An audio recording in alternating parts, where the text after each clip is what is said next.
Did you download that PDF, or how did you find it? Site sucks. Oh yeah.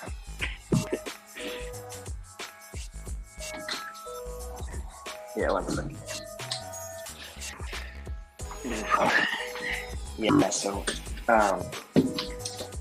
Yeah, so somebody in the community sent that screenshot.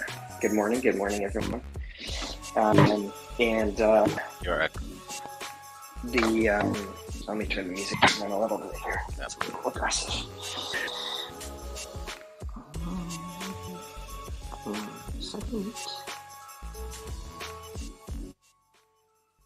know if I like that music anyway. Let's change it. All right. Is that working? Give me a little. Okay, there we go. All right. Welcome. Welcome to the link. Welcome to the show. It's early, but news never sleeps, right? Especially news from our friend in the Maldives. So we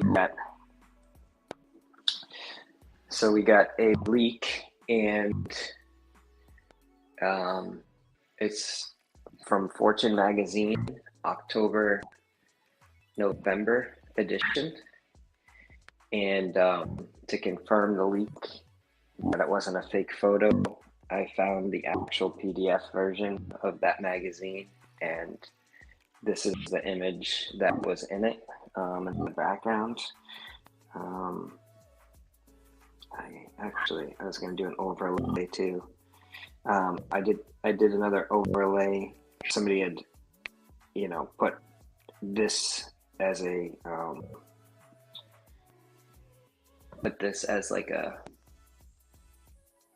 they just took this picture recently and put it on someone's wrist to see what it would look like. So let me see if I'll draw that for you.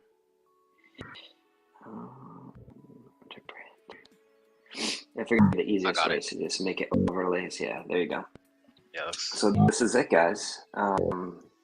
Looks like it's got more of the. I don't know if it's just me. I'm burping. All right, is that better? Yeah. Okay. Sometimes you have to take out the headphones and put them back in. Yeah. So this is the leak here. Oh, it's back. We've got. It's burping. Okay, hold on. Yeah, go fix your audio. Oh. All right, that's better. I've got my headphones. That's why. So welcome everybody. This is the new CUBITUS. So basically, still there. Okay, I'll go out and back in. Go fix it. Yeah, this is photoshopped image overlaid onto the StreamYard. This is somebody's post, King Flum. He photoshopped it on his wrist, but this came from the PDF that VC downloaded from Fortune magazine for the October-November edition. It's right there. It's the third page. Yeah, it's the third page. I don't see how somebody would be able to doctor both the print magazine. Your audio's still crap. How is it bad? I don't know. It's just burping. What if I? Maybe you're burping. No. All right, you guys sound off in chat. Yeah, so turn off the music, maybe? Okay. Maybe the music is messing it up. Pause. Okay, pause it. Okay. Still bad? No, I think it's better. Okay. So maybe that was doing feedback. Yeah. Sweet. Okay. Yeah, my audio's bad. Thank you, Mr. G. Goldfinger, shout out to, who's in the chat? We've got first. Kevin's first. Oh, look at that. Goldfinger, second. Not Logan. Rossi, not Logan. Oh, where's Logan? He's sleeping right now. Come on. Slacking. What is it? 6:40 where Logan is? a little early. It's okay. We'll give him a pass. Ghost of Yiddish Gambino. The Pate Squareless. Oh, that's a good name. That'd be a better name, actually. Audio was bad. Okay, is the audio better now? I hope so. Yeah, SE, better now. good afternoon. Yeah, so this looks legit. I mean, it's got it's got everything, and it's from an actual magazine. I think that it was the October November issue, so they probably some rookie intern, messed up that they weren't supposed to release this until next week or something. I don't know. Um, or this week, right? It's like 3 or 4 days early. It's supposed to be on the 17th, right? At that private dinner. But they screwed up with the actual magazine release. They didn't figure out That's when the yeah, yeah. So I think they probably got the release and were supposed to hold it, and somebody somehow it slipped in there and they missed it. So I think that's the deal. Although it's weird that I don't know. It's weird that Patek would have put out a article that far in advance, with the secrecy around it. But I just don't know why. How? I mean, it's like a legit magazine. So Yeah, page anyway, 3. so yeah, page 3 right there. So first reaction, Kevin. What do you think? Don't think of it like just reaction on the watch, not like oh, it's a Nautilus. Like just your First reaction on reaction, what it looks like. Yeah. I don't hate it. I don't love it. It's just like every other Patek. Um, Mm, has elements of all the other ones, right? You have the end link there. You have the classic, the subdials and the design, the hands, the dial. It's all different elements of different watches, all combined hmm into one. hmm I'm not too mad at it. They called it a Cubitus and it kind of looks like a cube. Yeah. I Yeah. wonder It's how got the kind of 3D look. yeah, I wonder how the easy exchange would work if this has it. I don't know. Yeah, Patek. it looks like the end links are definitely like pretty big. So I'd imagine that in true, you know, Patek style that they would, kind of use maybe there's a push on the back side of those links or something like that to unlock them. Um, or it could be the top you just push down. I don't know. But it definitely looks like an end link. You can see it there in the photo at the bottom, especially there's a little bit of a gap. But um, yeah, I mean, and it looks like it's the textile, some kind of textile strap, It's probably that textile rubber or something. probably that the jean strap, the blue jean strap they had on the other Nautilus. Yeah, I don't think it's the blue jean strap. If you the bigger picture actually, let's see, background picture. I don't know. It's hard to see on this little picture, but if you look close at the magazine picture, it's like a textured. It's probably the same material as the blue jean, but it's definitely a different like weave to it. Um, That so same sentiment or same. yeah, Yeah. yeah, same vein of that. Yeah. So I'm assuming you're the the word on the street is you're going to have multiple strap options that you can purchase. Um, they'll be quick change. They'll have easy link adjustment as well. Um, Probably in the clasp. It'd be cool to see the clasp, but I'm assuming it's going to be like an Aquanaut, something like that, but with easy link adjustment. And yeah, it's cool that they have a complication in it. It's not just a three-hander, you know. Um, Do you think they'll release like two different types of Cubituses at once, like a three-hander time only, and then there's the complication one? um, so that's a good question. I think kind of like the Nautilus or the Aquanaut, they'll be probably, you know, a few different versions. This is kind of the 5712 version, and then there'll be the a three-hand version, and there'll be a chronograph version, right, or a travel time version. They could have a travel time version, which would be really cool. I don't know. I'm sure we'll see similar things because I think it's it can use the same movement as the Nautilus or the Aquanaut.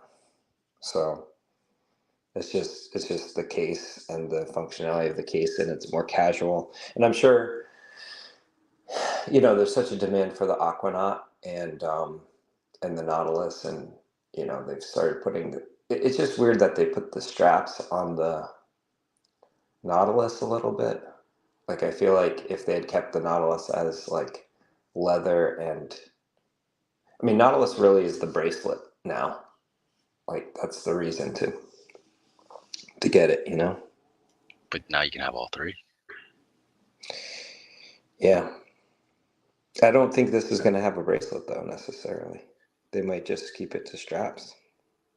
Straps, but then it would be like a overseas competitor then, right? Because Yes. Yeah. So this is basically overseas and offshore kind of competitor, and Yachtmaster, Oyster Flex, I would say Daytona Oyster Flex type range, but they're keeping the price point down by not doing the bracelet, and I believe this is going to be in like the 30s. So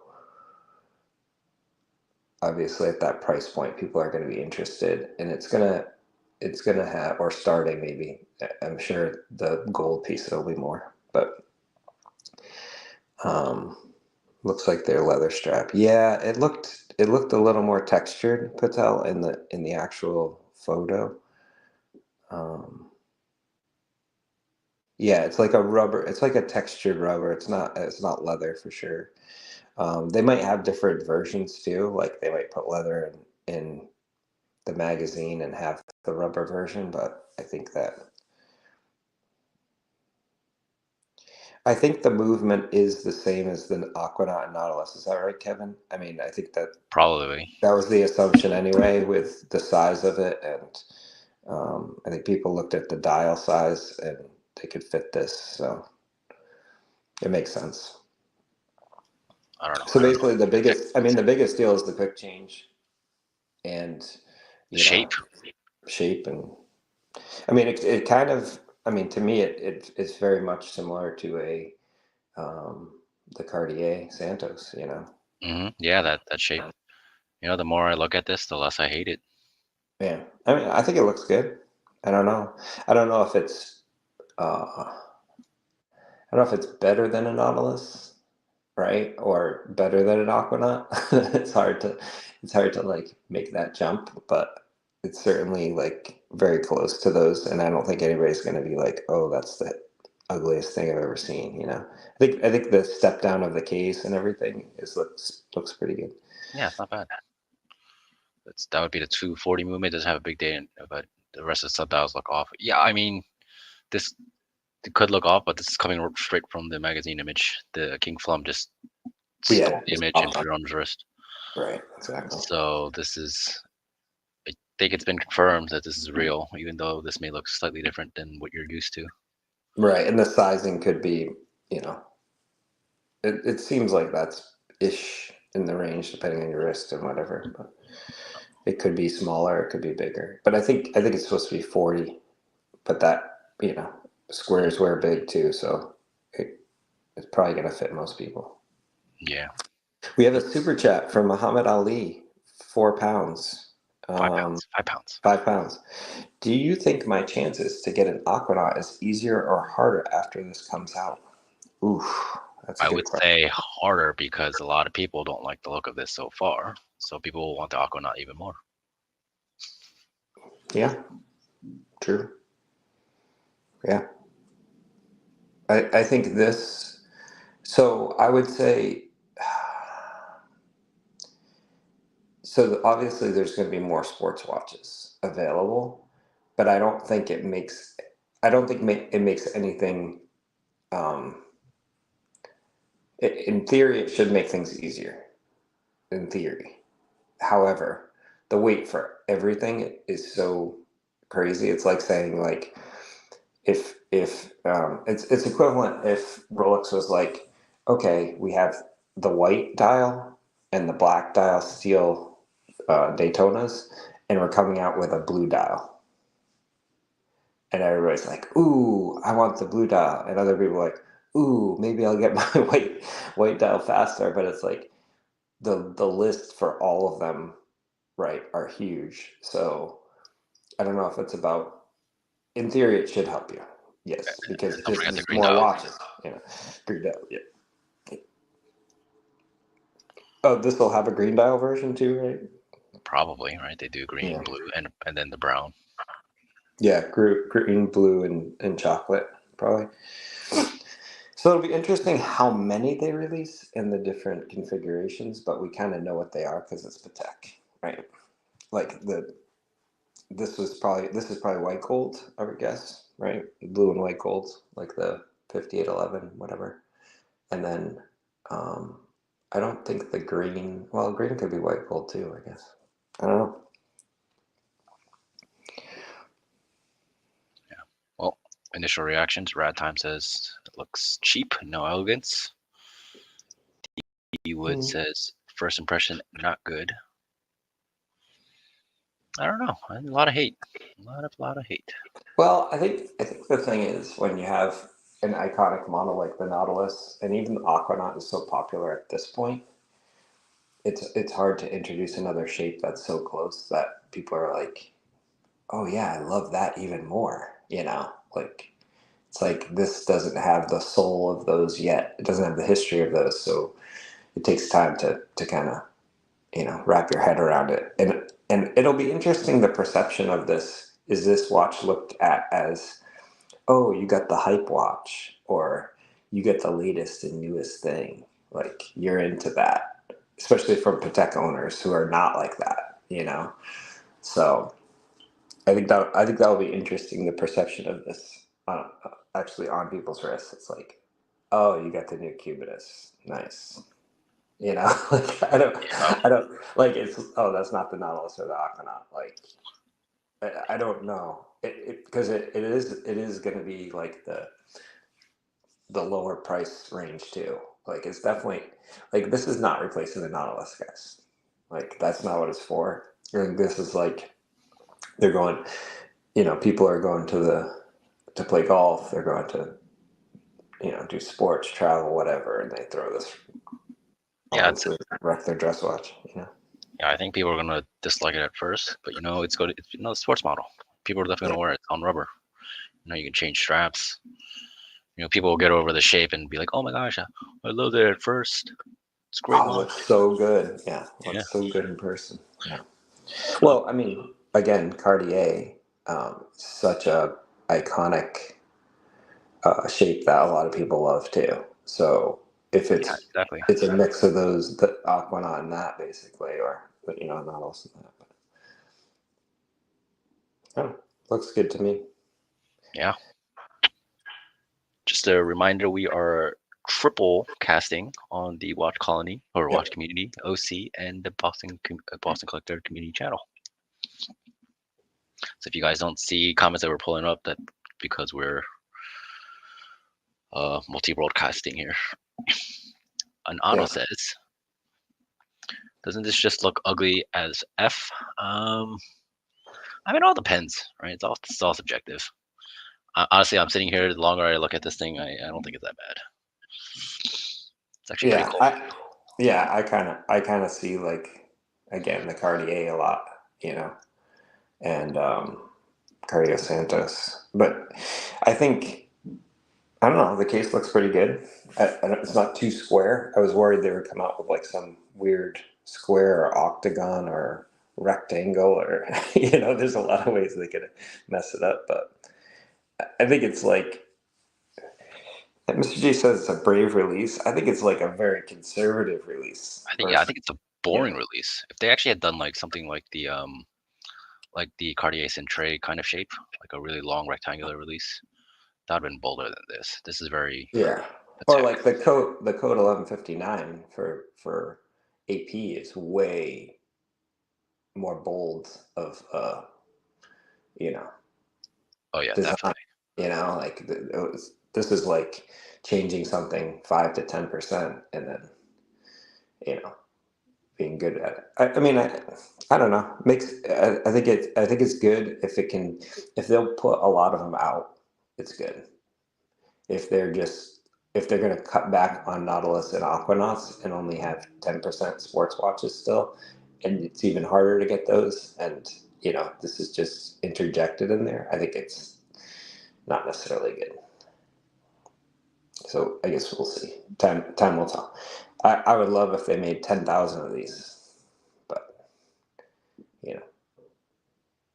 I don't think they're going to do that. Did you already text your AD? Yeah, I agree. It's bold enough, Mr. G. What? Did you already text your AD? Oh, I expressed interest in this watch before, about a month ago. I said, because I was talking about Aquanauts, so I said that when that comes out, I'll be interested, depending on what it looks like. So the question is this better than a Aquanaut? I don't know. I think this. I mean, if you look at this watch right now, I would say this watch that we're looking at is better than a 5167. The plain three-hander, certainly, right? How do you think they're gonna do the rubber strap? You think they're gonna have like the grenade style on the strap, or are they gonna do something more plain? No, they're gonna do more plain on this one. Yeah, they'll keep that for the Aquanaut. I think so. I look at like a few different tiers of the Aquanaut. I think the 5167 is like the kind of the base model. It's kind of vanilla. It's a very plain watch, and then you get to the green and the blue are slightly above it just because of the color, and it's cool. The three-hander again. Those three watches, like the bigger ones, were really big. So they're almost like the 41 millimeter Royal Oak steel, right? And then you get to like the travel time, like Diego has. That's the next tier up from those. The chronos in the blue and the green, and then the orange, you could argue, is the top step, the orange and black, in terms of hard to get, desirability, whatever. So then for this, I would slot this in probably above the three-handers and like comparable to like maybe at Diego's travel time level, somewhere in there. Maybe below. I don't know. Maybe it's the same as the blue and the green. But depends on what we see. I don't know. It'll be interesting. Like, will they put the pusher?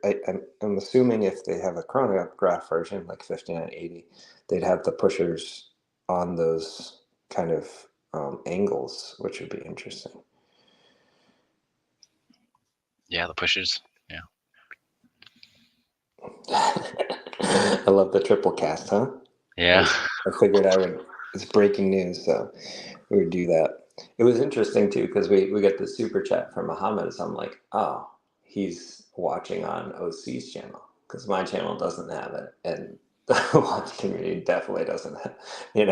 We're pretty close on numbers there, but guys, if you could if you are a member of any of the three channels and you haven't subscribed to the Watch Community channel or the OC channel, the Boston Collector channel, just go there quick and subscribe, and then hit the upvote there, and then come right back. It's not too hard. I know it's early. Yeah, so initial reaction, I think, it's going to be similar. We'll see what the style looks very sunburst. Are you able to put the actual ad on the images so we can pull it up, overlay it? So I put the ad in the chat on WhatsApp, but I don't have like the WhatsApp on my computer, so I had to download it onto my phone, and then when I when I did that, I tried sending it to myself, but I think it was too big, the PDF, so I didn't go through. All right, let me try that. Yeah. Eddie Mav says, I like the watch. Yeah. I mean, you picture this and have maybe a lighter blue strap that you can change it to. Really cool. Cubitus and AP Code would be a really nice 2-watch collection. Yeah. Interesting. Kind of the new kids on the block version. Good morning, Johnny O. Hope you're waking up to this.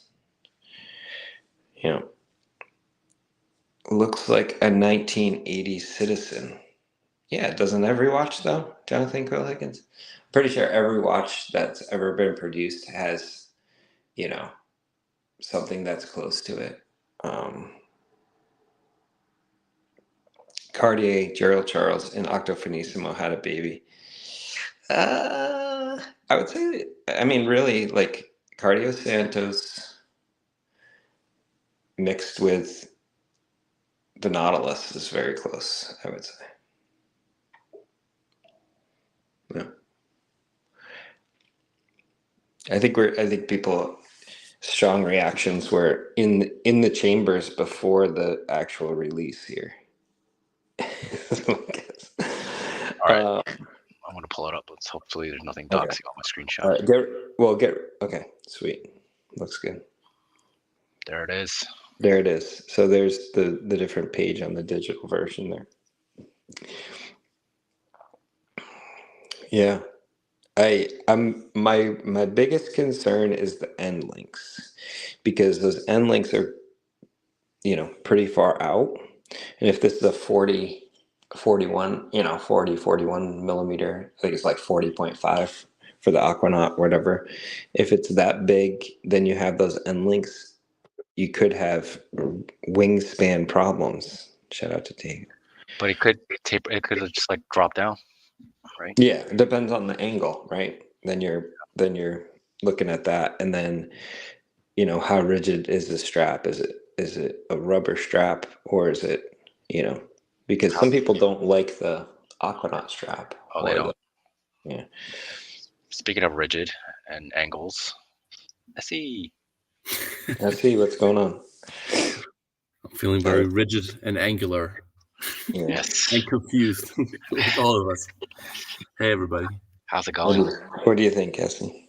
Going pretty good. I can tell you how confused I am by this, because obviously it appears not to be a fake, because who would, for a prank, for a small niche group of us who are even realizing it beforehand, go up against the army of potential, like the potential of having to go up against an army of lawyers by what's the magazine again?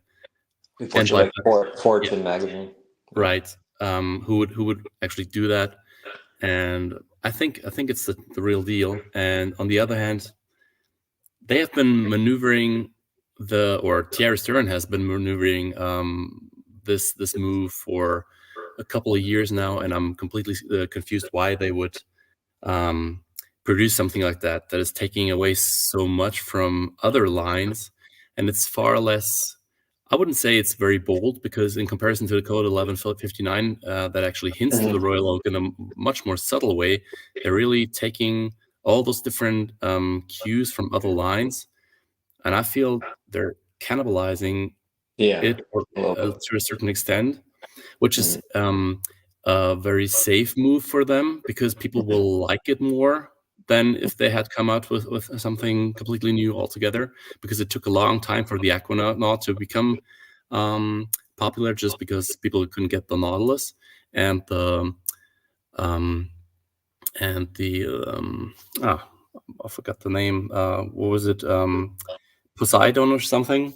Neptune, right? That never made it. So it is a risk, and they took less of a risk in doing that. But I think it's strange. Yeah. Yeah, I mean, I think they're taking advantage of the demand still, and I don't know. All these watches, you have to like put it on the wrist and see. Maybe it is like very different when you have it on the wrist. We don't know the height, right? We don't know how it wears. Quick change is obviously very cool. Everybody wants that. How thick is the what was it, the 5712 that has, or no, I don't know the model, It's but thin. it's thin, right? 5712 is Exactly. thin. Yeah, it's like 8 Exactly. something. I just Yeah. had the 5711R on yesterday. It's obviously not mine, but I put it on, and I also wore the steel version before. That was the first time I put it on, and I was surprised how it's not thick at all. But I have a 7 3/4 inch wrist, and it's still very present in my opinion, Yeah. even though it's so thin. Yeah. And yeah, I don't know why Patek needs this kind of so-called entry-level thing. I mean, we all know that what Thierry Stern said in that interview is completely nonsensical, because people will not get that watch. So the cheaper they make it, the more accessible they make it, the more people will be all over it, making it Right. go Hard. 100,000 over list right at the gate, at least. For sure. Yeah. Yeah. And that again creates a momentum that will not stop, because people will even more because of that want to try and get it. So why would they do it? I mean, I know it's a push-pull exercise that these brands are doing all the time, chopping away the 5711, making it white gold and a lot more expensive. But then bringing out this "there's no star" ad, saying this is what we are no sports watch brand, and then they're coming out with the news that there is going to be there is going to be a new one, and then it's.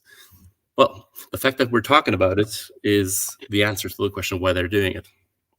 Oh yeah, Instagram is 1,000 pictures of this now. Like the entire Instagram, it just shows how fast. But to your point, I think it's really interesting. These brands plan out their releases, and it's very interesting that they got rid of the 5711, okay, in steel. They brought out the 5811 in gold, bumped the price up almost to make room for this, if you think about it. Position wise, they got rid of the Nautilus steel, right? They only have like a couple left.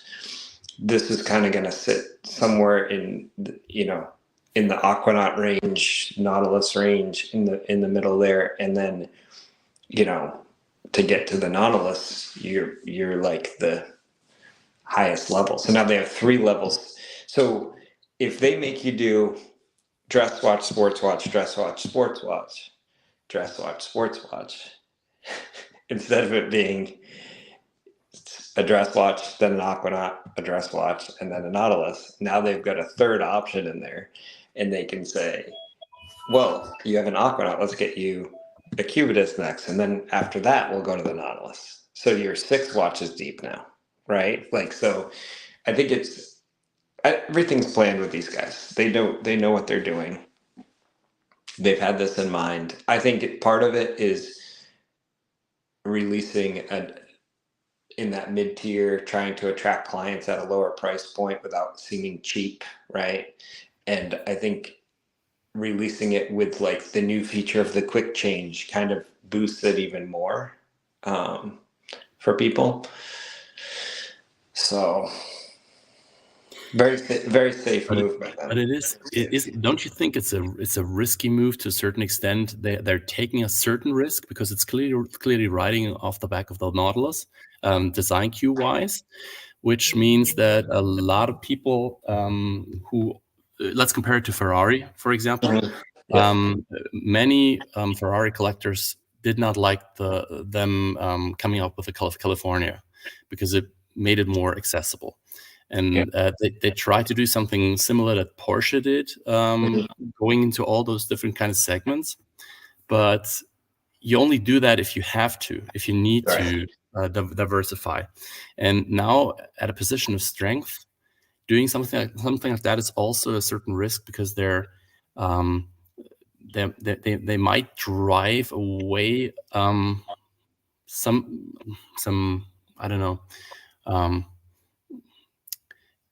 It might make the Nautilus look too similar, in my opinion. It might take a little bit away from that model as well. Yeah, I don't know. I'm not sold on this doing that, because the Nautilus, so much of it is the bracelet, you know? And I think if anything, this really like could hurt some of the Aquanaut. You know, like it's more similar to an Aquanaut in terms of like the rubber, you know, whatever the bracelets are. But I think the demand is so high. To me, it's like if Rolex came out with a third color steel Daytona, like there's so much demand, it doesn't even touch what's the demand. Like the Aquanaut demand and Nautilus demand is so off the charts. Like they're telling people 3 dress watches before you can get one. And I just think that this is kind of like, hey guys, we listened to you. We're coming out with a sports watch, you know, Yeah, like that. but can you answer if it's not the if the real intention is not to give the younger collector a more accessible model, because they most likely won't give it to the first time buyer. I mean, we'll see. But if it's not that, because it becomes that popular and the secondary prices soar, then what is the real reason for launching it if they already had two feet to stand on? Do they really need it?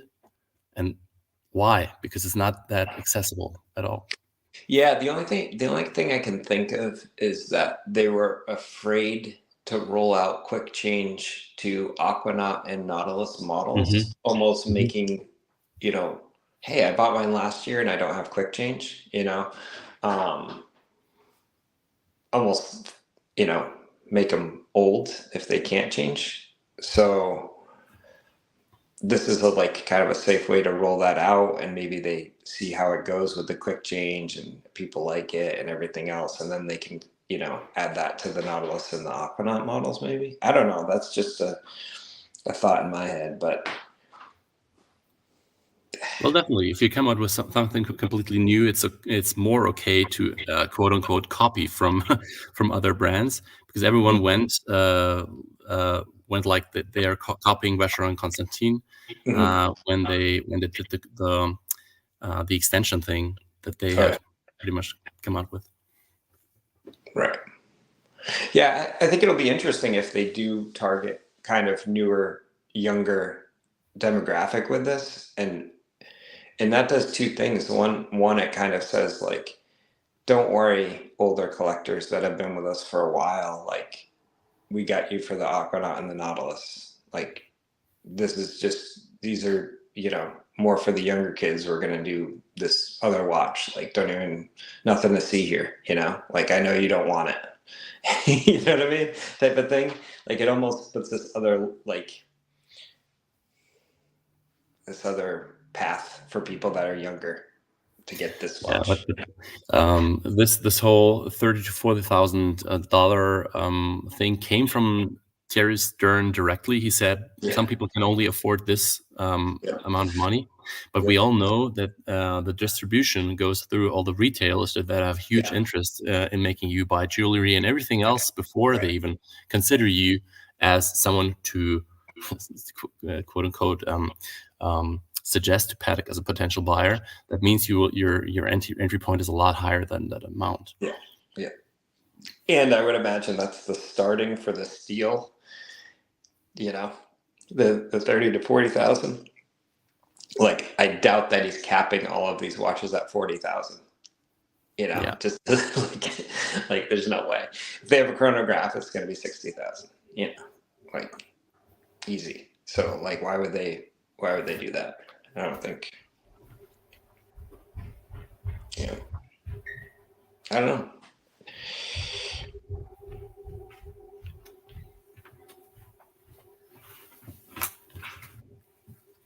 Okay. The advertisement language is off in the ad. You merely take care. is incorrect. The real ad says you merely look after.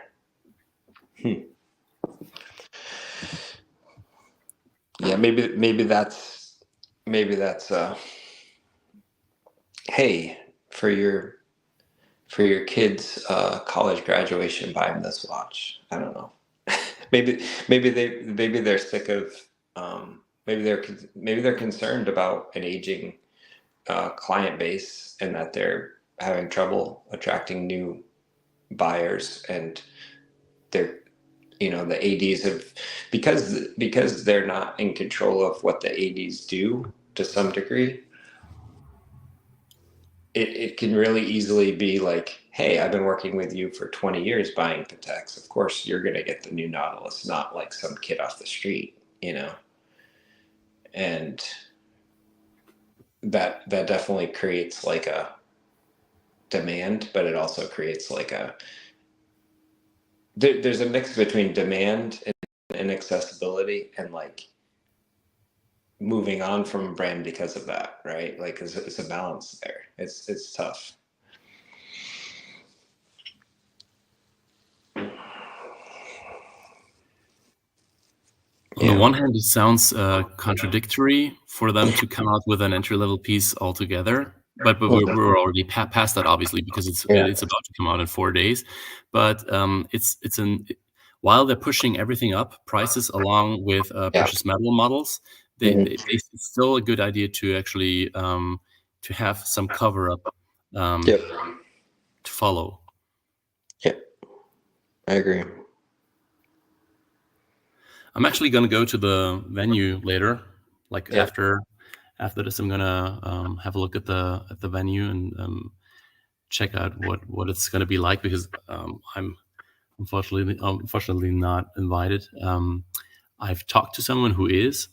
I jumped on a while ago to talk about what I knew, and I think it's really it's not, even though I think what we're looking at the moment is the real deal.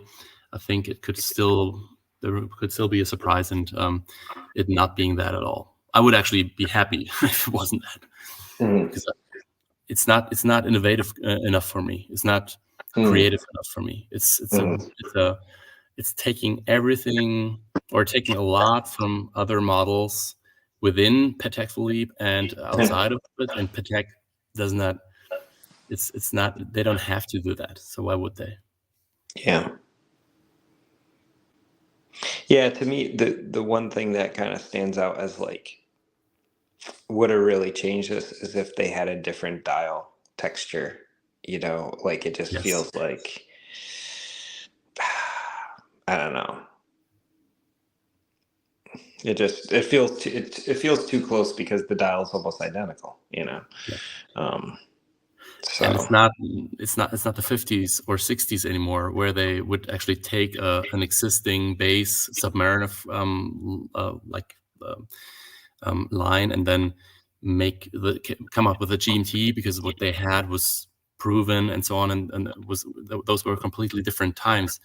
Now for Rolex to make the same move, for example, would be just as stupid as if Patek just took what they know is working and then remodel a mixture of all the different kinds of things. It's right down to the dial texture, as you rightly said. I think, yeah. Why'd they change the advertising logo on this page? It looks normal to me. Not the logo? Hey, Luca's in the chat. No. Patek, the logo's right there on the page. So this is a PDF of the actual magazine, and that's the third page on it. And we have a picture of the real magazine that somebody sent us with the advertisement. That's how I wanted to confirm that the magazine wasn't like, they could Photoshop out a whole page and then put the fake ad in the photo. So I wanted to. Somebody go download it. $20 or $18 from Fortune site. Yeah. No, I'm saying that's why I wanted to get the PDF of the actual magazine versus like just believe a picture, of a hard magazine, because we've seen that before. So Watcher Ghazi's in the chat. This is the new Cubitus leak that happened. It was in Fortune magazine, October, November issue, and this is page 3. And a friend of ours in the Maldives found it and sent it to us and asked if it was real, and then we tried to confirm with getting the PDF version, and this was in there. So if it is real, and I think it is, could it be possible that they made that slip intentionally? Because why, if they really didn't want for it to come out, wouldn't they have pulled the PDF right by now? It's still live, and I don't think anyone just created the same website again and the whole made sure that there's a redirection or anything. I'm sure that's really the real deal. But wouldn't Patek react, or would they just say, it's out there already, so let's hope it doesn't hit the mainstream? well, I think that until Patek confirms it, everybody's left guessing. There's going to be people saying this is fake, this is real. Like, if there's a leak, the worst thing you can do is pull the magazine or confirm that it is. You know what I mean? Like, that kind of makes it real. And I don't know if they did. This is just coming out, so word spreads fast, and Patek might be like all over this, like, hey, you need to pull it or you're going to get sued or whatever. Or they could just be like, you messed up, like, you owe us money or something. They could sue them, basically, right? If there was some kind of signed document that said you can't release this until a certain date, which I would imagine it should have. Yeah. So Smooth Data Dan said he already told his AD about it. Yeah. This is a gondola. Yeah. Yeah. True. Yeah.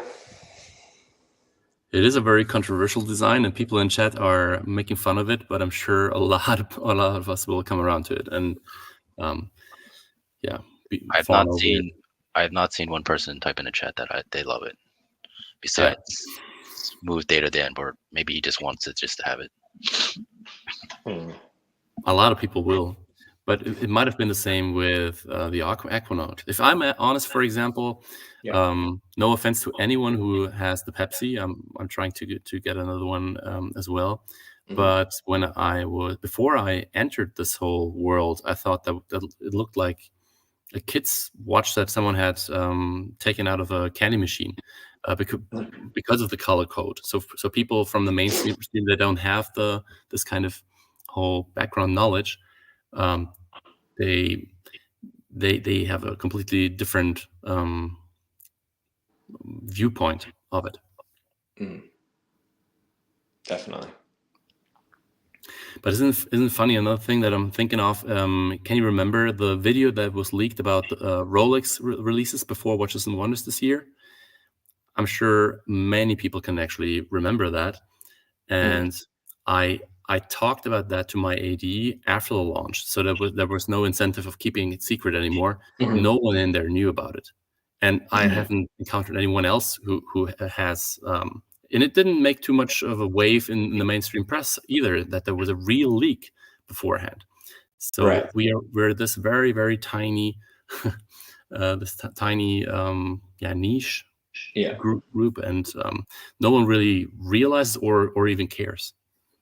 Yeah, and I think, the way that social media is now, we had the leak of, remember the Blueberry GMT, that one too, that looked really real, and like people are like, I don't know, like, it was like it was to the point where I was like, you know what, I might as well just tell my AD, if that comes out, I'm interested, right? So I think that everybody's to the point where they're a little skeptical of anything that comes through Instagram or media or whatever at this point, right? So like that's in Patek's favor right now, because we're still like, there's a 5% chance that this is not real, but it's most likely real, and that they'll just confirm it. So I don't know. It doesn't matter. This is a ton of press they're getting ahead of their press, right? From the So enthusiasts standpoint, definitely. Yeah, the persons who are really looking for the bits and pieces and the knowledge beforehand, because the average consumer doesn't. And sometimes when I drop some hints at the AD about certain things that they even don't know about, I wonder if they classify me in a certain way because I have that knowledge in all those different directions. They would much rather have someone who comes in uninformed, says, "Give me the most shiny thing," and thank you very much.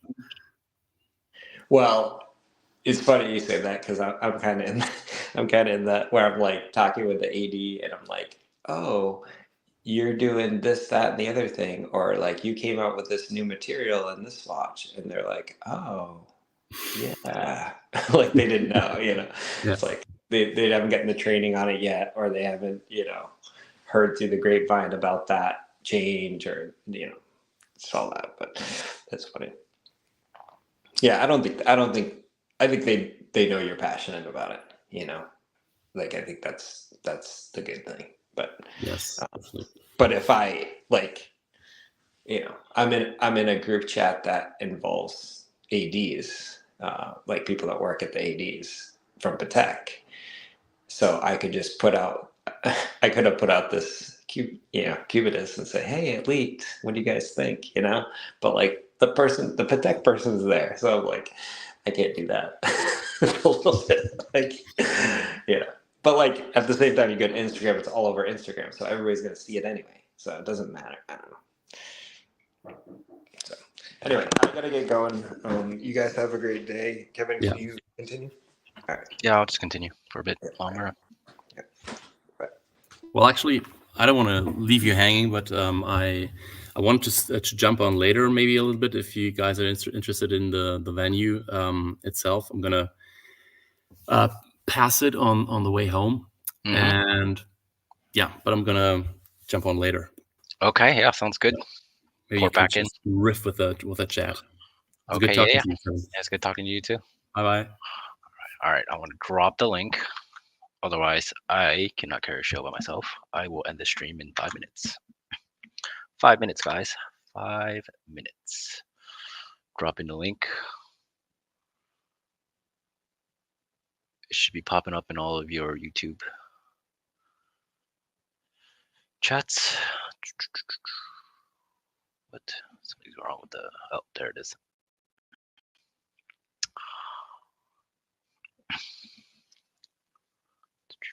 Somebody join the panel, or I'm going to end the show in 5 minutes. All right, let's see what Merck has said. Merca 5726. If they tried to sell me this, I'd flip it so fast. I would have the FedEx label on the table while doing the unboxing on the stream. I'm gonna keep this receipt right here, because when you get this thing, you're gonna keep it. You'll be like, oh, I love it. I loved it from the start.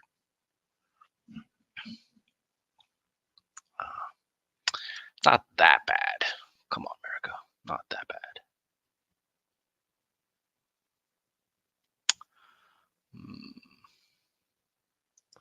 OC, you said when this came out, we knew instantly if it was a hit. I don't know. What was it? The Aquanaut. The Aquanaut went years and years without being a popular model. This is probably a slow grower. Time will tell. See if there's anything interesting on Rolex forums on this, but nope. It's just the picture of the ad. Somebody actually has a print magazine. Let's see if I can share my screen real quick. Let's see. Present. Share screen. Cubitus. All right. Nothing incriminating. Share. Add to stage. Remove the overlay. Hide. Okay, add to stage. Boom. So somebody actually has the print ad. Print ad of whatever I was just showing on screen. Same ad. Page 3. Look at the crinkle on the page. Look at the shadows on the page. Maybe somebody should go out and buy the magazine, see if it's for real.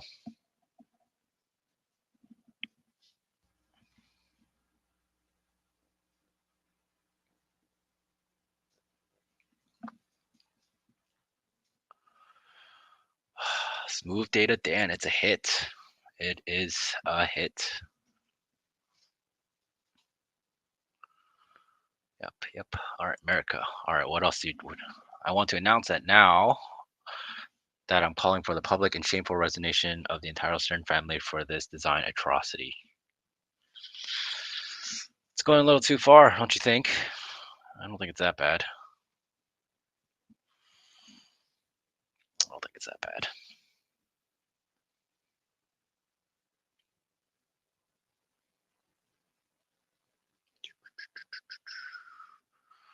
All right, 5 more minutes, guys. Somebody jump on the panel. Last attempt, drop in the link, or else I'm going to end it and you guys can go about your day.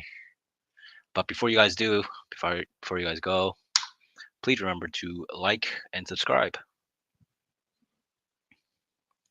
Yeah, see, Patel, I totally agree.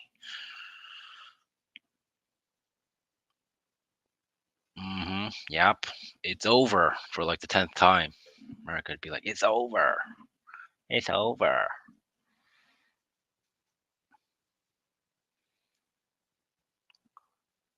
You wouldn't do it. You wouldn't put on David SW for 24 hours. You want to live in the glory that you got first.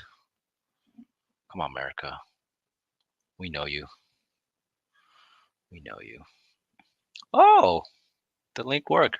The Batman signal worked. Look what we have here. Hey, OC. Good morning. Good morning. Thanks for firing up a stream. Oh, you think Boston? Boston did all the hard work. I did none of this. I was gonna fire one up at 9. I just woke up. This started circulating right before it went to sleep. Yeah, around 12:30 last night U.S. time, and I refused to believe it. Now, what do you think? 8 hours later, what do you think? Oh, I still hope this is a hoax. I really hope this is an elaborate misinformation campaign that Patek Philippe is putting out. I sent a note. The first person I saw this, the first person who posted this publicly was, I believe, Watch Falcon. Yep. And I reached out to Watch Falcon and I said, I said, man, the Patek Philippe executives are gonna hate you. Because in my mind, like, he's circulating a fake rumor, and he's like, and his response to me, he replied immediately. He's like, "Why?" I think he likes it. and I wrote back. He's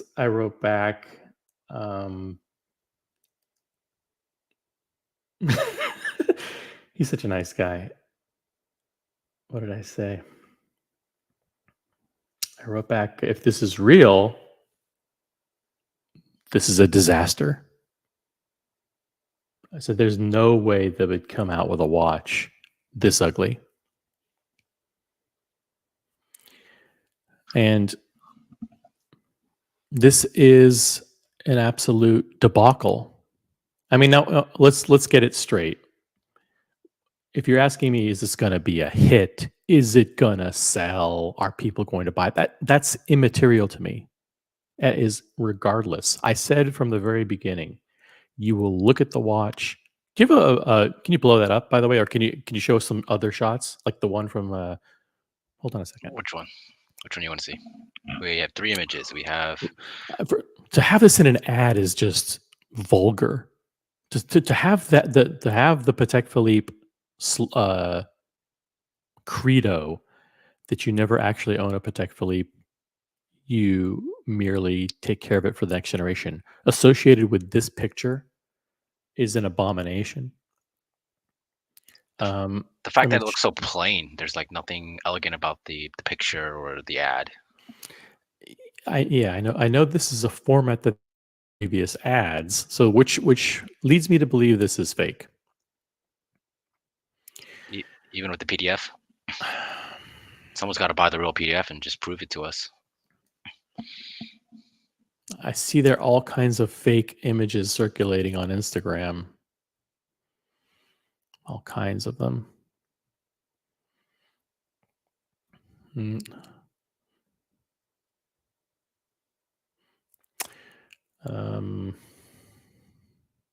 Let me show this one. It's just a little bit bigger. Well, you can zoom in on it. This is the actual image that the Watch Falcon circulated, and it's from the same ad, but it's just a little bit bigger. You're sharing something? I don't see it. Momentarily, I will.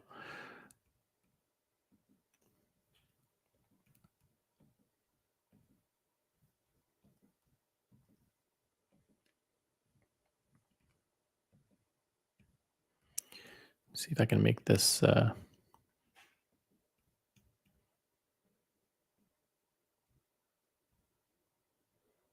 right. I don't think that did anything. So this is the exact image that is in my Watch Falcon messages. Okay, so this is like use your eyes and use your brain and just instantly look at the watch, and what do you see? You see an absolute fucking mess. I see like three watches combined. Yeah, I said there's no way this is real. I mean, they took the insanity of a 5712, which everyone knows what that watch is so iconic for its dial layout, and that watch has that bottom left dial on the 5712 is the date, if I recall. I have it up. Do you want me to share? Let's see. Yeah, sure. I mean, let's see. Okay, present. It's your screen. 57 share. I mean, this is. I mean, I don't think Stage. I can't do a poll on this channel. Okay, so you can see here, 5712. The bottom left dial is the day of the month with the moon phase, and the bottom right is the small seconds. Here you have the small seconds on the bottom right, but okay, this is the 5712. Yeah, but this is a different. Well, they have a different complication now, right? They have the big date. Right. So what I'm saying is they took the essence of the 5712. Hold on a second.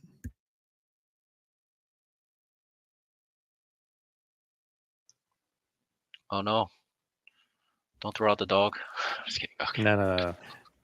Kyle, I will Kyle up. They took the essence of the 5712 and they modified it. So now the left-hand side, the bottom left, is not the day of the week. It's a day. It's not. It's not the day of the week numerically. It's a Day of the week. Day of the week. Yeah, it's not okay. How about this? It's not a date. It's a day of the week, to be more precise. Yeah, they moved it up top. Got rid of the power reserve. Made it look symmetrical, kind of. Yeah, this is the first time I've seen them do a big date. Yeah. Just the way the Patek Philippe logo is, the fact that you would do an ad and actually have the minute hand cover the logo means this is fake. Nobody would actually do that. But what time would you put it at? Because it's 10:10.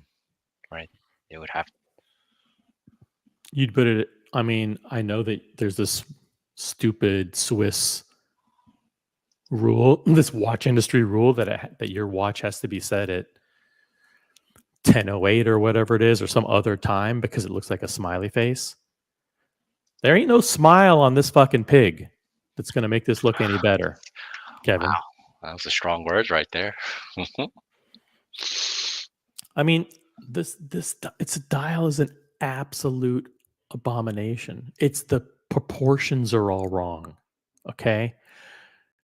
The logo placement is a disaster. The P and the E in Philippe are basically right up against the index. There's no space. That's not even allowed. Okay. So this has to be fake. Just in the brand guidelines, you would never, ever, ever put something that close to the brand. I mean, they've done it with the other windows, but to put an index right next to the brand means that there's no space. Well, the 5712 is like, wait, no, never mind. I'm looking at the wrong one. Yeah, there are some watches where the like for example the 5990 where the logo is off to the right. I don't think they've compromised the space so much where it's right up against an index like. So this has got to be fake. Okay, this is the ugliest thing that Patek Philippe could ever put out. It's an absolute disaster. I don't know. It seems possible because okay, let's rearrange this dial if they had to, right? Where would they put the PP logo? Because you can't move that big date down. Can't really put it below it. None of this stuff. None of this stuff is necessary on this watch. It just the size doesn't suit it. To have a square or rectangular watch with a dial layout with asymmetrical circles in it. But they have doesn't make already, sense. Right? They already have it in the 5712, right? So they at least starting. Yeah, but that dial, the whole idea of the cubitus, this idea of angularity and harsh, sharp lines, right? Diffuse that with, for example, the hands. These are Nautilus hands. These are the same hands you'd find on a Royal Oak, and the Nautilus use the same hand design. They're oval. Why would you put oval hands on a rectangular watch? It's like it's an absolute abomination. And let's also look at the case. The case, it can't be real because there's no justification for those Nautilus inspired wings on the left and the right side. It adds so much width to the watch that makes it the proportions wrong. It makes the proportions wrong. Those shouldn't even be there. If you visually cover over that, forget about the dial. Just looking at the case, if you cover over that left wing and the right wing, then you can see, oh, that looks like a rectangle. It looks better. Without that, it looks like a stop sign. Hold on a second. You can't see my cursor on the screen, can you? No. Nope, cannot. Okay. Put it in paint. Take the image, put it on paint, and then draw. Let me see here. Or no, never mind. There's no drawing on the screen. Not like your Zoom calls. Okay, let me see if I can save it and open it in Paint.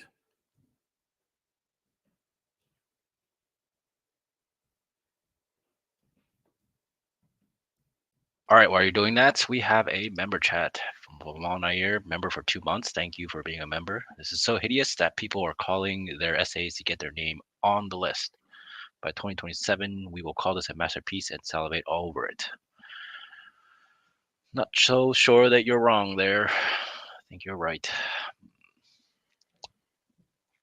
Let me see if I can open this. Buckley has joined us. He says, I don't like it. There's no amount of time long enough for this to grow on me. I think after this, I'm gonna screenshot all these people hating on this, and we'll see how they feel 3 to 4 years from now. And then Boston looks like a nice presence on the wrist. See, it's a Jesus. The ball washing from him for AP and Patek knows no bounds.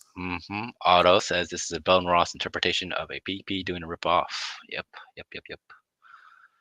CB. OC, why so negative? Well, come on.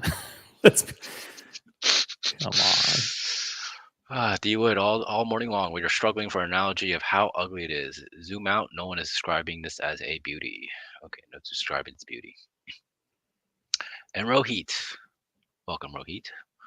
I actually like the case design, but everything about the dial is weird. I agree. Something just seems off about the dial, but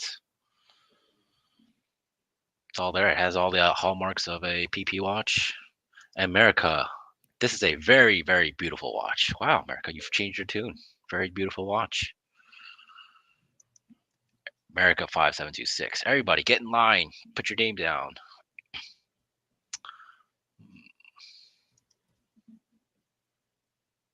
It is interesting looking. I'll say that.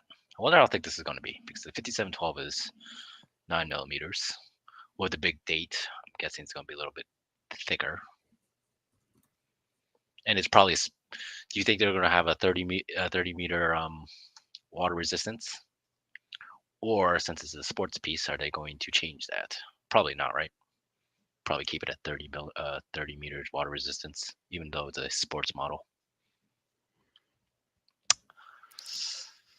Otto says, guys, use your eyes. Well, Otto, I have massive, really thick glasses in front of me, and I still don't see the ugliness. Lamal, he would totally buy it. He would buy it in a heartbeat. He'd be racing to the Patek AD right now if they gave him a call. He definitely would.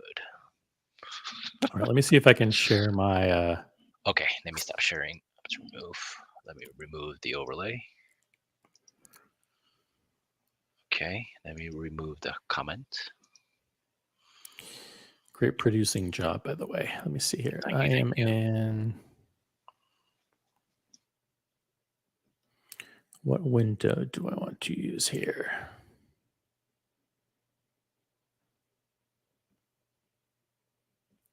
All right.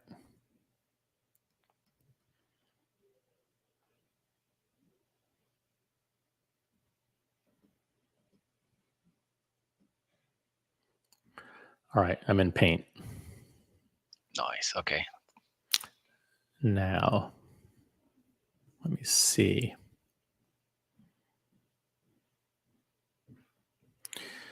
See this line. Let's see, what can I add here?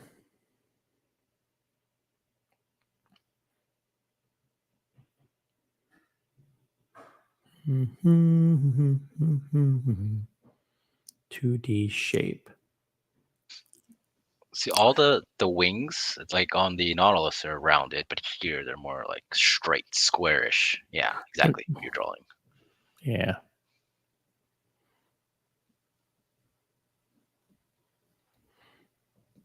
Look at these very, very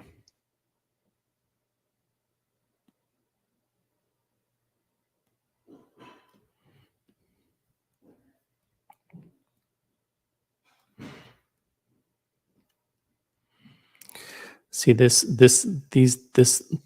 look. Yeah. Is all wrong for this watch. Why? It just makes it look too octagonal. But maybe that's what they wanted. Because the bezel is octagonal, no?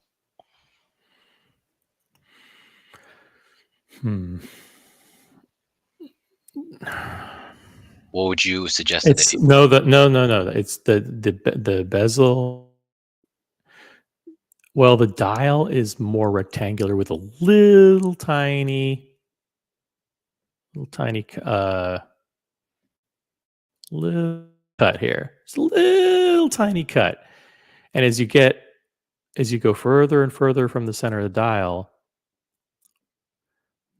the cut gets bigger and bigger. And so visually, by adding these wings, it looks more like an octagon than a cube, more like an octagon than a rectangle. Now here's a let's look at this as an exercise. If we do this,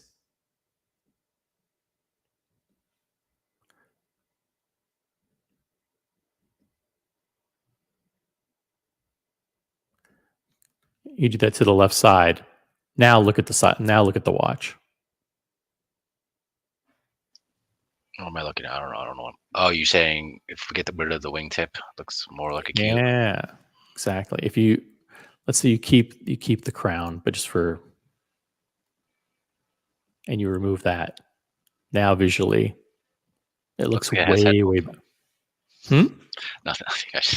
Yeah, I guess it looks slightly worse. Slightly less worse. Really, I like the wingtips. I think this looks terrible. It looks like the Gerald Charles watch.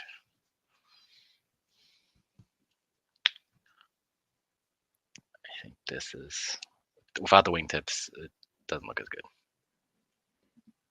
You think that looks better? Yes, I don't mind this look. It's just a Nautilus, but more squarish. That's all it is. Like you look at the Nautilus right now, it's just round. It's the same shape, but just rounded, more rounded, not as chiseled, not as angular. Mm-hmm.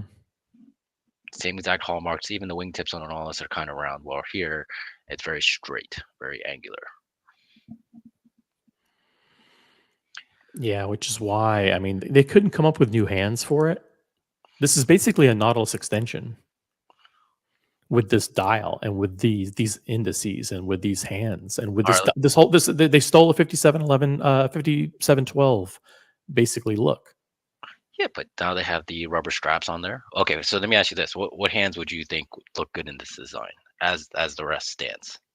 If you were to change, well, you're not hands. You're not going to put dress Dauphine style hands on this. You're going to put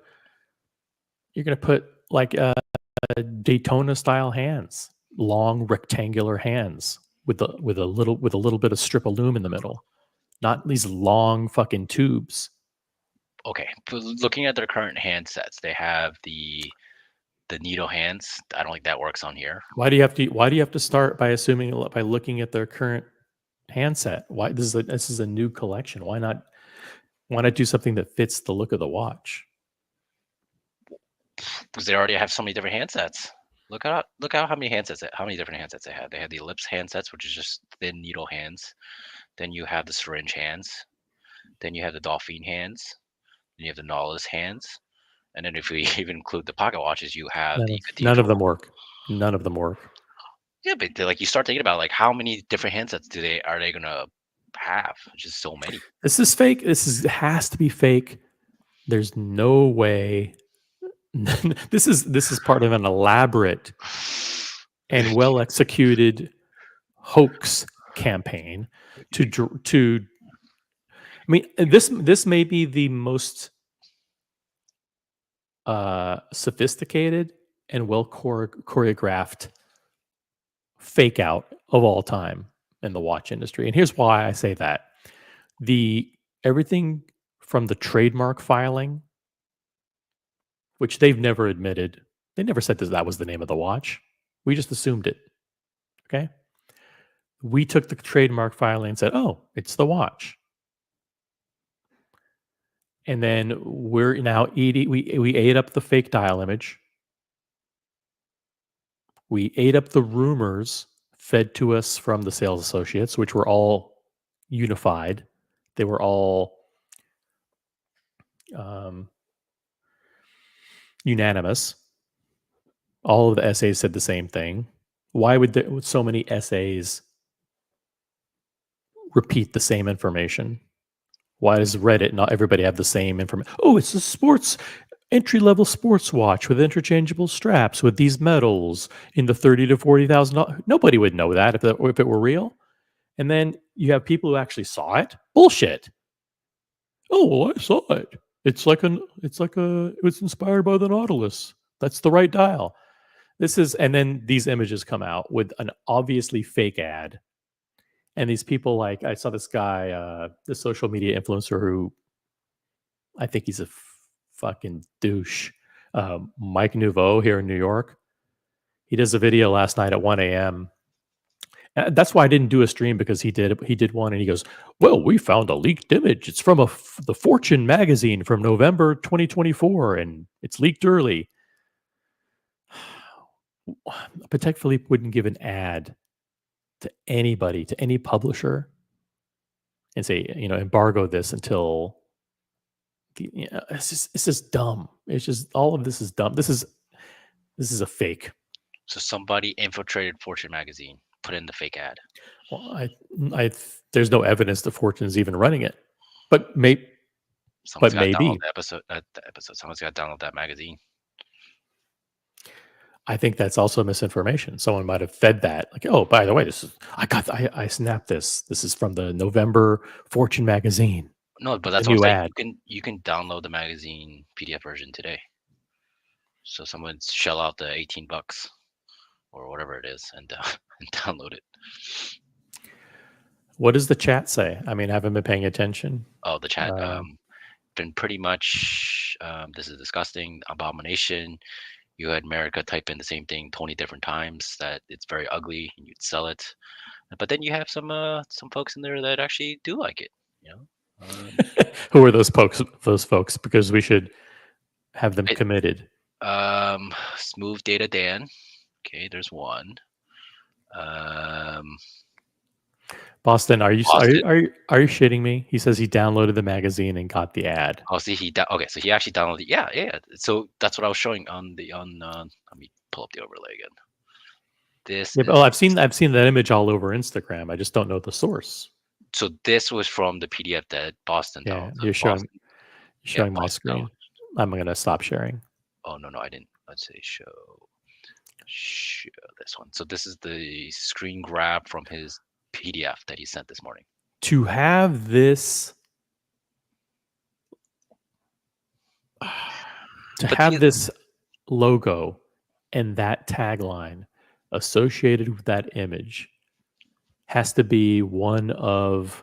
This is a hoax, guys. This is a hoax. Don't fall. Of course, they had the image planted in Fortune. They probably collaborated with Fortune. Said, "Hey, who's Fortune owned by?"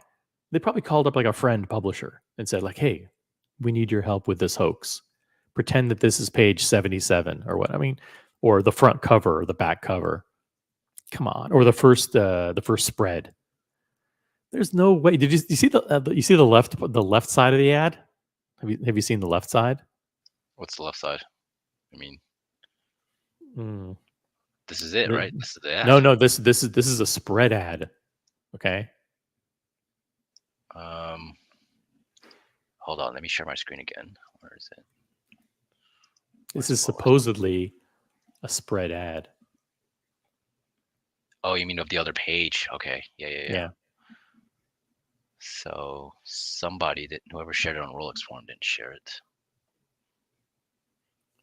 Yeah, I've edited the ad too. For example, I've chopped out the image just to make the image bigger.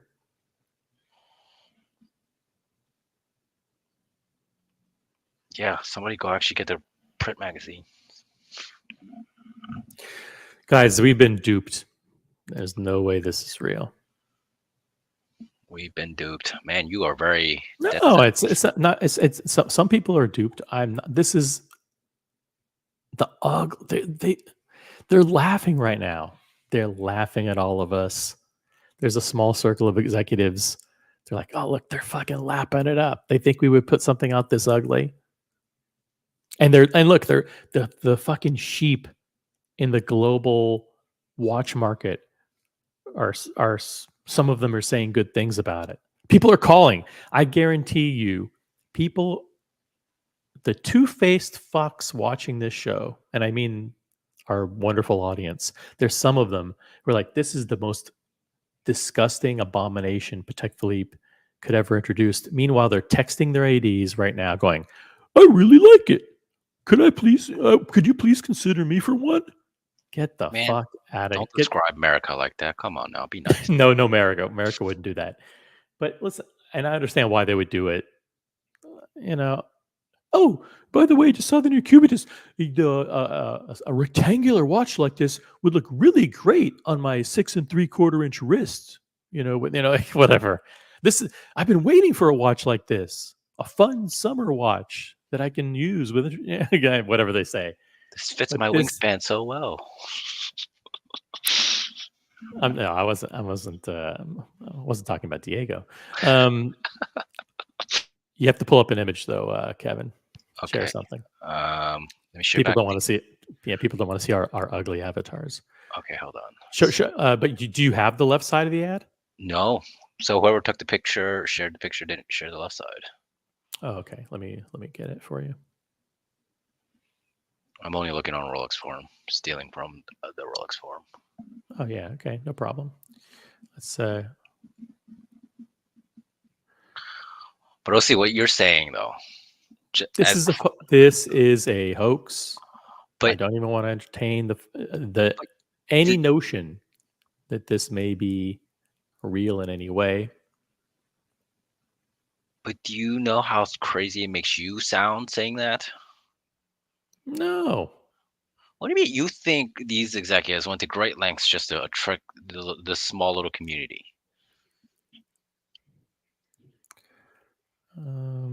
Small? Well, small like watch collecting, watch whatever, like the enthusiasts. You think they would do that? Okay, that kind of matches the colors of the actual print ad.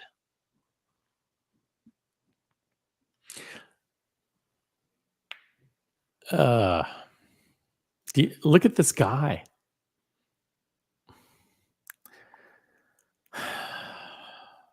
What's wrong with the guy? No, I don't know. I don't know. I don't mean to like. But this whole idea that they would be so blatant at targeting. Let's analyze the guy, okay? Because this is the most important element. Because this is saying, hey, this is our customer. Okay. We have spent tens of millions of dollars to develop a watch, and this is the customer after whom we would like to go. That's what this ad is all about. So you have to look at that left-hand image and say, who is their ideal customer? Because they are telling you this is who we want to attract. Well, see, think about their new tagline: "Begin your own tradition." Right? You want to begin your own tradition at like 60. You need some young dude to do that. Right?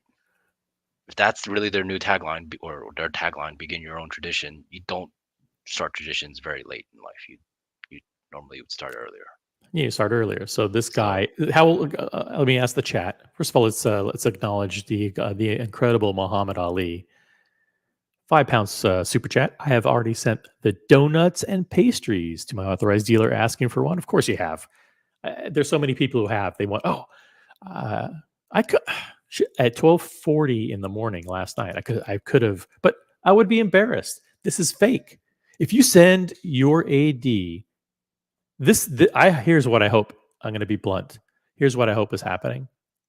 Okay, every single person, and you know who you are out there. If you've sent your AD a text message or left a voicemail or sent them an email saying, I want this watch, you should be completely blacklisted from ever buying Patek Philippe again. Committed to the asylum. Because this is a hoax and they are testing you. And if you say, oh, you know what, and you come up with some kind of justification, I've been dreaming of the day that Patek Philippe would come out with a big date. You finally did it. This is my dream watch. This is my grail. Can I please have? Every single person who contacts their AD to beg for this watch should be immediately blacklisted from Patek Philippe forever. Because this is a test. They are, because they are now separating the real collectors from the blind people. The people who will buy Patek Philippe no matter what. The people who will just buy it or say that they like it because they know they think it'll go for over retail. So that's what I hope is happening. That's what I truly hope is happening. Thank you, Muhammad Ali. Really appreciate it. So tell me in the chat, who is this guy? How old is he? Where is he? What's his ethnicity? What does he do? What is his style? And why should he be the ideal customer for Patek Philippe for this watch? That's what I want you guys to think about, because they chose this image for a reason. So you have to analyze all those things. You have to think about, what are they doing? Analyze the hair, the complexion, the facial hair, the style of the clothes, the look. This is the future look of Patek. That's what they're telling you. No fades. If this were real, You're on this not real train. I think I'm on the real train here. There's no fades. They don't want people with fades. They don't want Buckleys. You know, they want some nice long hair, well shaven. Look at the collar. Look at the shirt. Look at the lapel and the jacket. Nicely dressed young man, beginning his own tradition. Do you see yourself? Do you see yourself in this image? Oh, that could be me. It's just, except for the facial hair, because I can't grow any hair. So that could be me. Yeah, totally. Guys, just because it's like a super early morning stream, that doesn't mean you don't have an obligation to support the channel by upvoting. So like everyone watching right now, this is the Watch Community channel. If you're new, upvote the live stream. Come on, let's get to like 40 likes. There's like barely any likes. So come on, get to clicking and tapping. This is a disaster. It's just stylistically, it's an ugly watch. Hopefully, now maybe they came out with a version that is time only with a big date, and maybe that looks good. Maybe the Patek Philippe's on the bottom, or maybe they flip the movement so the big date is on the bottom and the logo's on top. Oh, I think that'd be ugly. Big date's got to be on top. I think there's examples of big dates on bottom. Oh, that looks so ugly. Why would they use this watch as their first watch to introduce a big date? Because maybe this is the only one that has a big date. Maybe the other one's just time only. I mean, like, for example, why wouldn't they come out with a 5811 with a big date? I don't know. Why would they set Right? this out? You know? Yeah. See, all of this makes no sense. This makes no sense. You would, if they actually had this capability, they would introduce a 5811 with the big date. Then this looks stupid. But think about it, like they this new movement probably, right? New movement. They're going to put in a new watch, get people excited about the new line. I think that's why they did it. Boston says, "Are you saying this is a hoax, that they'll never sell one?" I'm saying that this is a hoax because they would never introduce a watch this ugly. And so what they're doing is they're basically laughing at everybody, because the watch is going to get released in 4 days. Yeah, that's when it's coming out. That sounds like crazy talk, OC. I want to tell you, it sounds crazy. It sounds crazy, but maybe it's just me being naive, because I want to hope that they would never, ever allow a watch that's been in development for 6 years or 7 years for anybody to go to Terry Stern or anybody else and just go, no, we can't do this. This is ugly. I think opposite. I think like they have winning designs and stole elements from each one of those designs and slapped it on a watch, put a rubber strap on it, put a young Buckley on there, and then bam, that's their new campaign. Great idea. I mean, the fact that the chat with 60 people watching is dumbfounded right now. Their brains aren't functioning. Yeah, it's early in the morning. Yeah, they haven't had their coffee. But if I ask a simple question like, who is this guy in the ad? They're speechless. They don't know. They're trying to process everything in their head, and they're like, no, none of this makes sense. This guy, why is this guy here? Why did they use this version of the watch, this really super ugly, asymmetrical, complicated version of the watch in the ad? Why does it have a big date? Like, why is the logo shoved over to the right up against the index? Why does it have those ugly? Does every watch they come out with have to have fucking wings? Yeah, why not? I feel like that's a Patek hallmark right there. It's just everything about it screams debacle. So when I say, and let me be clear, I said from the very beginning, and that everybody should look at it, give it a cursory glance. Your brain would tell you whether or not this is a nice watch or not. And everybody, your eyes don't lie, your brain doesn't lie. It's an abomination. Now, no amount of, oh, well, it's selling for over retail. Oh, well, this is a great entry level into the Patek Philippe brand. Oh, they're targeting first time collectors. It'll be easier to get it. None of that shit matters when we're talking about the watch itself. I guess I'm a simple creature. The more I look at it, the nicer it looks. Fuck. That is disgusting. It's early. I've been on the stream talking about this stupid watch for like an hour now. I mean, everything about taking these cues from the Nautilus and just planting into this watch is just, I'm happy for Patek Philippe because they are perpetrating one of the most fantastic hoaxes of all time on the watch buying public. I just need to drop the link for this into one of our group chats here. All right, Otto with a hot take. This is the watch equivalent of the world telling us that Lizzo was hot. It's a brave piece.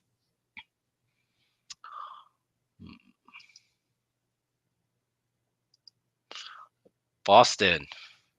Does an olive shirt and navy blazer not scream elitist Patek? But the way the shirt was ironed and put together definitely screams elitist. So nice. Very nice. Look at his hair. His hair is not. Yeah, look at his hair, for example. So nice. So wavy. Just run your fingers through your hair. Look at that. Look at the beard. It's so nicely shaped up. It's everything. Everything's done nicely to PP standards. All right, Diego M, why don't you do this? OC, find a larger photo and compare the details with the 5712 promo photos. Maybe a copy and paste. Well, it's obviously a copy and paste from a previous Patek Philippe ad. They have a brand, a style guide for their ads, and it's a very simple one. So it's very easy for someone to forge this, to fake this. We have the model from the ad.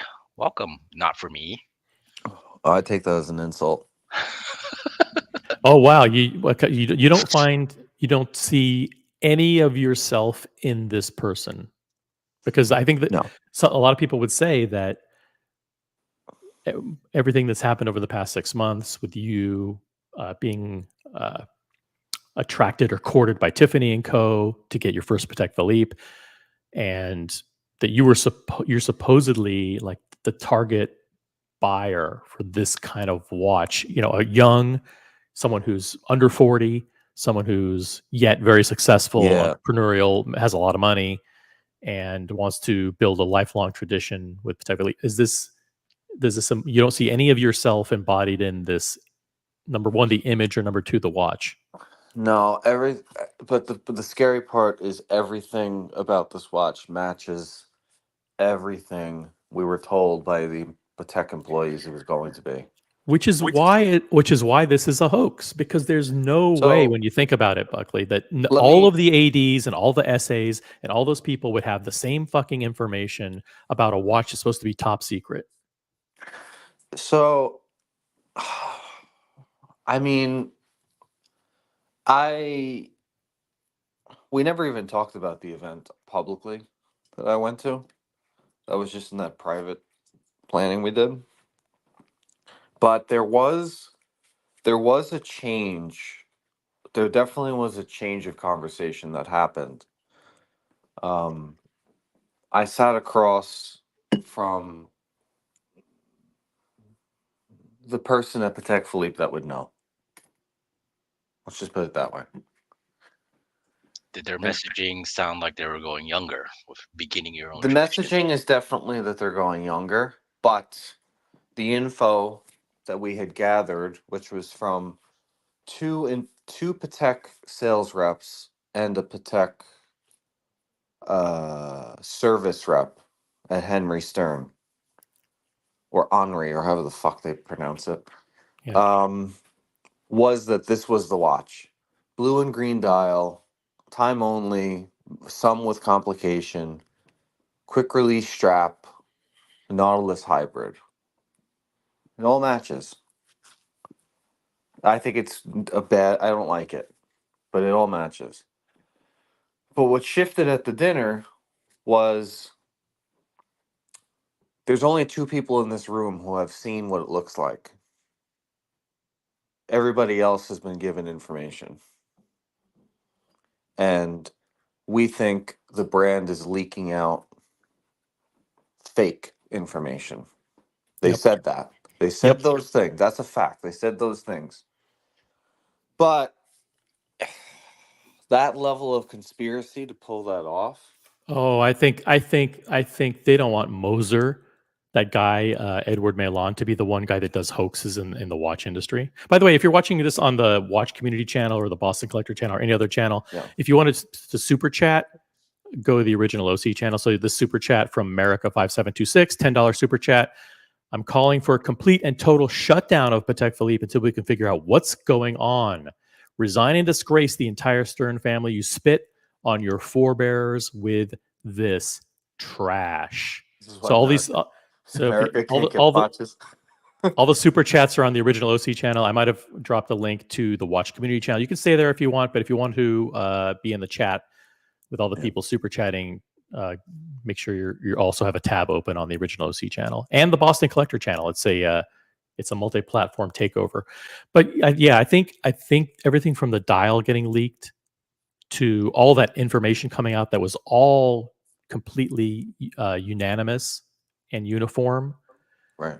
about 30 to 40,000 and these metals and blah blah blah. It's like everybody parroted the same talking points, and now we have this just a few days to create a massive buzz in the industry. You know how many millions of views are going to be generated over the next 72 hours with people Yeah, I mean, commenting on this?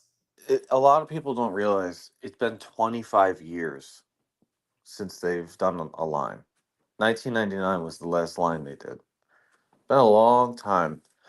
It's hard to believe for me that this guy who's been complaining about the 5711 and took it away because it was taking too much attention away from what Patek Philippe really is, spent the last 6 years taking a 5712 and putting it in a square case with a quick release strap.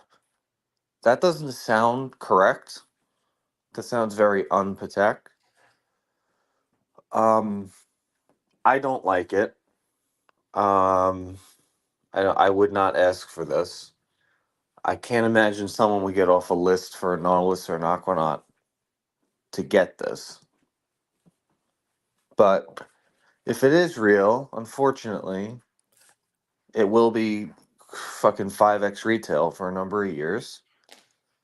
And people will lie to them. I mean, Boston Collector's already doing it. Like, let's just, like, it's too early in the morning for me to try to, like, placate this. He's fucking lying. Like, Boston's bullshitting us all, Yeah, right? he's Like, just he's lying. bullshitting us. There's a few people that are going to do that, right? Like if small G probably eventually will do it. Wristwatch holic Alex eventually probably do it. I'm calling people out. I don't give a fuck. I don't have my coffee yet, right? Jeff, we know who's. But this is not a good watch. This is the only thing cool about this watch is that strap. I hope that strap is real on whatever they're making. I like straps like that. Um, it's got like the Code RM and then the Bulgari Octo. Those three brands have this type of strap. But this matches everything. Oh, see, this matches everything we were told. Yeah, which could be an elaborate lie. Let me just see if I can pull up a bigger image. See, you sound crazy. You think this is a huge conspiracy? It's too much going on for it to be a conspiracy. Can you pull up a different image while I hold on a second? Let me see if. All right, I'm just pull up the brand image then. Hold on, I think I got it. Okay. Can you guys see this? No. There, yeah. Yeah. The ad is weird. I mean, that's not. That's like these fucking models that they use. I was hoping that AP would be the ones that would continue to use ridiculous ads. But if this is real, like I don't know what the fuck. Like some guy who hasn't had a haircut in 6 months is like your Patek customer. That's not what we want, right? Oh, you can't say no, that. I want the guy with his I don't son. want him. I want the guy with the the guy with his son in Nantucket, right? No, I don't even want that. I just fucking clean up your act. I don't want this fucking skinny weirdo. Yeah, okay, cool. The guy who's buying this is a trust fund baby who's crushing a Percocet and putting it up his nose. Fuck you. Well, Buckley, no, hold on. I should take that back because he definitely did clean up his look. Look at the line on his beard. He's a pussy bitch full of estrogen from the plastics in our water. But all I'm saying is he cleaned up real nice. No. Yes. No, he's wearing a fucking an ugly green shirt with a fucking blue overcoat or blazer. Fucking weirdo. This is like, if this is real, this is the most effortless shit I've ever seen in my life. This is real. This is real. This is. What do you think about my? This part probably isn't actually happening, but I wish it were. I wish that Patek Philippe in all the 80s were capturing the names of every single person who contacts them between now and the 17th, when the real watch is going to be revealed, and blacklists them from Patek Philippe forever. Because this is a way of weeding out the people who have eyes and the people who respect the Patek Philippe tradition from those who would buy a pile of dog shit just because they thought it might go for over retail. But this is them beginning their own tradition. I see. The only thing so let's talk about the things that does not match what we were told. The only thing I see is this 5712 complication. Because if they gave all the Patek employees info that matches this watch, why would they give them the wrong complication? And I was strictly told time only or chronograph. Right. There's no way this is gonna. Yeah. The why would they show the most complicated? Doesn't make sense. Version with that ugly dial layout. Why wouldn't they show a simpler one? That chronograph info could be a leak, or like the conspiracy leak where they're leaking out wrong information so they could see who's. I mean, would they be this stupid to have this in a magazine that they would be released fucking almost a week before they do their big Illuminati meeting where they're making people take their cell phones and put them in a bag before they walk in like a comedy show? But there's so much. There's so much that goes into like a release, right? You have to put all the out there ads. You have to make sure you have to make sure the watches that are out there. You have to sign so many NDA agreements. This is Patek Philippe, though. This is not Omega. This is not, this is not AP spitting out a new watch every 2 weeks and not telling anybody. I just can't believe they'd be this stupid and this lazy. Maybe they are. Maybe they fucking are. I don't know. What do you think of the wings? What do you think of the case design? Did you see me earlier how I was drawing the ugly. lines on it? It's ugly. It's ugly. Because here's the thing about Patek. This is the thing about Patek Philippe that you have to go another layer deep beyond the hype, right? They make watches that you have to think about Europeans, right? And how they dress and how they act and what they look for. And they're much more simplistic than Americans or Asians. All the crazy shit, RM, crazy APs, and all that, that goes to the Middle East, it goes to Asia, it goes to America. Europeans are much more reserved. They have class. They wear a button down and tuck it in every day. They don't fucking wear a basketball jersey with shorts and Jordans. It's not how they roll. This watch, to me, Well, is not wait, only wait. ugly, but it's breaking the entire code that they've had for generations. I don't see Alessandro Squarzi putting this watch on and making it cool. If you know who that is, which a lot of people probably No. don't even know who that is. I don't. You know, our friendly viewers in Canada are here represented by Dear Artifact. Huge super chat. A hoax would create buzz, but leaking something ugly to seed a positive reaction when they do turn around and release something desirable is a weak move by a brand like Patek Philippe. I think this might be real. Yeah, it matches everything that the employees were told. So, like I said, a conspiracy this great would be You sound absurd. crazy saying that it's a conspiracy. Yes. I'm not saying it's a conspiracy. It's not a conspiracy. Apple does these kind of leaks too, but not in this kind of scale.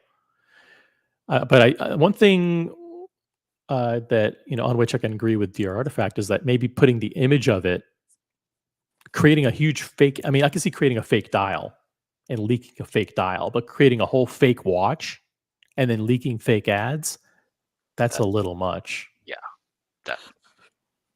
Yeah, I mean, OC, it's likely.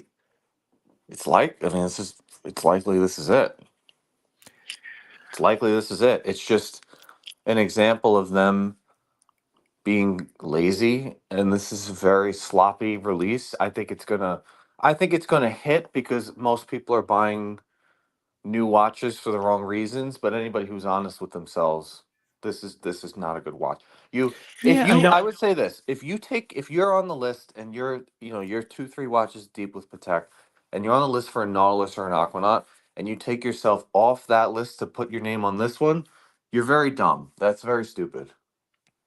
I want everybody to do that. Here's my dream scenario. This is a hoax, that they're actually logging every single person worldwide who contacts their AD and says, "Oh my God, this would be perfect. I've been dreaming of a watch like this." And they put those people and throw their names in the trash.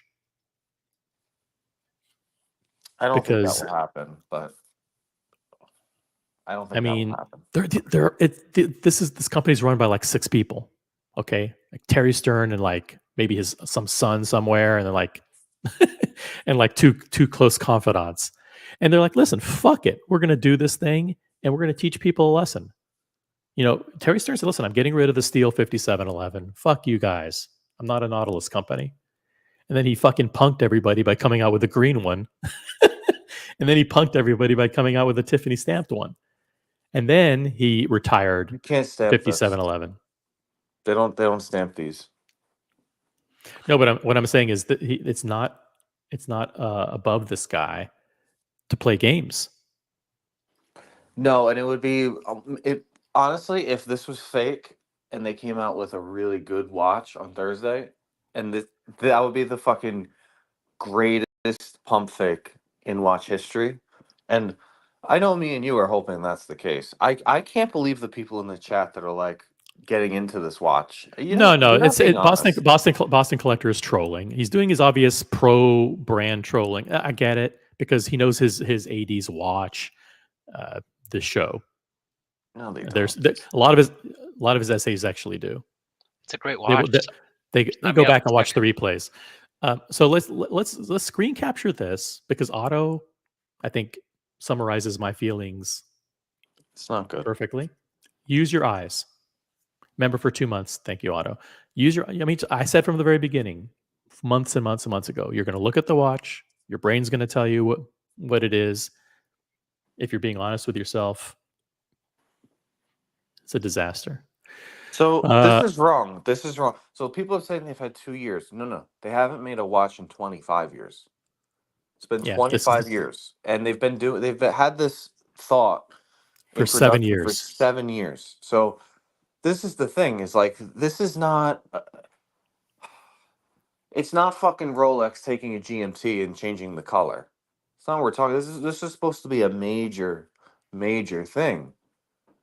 And if this is what they're delivering, I mean, Great watch, Patek. Sign me up. Send me the watch. Is Buckley, is Kevin the ideal no, Kevin. New customer to join to begin his tradition? Kevin is trolling. I don't believe Okay. anybody who's saying this until Come on. someone picks it up in person, puts it on, takes some videos, and is like, "Hey, you know what? Actually, in person, it's not that bad. It's not my top choice." I'll take that as truth. But this image and like getting on the train, no. Guys, No. if you're watching on any of our channels in the network, we're also broadcasting. If you want to super chat on the original OC channel, we're live on the Watch Community channel, the Boston Collector channel. What? Who started this stream? What channels are we live on? At the I don't very know. We got 80 people though. Watch Community, OC, and Boston. Yeah. Please upvote on whichever channel you're on. The super chats, if you see super chats, they're on the original OC channel. Thank you very much. America 57286. He doesn't pull any punches. It's ugly. That's the only test anybody should be using when buying and looking at a watch. It's ugly as hell. Everyone can see it. Stop lying to yourselves. Fire and blacklist, blackball. Fire and blackball the designer and his progeny. The designer is Terry, so that ain't happening. Guys, don't forget that they released a watch with his face on the dial, or somebody's face on the dial. That's not beneath them. No, with his dad's thing, face. His dad's face. They released a watch that was already made and put the face on, which was very lazy, but like oh fuck, we gotta do something for this guy's birthday. It was a watch they designed for Albert Einstein, and they said, you know what, that kind of looks like my dad. Why don't we just? I would rather have the code over this any day of the week. The code is much nicer than this watch. If you want that strap, right, and you want to dress like the fucking jabroni on the left, you know, you want to crush a Percocet, put it up your nose, and then ask your dad for money on Sundays so you have money for the week, go buy a code and do that. This is not. That's what we're gonna call this guy on the left. Percocet Pete. That's my new name for him. And you guys know when I do names, sometimes they stick. So this is the Percocet Pete watch.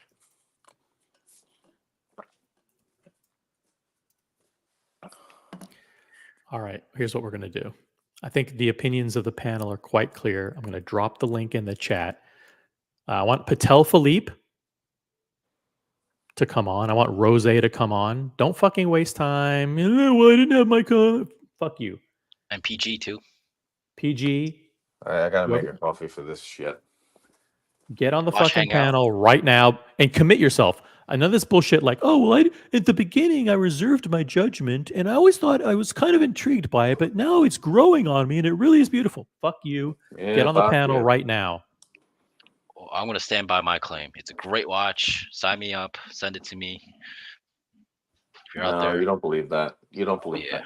But Kevin, if you walked in and said, I know you're trolling because... No. Listen, you'd rather have this over your overseas, which is a quick release option? Definitely not. I mean, that's the whole. There you go. Thank you. But that's not a fair question. Yes, it is a fair question. This watch, and this is another thing that we were told. I don't know if OC was there or not, but this watch was designed to take people away from the overseas and put them into Patek. Yes. Okay, fine. When the time only comes out, let's ask me that again. The time only. Fucking just take that ugly shit off the dial. You got your time only. Well, what if there's no big date? What if the PP is right there on the top where the date is? You know, You're that not changes a buying whole the lot of watch things. about the date. Do you like the goddamn square or do you like circle? Let's break this down and make it simple. I'll be honest. I like the name Patek Philippe on my dial. Right. There's That's a a million. huge There's draw. a million Patek Philippe's you could buy to get Patek Philippe on your dial. Not with a quick release rubber. Oh my god, the There you quick go. That's release rubber. it's so good on the Oh my overseas. god. Oh, so good. You know what we need? We really need AP to come out with a 38 offshore for males. That way we can fix all this. That's what Make we a quick need. release. Quick release too. The problem I also see is that the cuts. Uh-oh, who's that? I'll save my comment because it's a spicy comment because All right. the top part of this watch reminds me of Gerald Charles. It really does, and I fucking hate Gerald Charles. And no one should ever be mentioning Gerald Charles in the same sentence as Patek Philippe. Well, if you get And rid of the wingtips, it looks Nobody like did except for Christian Zeron. No one ever did. But that's a topic yeah, for a different exactly. day. Yeah, no one even knows who Gerald Charles is, but unfortunately now I know who he is, and I see a little bit of that in this watch, and I can't unsee it. Hey, OC. Hey, Diego. Good morning. Good morning. Click the link in the private chat. I made a little morph transition. Oh, man. I'm It's- hoping so bad I think that it's OC is real. right. I think it's real. I did some comparisons of the dial from the green one we saw, and it's exactly the same. Yeah, but that dial, this is the whole thing, Diego. Normally we would tell OC to jump off a cliff, you're fucking out of your mind, right? But the it was a thing. It was a thing that they were saying like Patek has been leaking fake shit. Like the Cubitus is probably not even the real name. It's not going to be called a Cubitus. And Yeah. they've been leaking fake shit. So who knows? Well, here's the thing. Nobody on the panel knows if that green dial was real, and nobody knows if that green dial was a leak that was intentional. Right. So it's 50-50, but assuming the green is real, then if you can pull up that GIF I made, it's Well, real. blue and green are the two colors that they were saying the Cubitus is gonna. Let's just, for people that haven't been listening, this is what Patek employees have been telling people. If you ask them about the Cubitus and they like you, what they've been feeding people, whether it's fake or real, a new sports watch that's a Nautilus Aquanaut hybrid that's going to have 3 quick release straps. It will have a blue or a green dial, and it will be time only or chrono in 3 different metals. This fucking is pretty goddamn close, minus the 5712 complication, which is horrendous, makes no sense on this watch. But we're right there, so I'm ready to be disappointed Thursday night. But What really interests me, assuming it's real, is the complication, because from the outside it looks like 5712, right? But the 5712, I mean, obviously the power reserve isn't there, but your date on the 5712 is at the subdial. This is a day indicator, right? Day of the week. And Yeah. so this is essentially a moon phase day date. Is it annual calendar? Is it perpetual? Who knows? And I how would much thicker assume. is it? Well, the 5712 is very thin. It's like It 9 doesn't have a millimeters. month. It doesn't have a month, so it can't be an annual calendar. the Okay, time only green looks much better than the 5712 So this one. is simply just a day date with moon phase. You know. Well, this is the whole thing. Patek Philippe doesn't make a sports watch. I hate when people say that they make sport. They don't make anything that's a sports watch. So you have to take that fucking term and throw it away. Nobody's sporting in their Patek Philippe. So I mean, oh man, I think it might be No, real. it's a sports watch because it's what you wear after the game for your interview, right? No, it's this In your dry bullshit. fit tee, and Well, they don't make do sure that though. everybody make sure. No, they anyone don't can do see it. that. Soccer No. players? Are you kidding me? No, but that's their watch. Patek doesn't put watches on people like Oh, other brands do. yeah. I was just making a joke that it's a after sports watch. Oh yeah. All the celebrities wear them after games. Yeah. Yeah. Well, soccer, yeah. Other brands, other sports, not so much. But they don't plant watches. That's one thing you got to give Patek. That's kind of cool. It's like Apple. They're not planting watches. Yeah. I mean, if this is it, I don't like it at all. Maybe the time only. We'll see. Because I like just trying to envision some hands on that time only. It's not the worst thing in the world. No. Like I wish you could pause it. If it's time only, it's not that bad, to be honest with you. But here's the problem for me. It's going to be huge. We've already compared it to 5711 No, I don't dial, think and so. I think it's big, dude. Yeah. I don't think so. I think the lugs are going to be real short, like 41 millimeters. The lug to lug? Mm-hmm. No, because the lug to lug on a 5726 is like 45.3. There's no way that this is 41. Yeah, but I think it's going to be like it's going to have a smaller. I think it's going to have more of like a Santos type of feeling. Yeah, it's going to be like a Santos. I think it's going to be like a Santos XL, honestly.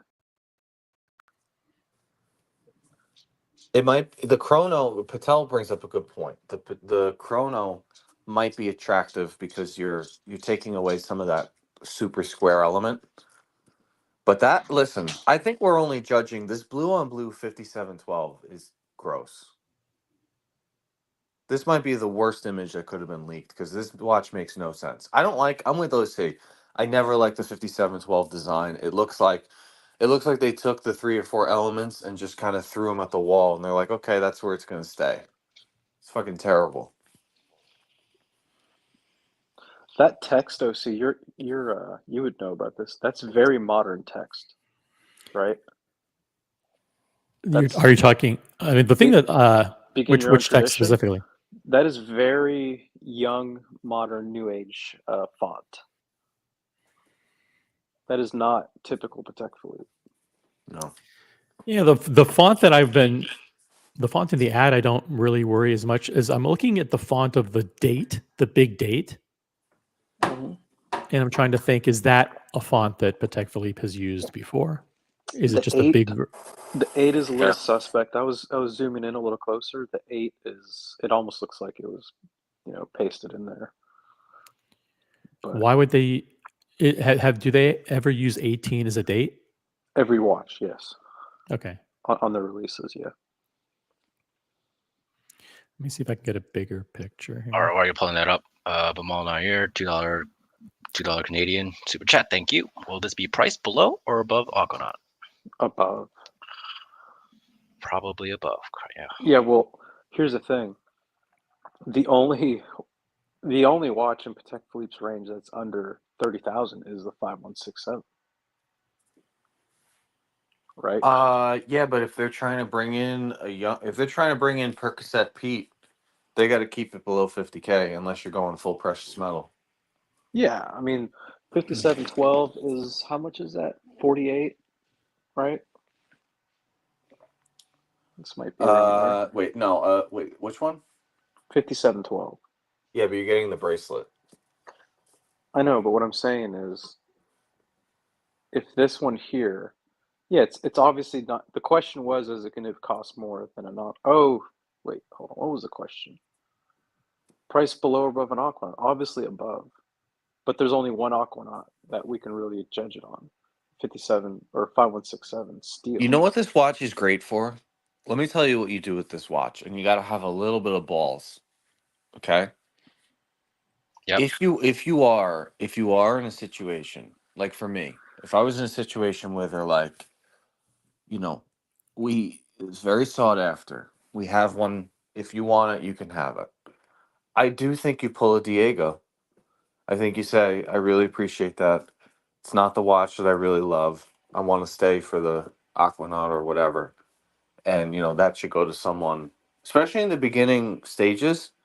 That should go to someone who really, I think you're going to win big doing that. I think your pump fake on them is going to really help your case, unless you really like this, which I don't believe anyone really does. I think they're lying. Rose with the 2-month member super chat. The 57112 is beautiful. Best current Nautilus by a mile. No way. No way. Here's why I say I reserve judgment, because 5980, 5726, RMs, all of those watches before I tried them on in person, I thought, nah, those are kind of, I don't like them, right? A lot of brands do a really bad job of showing in their promo videos or photos like the actual wearability of the watch. I think this is a terrible. This image here just looks like, all right, I'm gonna be wearing this gigantic thing, but if it's refined and tastefully sized, it might be really cool. Go ahead and say it. Greatest release of 2024. With that, I'm going to go to the gym. Somebody positive, please join the panel and tell these clowns over here that this is the greatest watch ever. All right, thank you guys. Thank you, Kevin, for hosting. Great job. It's Patek. It'll always be better in person than in an image. But, I mean, it's Patek. Yeah, I'm not warming up to it. I'm never going to warm up to it. I don't like this version. Why did they do these hands? It just... That's the sports hands, yeah. So it's on every one of their sports models. So derivative of the Nautilus. Yeah, you spent 7 years fucking what? Putting the Nautilus in a square case? I wish we could see what this looked like with a bracelet. I'm back. Because we all agree 5726 on strap is like a totally different watch than on bracelet, right? Yeah. One's beautiful, one is like, oh man. That's so that little fade out thing that you had before with the green one. Yeah. The green one on with the strap and time only bracelet, obviously it's going to be more proportioned, shiny in person. Not a bad watch, but it's not a fucking a Nautilus is still the better watch. Let's not don't lose that, right? I feel like people are like, oh, I gotta go off the list and get this one on it. If you squint, this actually looks really good. I'm serious. Like, you think I laugh or joke about the squint thing, but the squint factor is like when you see a watch and pass it on someone's wrist. Doesn't look terrible. Most watches don't. Most watches don't, but it's Patek here, right? If you have 20 and they're, you're Zack Attack, they're throwing you one, all right, fine, get it. If you have one or two, no, you don't. I like this. Time only, I kind of like it. But it's going to be too big for me. It's going to be way too big, so I'm not going to even ask for it. Hey, guys. Kevin asked Boston for me collector. to come on the panel, so here. He's triggered. I'm not triggered. I started the stream. Oh, you did? Thank you, Boston. Thank you. No, Good move. I agree with Diego a little bit. Like, I think the size is going to be a big factor.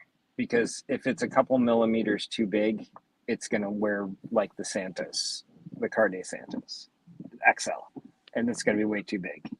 I think that the big thing on this is like this flat image is kind of, it's easy to be thrown off by it. But if you look at the side profile and it's anything like the Nautilus and it has like step downs and the case shape and everything, like it could be a really cool watch.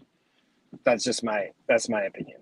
I'm not a big fan of the asymmetry, but it's a new complication, so that's kind of cool if that's what they decide to do. And I'm really worried about the wingspan. Shout out Diego, because these end links, depending on how curved they are, will we've seen it in other watches. Like it can really push that wingspan out in the shape of the bracelet on your wrists. Yeah, it's It's a very similar, I mean, end link as the 5726, 5990, Yeah. 5980. However, the 5990 and 80 are two completely different beasts. The 90 is Right. huge, right? Yeah. The 90 is Yeah. big. The 80, Yeah. I've been told I can pull off. Mhm. The reason that I'm concerned about size is because when we compared this to a 5711 dial, which is quote unquote 40 mil, the dial was substantially bigger, right? Mhm. Which leads me to believe that this is going to be more in the 5990 size range. Could you repost the link in the private chat? Because when I click on it a second time, it takes me to like an ad or something. It won't let me refresh it. Okay, yeah. Thank you. Because I think you did a great job kind of transposing the gray leaked dial into the case. Buckley, did they say what size it was going to be? They say 40, 40, 41? Yeah, that was the thing that they were kind of all over the board. I heard 40, I heard 40.5, I heard 41.5. But the thing that threw me off was the uh, uh, very, very important person at Patek was like, nobody has seen the watch. Only two people in this room have seen it. Which is like, okay, so then all these people that have been saying, we've seen this, we've heard this, Terry Stern sat down with me and asked my opinion. All of those people gave us this info of what you see on this screen.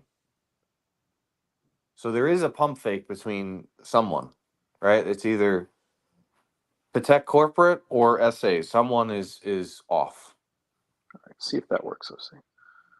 But yeah, I mean, it's fucking gonna fit. I mean, guys, come on. I know you pick apart like half millimeter type thing, but you put the watch on, it's probably gonna look fine.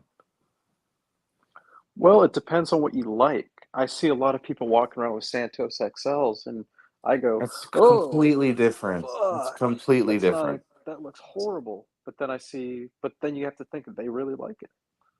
No, no, no. That's completely different. You're talking about zero refinement. You're talking about No, mass I'm just produced no, no, everywhere. no, no, no. I'm talking general shape of the watch, man. I'm not talking like obviously this is gonna be better, but look at how wide the bracelet is on this. This is very similar to the XL. Um, No, it's not going to be Look how anywhere wide. close to Look the how wide the XL. actual case is with the wings. Look how wide the case is. yeah, No. it's This big. is where I'm gonna agree with Boston Collector. This flat image is throwing you off. It's not gonna look like that. Well, you're gonna have to decide ultimately. Do you like square or do you like that Nautilus shape? That's what you have to pick. Like, which one do you want? Right? Because Diego, if your SA gives you this watch, you could probably say goodbye to the 5726 forever until you start buying some cufflinks from Ladies Patek. Right. So that's what you gotta say. Is like, okay, it's not bad, Well, that's where but you have the adult conversation and you yeah, say, hey, if I buy this, what happens to this allocation? Be honest with me because it's going to sway my decision. I'm like, yeah. this is a lot of money. Don't lie. This is the time to be honest. And if they say, yeah, you probably Now's won't, the time. Of all you, times, now is the you, time. Yeah, this is well, it. you know what? I'm These recording you. essays, these essays, they don't understand that like imagine if you're going to buy a car, right? And you're Oh like, yeah, oh, a used car, a car salesman, the epitome of honesty and no, but like, transparency. no, but like, imagine if you've been waiting It's for like a a used car GT, sale. you've been waiting for a GT3 RS, and they happen to have a GT4 RS on the lot, and you ask them like, if I buy the 4 RS, does that take away my GT3 allocation? Like, you'd hope they'd say, yeah, I mean, it'll probably bump you back 3 years. Okay, well, I'll get the GT3 RS then. Why can't they do the same with watches? Because they're You know? salespeople and they're being fed watches to give to you. They don't have access to a safe like you think they do, where I they're just I think I know why it is though, because a lot of times it doesn't come down to the SA. It comes down to the store owner, right? Or like yes. the directing manager. Like they can say, yeah, if you don't get like they probably can't like, all right, scenario, tomorrow I get the call for Cubitus. Come on in. I love it. I'm like, wow, I like it, but 5726 is still better. Do you think if I pass on this I can get the 26? They have no fucking clue because it comes down to one person. right? So that's why they won't tell you. I think they have people in corporate that are controlling allocations. I mean, Yeah. I know for sure. I know for sure with my situation, there's a team of 6 in the boutique, and not one of the 6 can make a decision. They gather clientele, Yeah. and they put together biographies and resumes, and they put it all, not resumes, but you know what I mean. They put together whatever, and then they go to 1 or 2 people that are not in the store to say, can they have this? Mhm. So I don't know. It could be different for yours, but it's not quite like Rolex where it's like you have a sub and 2 date just this week. Make sure you give them to the right people. See you on Saturday. Right. All right, let me give you an opportunity to start to do a poll. Does anyone have a good poll? Anyone on the panel have a good poll idea? Yes. Okay. Should we do should we do a Diego stream to help fund Percocet Pete's rehab? Sure. Or Actually, yeah, what should we give do? me a shorter, simpler Okay, question. I have a real question. Where does if this is the watch, where does it fit? Is it below the Aquanaut? Is it above the Aquanaut? Below. Let's You know. talk time. Let's talk time only, right? Yeah, I think 5167 versus the yeah. green time only. I Okay. think the real question is what if you're up for allocation of an Aquanaut right now and you are looking at a 5167, do you go for the Cubitus, this Cubitus with the blue dial, whatever, over that? Or do you stick with your 5167, right? Like where is it? There's some order that happens with all these watches. 5167 to me, although it's been at the top, Mhm. I think it's the worst one. I think it's at the bottom. Let me read the question. Here's the question. If this is real, where does this fit in the Patek lineup? A, above the Nautilus, B, above the Aquanaut, C, below the Aquanaut. It's Does not that that make simple. sense? It's not that simple because a 5167 Right. is a small, very boring, looks like a Right. tire Aquanaut at 25K. But Like, yeah. I How do you would feel? put this How do you feel way about below. blue? How do you feel about blue tires, Buckley? They're cool in Grand Theft Auto, but Yeah. All right. So I what's the poll question though? So I think the real question is, I don't know. To me, where is this better? Is this better than a green or blue 3-hand Aquanaut? no, I don't know. without question, no. The 3-hander? Without question. Just the plain The three-hander? only better element will be the quick release strap. Okay. Well, it's got a complication too, right? Yeah, but why would you? No, but It let's gets compare the weird. time. Let's compare the time only, Boston. It's not fair to compare the day date to a 5167. Okay. Well, do the time only. Would you rather No. this or the green or blue Nautilus? Or the green or blue I 3-hand would Nautilus? I'd I mean, much not rather. Nautilus. Sorry. Obviously, you want a 5811 over this. Let's just. Yeah. The thing with the Nautilus is that's going to keep it at the top is the bracelet. It's all about the bracelet for the Nautilus. But they're putting it on the straps, and that kind of is confusing to me. Like, I don't like any of the 5980, 5990s, Hold any on. of those on the strap. Like, I Let think they're me. awful. So, yeah, I think there's going to be versions of this with a steel bracelet, right? For sure. I don't know. There has to be. I don't think so. No, I think they're trying to keep the price point down by not doing a bracelet. Yeah, but what's the all right? So 5726 on leather is you're approaching 50,000, right? Mhm. So there's no reason that this watch on the day date on leather would be 50,000.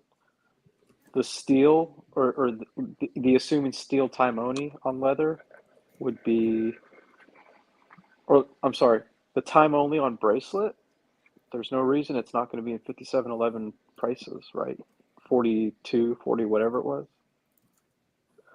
All this talk about like you guys forget the 5711 and the 5167 and the 5164, those were quote unquote entry level pieces to Right. Patek. Right. And the 5164 is like $40-some thousand. Right. So and it's simply a travel time date complication on a fucking rubber strap. So I think this is this going is to be going to go to two expensive. places. This is It's going to gonna go be to two expensive. places. All right, this watch goes to two places: entry level, one watch or no watch, and fucking VVVVVIP, 10, 12 or more. All the people in the middle, I think you're going to really have a hard time trying to pull this off and get it, unless it's an absolute dog, which it won't be. It's Patek. It won't be. It just won't be. No. It won't be. Let But me add. Oh, go ahead. Sorry. no, I'm just saying. I like if you have 2 or 3 watches, and you're on the list for the Nautilus. Maybe you got an Aquanaut as your second or third. You're gonna have a very hard time getting this watch. You know what I think? All right, let's go with that entry level sports piece narrative. This might be true. It's like, okay, let's look at the time only. You want a sports piece? We're not giving you an Aquanaut. We're not giving you a 5811. Here you go. Now, you want a little bit more complicated sports piece? We're not going to give you 5712 with its, date, moon phase, power reserve. That's kind of cool. We're not going to give you a 5726 with an annual calendar, right? Here's a simple get your toes wet complication of a day date. This is a very rudimentary, complicated watch. It's a day date. That's not why people are gonna buy it, though. It's no, but what I'm saying is, like, if the narrative is true that this is for the people, the young people getting into Patek, they don't need an annual calendar. Just give me the day and the date, right? Yeah. That's all I need.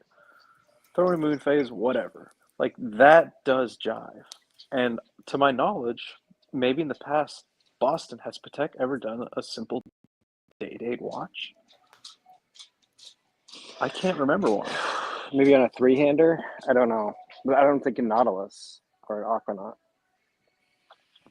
So that was a decision they made. It's like the pointer, calendar. There's no. I don't know if there's a straight day date. To me, a day date is a very basic, like you ask some kid that's 30 years old working the finance Rolex in New day York, date, right? Yeah. Do you want annual calendar? Do you want perpetual? He's like, nah, I just need to know what day and date it is, right?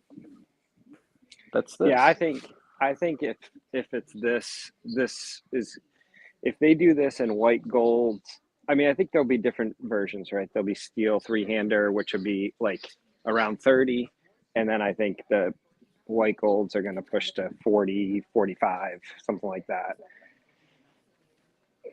I don't know. I just think that, I think if it were, it makes sense to me for them to target the younger people with this watch and say, we've designed this. This is our younger sons that are designing it in Patek. We're doing this for the younger up and coming people. This is not your grandfather's watch. This is not your dad's Aquanaut, Nautilus, whatever. Like, save that for them. We're not giving it to you anyway because you're too young, right? We're doing that for the Patek collectors that have been with us for 20 years. Like, that's why you're not getting it.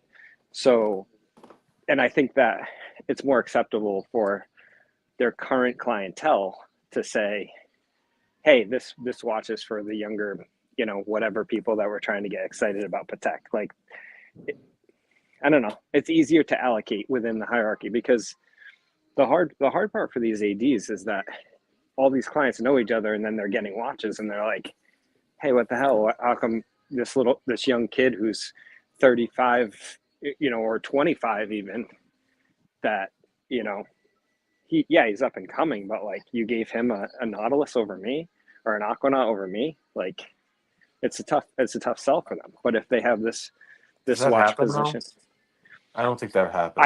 I think sometimes they want that to happen to get the customer. Like, the ADs want it to happen. I was right? one of two people at our. But they don't ADs. need the customer. They don't need it. Like, if the guy comes in at 25 asking for an Aquanaut, I mean, what are they getting? What does an average Patek get in Aquanauts?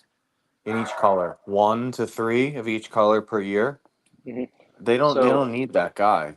I know, but they're my point is they're turning away future long-term for future customers right now, and I think it'd be good to capture some of those. Yeah. At my AD's 50th anniversary party, I was one of two people that had a sports Patek. And there was a lot of people, older gentlemen, that, you know, they were very well dressed. And you could probably tell, like the things Boston is saying, like, why does that kid have one? And you tell me I can't get one. That's a real thing. Right. Yeah, it's a real thing. But what my AD told me was, this is an entry-level Patek. You're young. It's a sports piece. It was made for you. It's not made for the 70-year-old guy, right? It's like an Aquanaut is not a 50-year-old man's watch. Yeah. It's not. Yeah. I know. I mean, like, I know that's the way it's supposed to be, but that's just not the way that it's been. Doesn't mean you can't pull it off, right? Like someone like Jeff or OC or Boston, you guys would look great in an Aquanaut.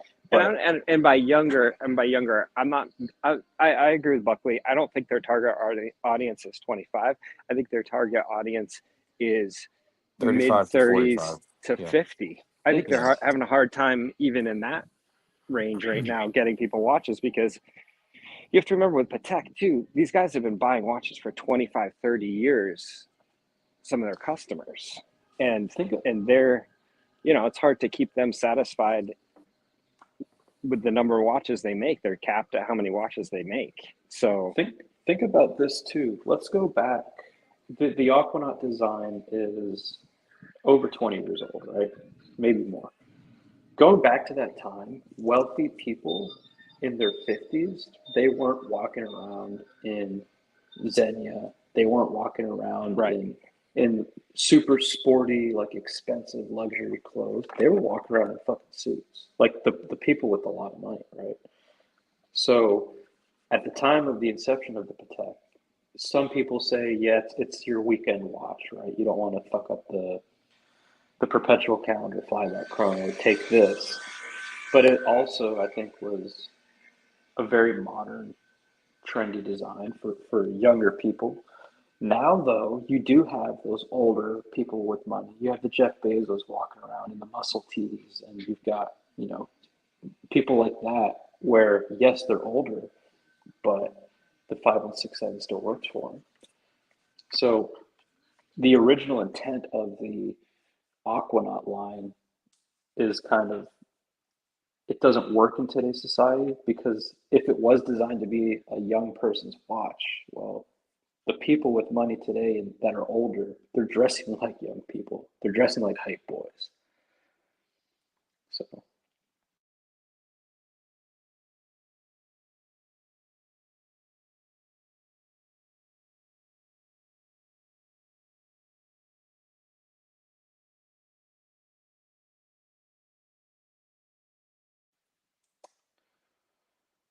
OC, being very quiet.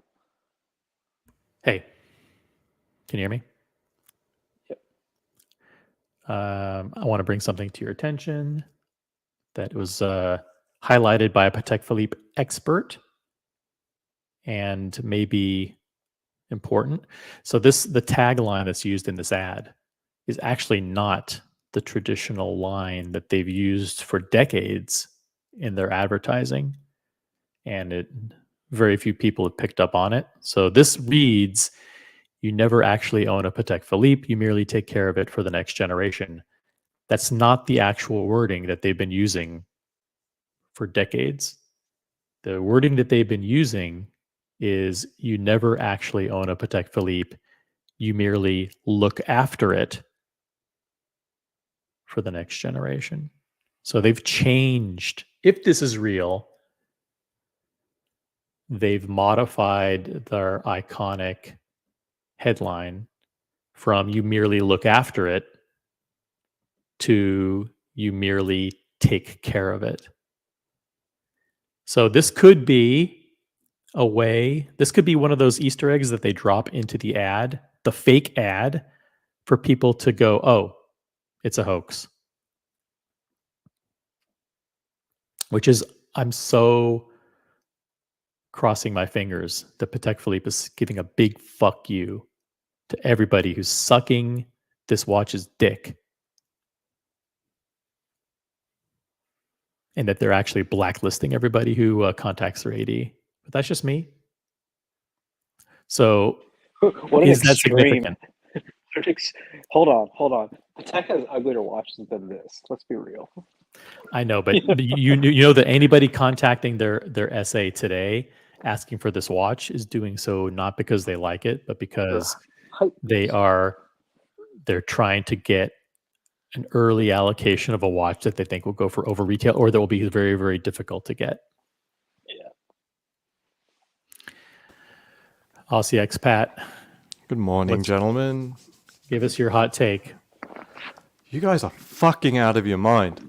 Like, seriously, this is the most disgusting shit ever. What do you mean? What 99% of us are saying that? Yeah, but you're trying to make excuses for, oh, who's this for? Oh, it's like, this is disgusting garbage. I had to look at the Nautilus after looking at this. Like, okay, it's clearly inspired by it. I don't even think the Nautilus looks good anymore after looking at this. I mean, it's disgusting. In a way, they're besmirching the legacy of the Nautilus by coming out. If this were real, by coming out with something like this, it drags the Nautilus down. If this is real or fake, it doesn't matter. I think the Nautilus looks like shit now. It honestly, I look at the Nautilus, like I'm looking at the pictures, and it's just not that great of a watch. That goes back to what I said about like photos don't do these watches justice. I hated the Nautilus until I tried one on. You know, like, maybe trying one on is different. I mean, in person, I think the Nautilus looks worse than its photos. But anyway. Do you like the Cartier Santos? The Santos is nice, but I think it's a little overrated. It's subjective. Some people love it, some people hate it. No. The issue with the Nautilus is in person, like the build quality and the Aquanaut. The build quality isn't anywhere near what you think it should be. Like it doesn't really even come close to like an AP, like in terms of build quality and finishing and the quality of the clasps and so forth. I'm looking at mine right now. It's pretty good. It's up to you. If you're talking about I just think in person it looks like it looks crap to what it looks like in photos and video. If you're talking about the bracelets, yeah, the AP bracelet is the undisputed champion of bracelets, right?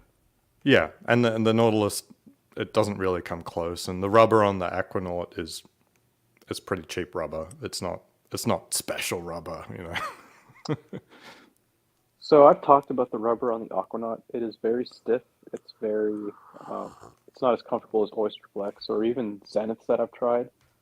But I think what they've built into the Aquanaut rubber is it's going to last forever. It doesn't scratch. My Oyster Flex scratches. This doesn't scratch. Aquanaut straps don't fade. You know, pull up a original Aquanaut strap and it's still jet black. You know.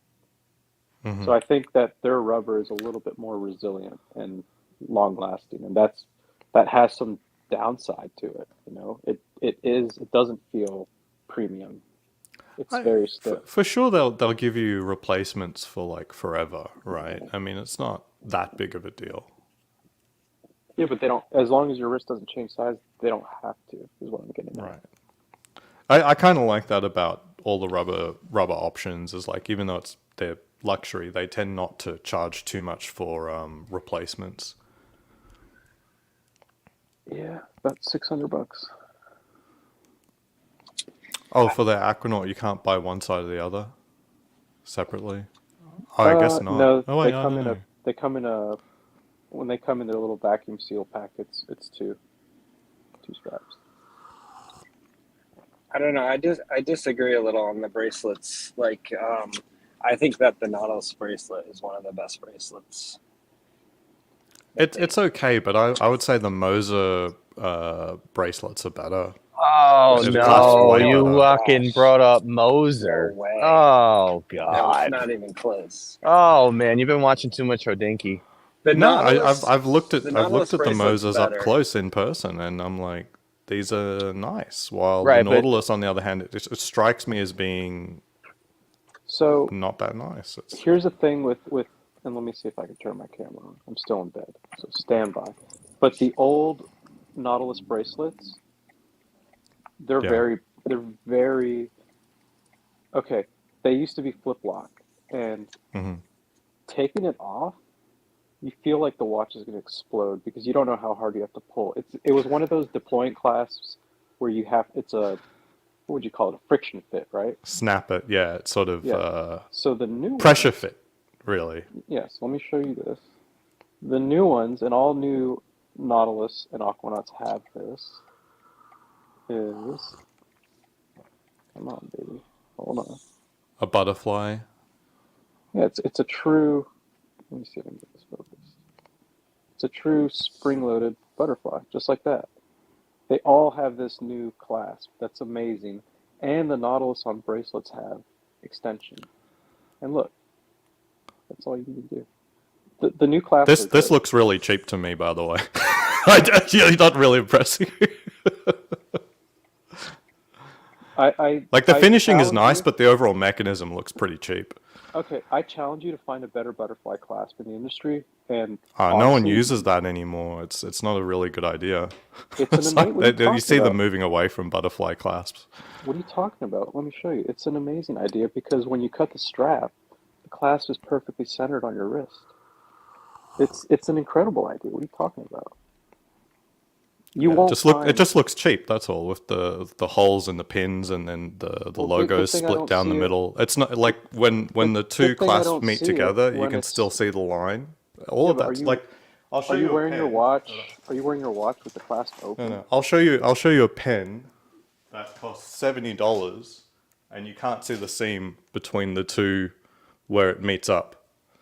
This is a $70 pen, and can you see the seams? But you can see the seams on your clasp.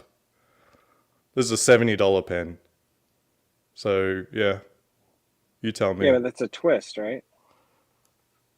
Yeah, but I'm saying, like, in terms of, like this is possible for $70 and make profit on. You know, I'm not talking about some oddball thing, like this is the quality of machining and stuff like that. I'm just saying, like, when it meets up like that. Is it might look cheap, like you might say it's tacky that it's got the holes and the whatever, but Boston, am I wrong? Like, find a better butterfly clasp in the industry. Right now, Patek is winning. They're beating AP for sure. I don't know. The Nautilus. I mean, the new ones. It depends. The old ones are terrible. The old ones are terrible. I have the old one, but I like it actually because it's so secure. Like, I have to yank on the thing to open it. Like, I feel like this thing's not going to come off.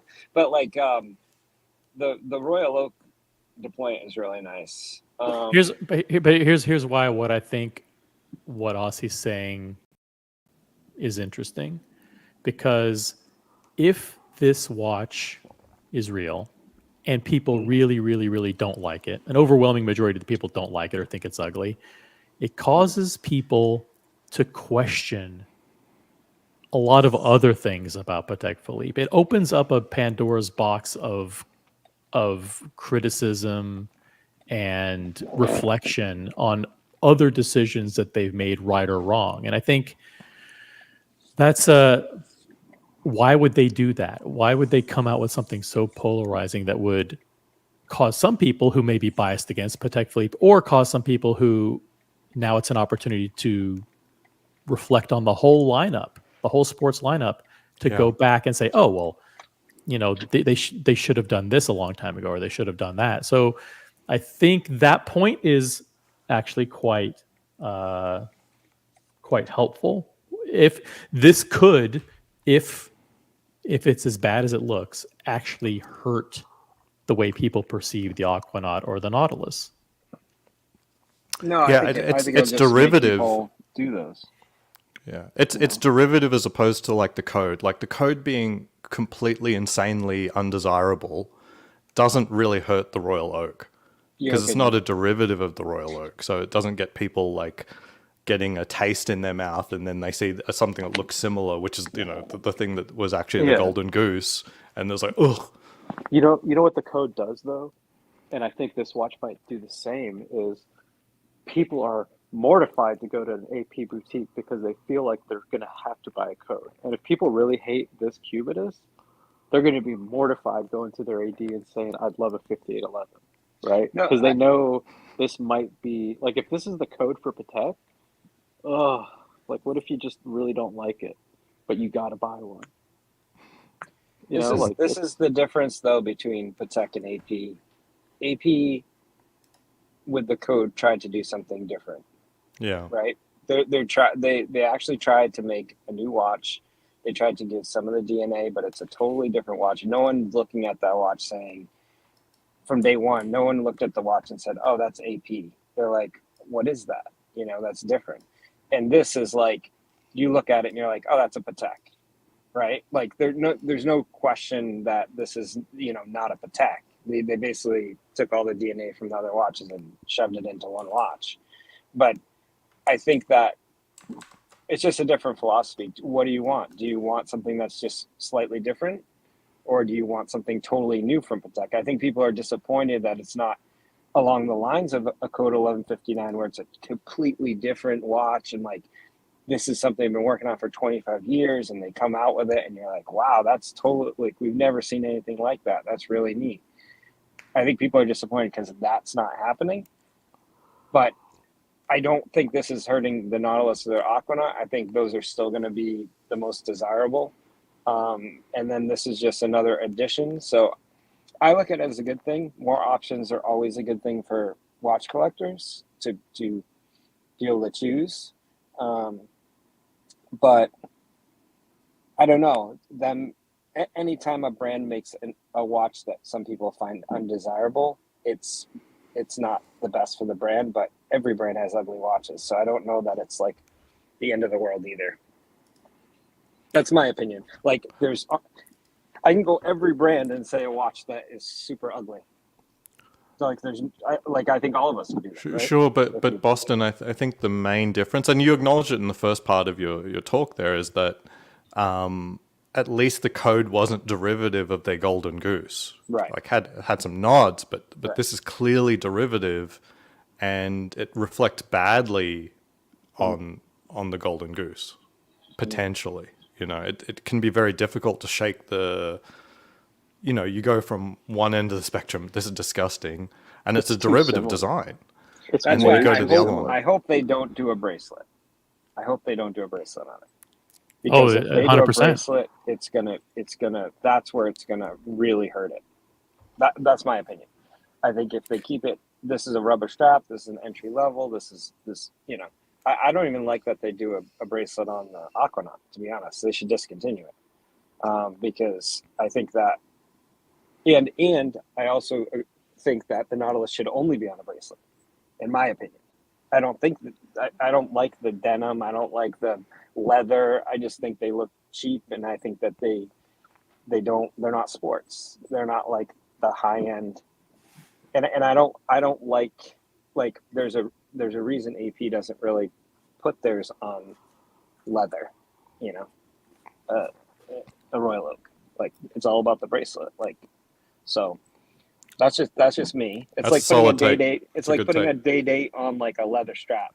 Like, we'd all be like, oh, why did they do that?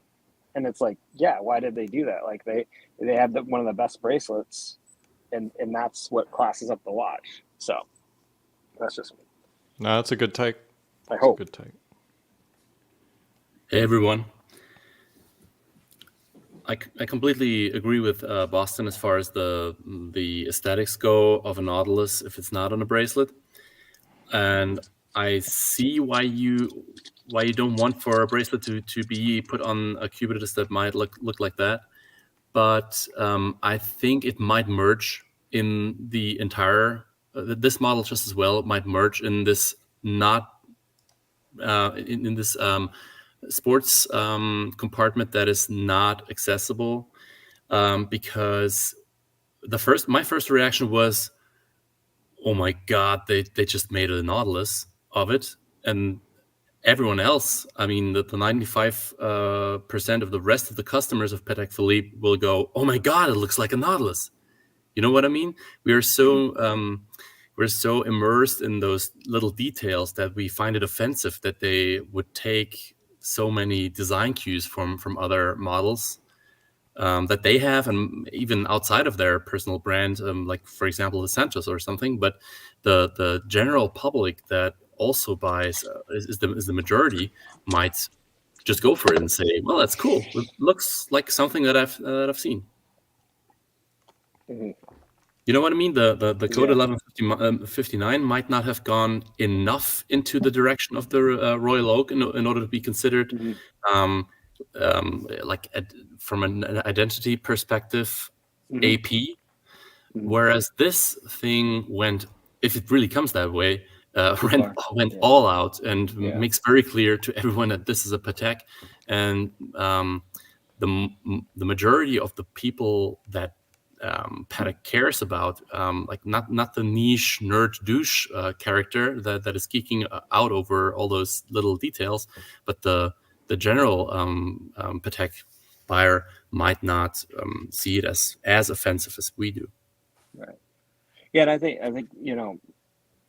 the code, certainly when it first came out, everybody's like, "What is that? Is that even an AP?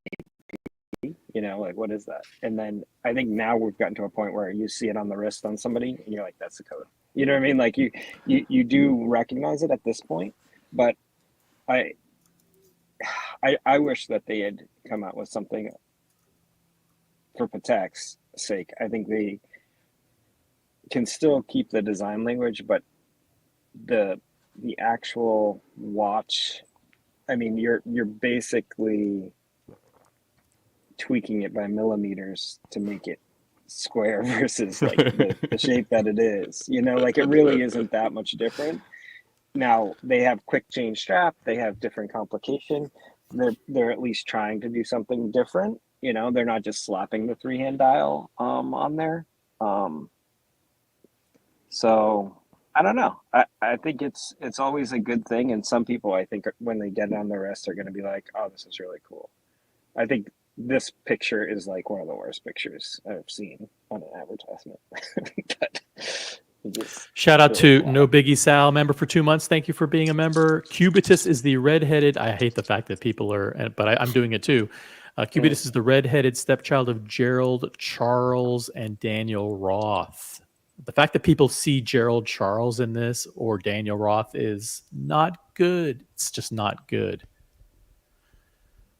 Well, it's Gerald Genta, but it's not Gerald Genta. It's weird, right? Like, right. I think that's the weird thing is and that was the good. I think it was good for AP to go away from too much of the Royal Oak, because everybody thinks that they're only Royal Oak anyway. But I think that it's important to make a distinction, like this is AP, not Gerald Charles. Yeah. Listen, this is. I still have the to code.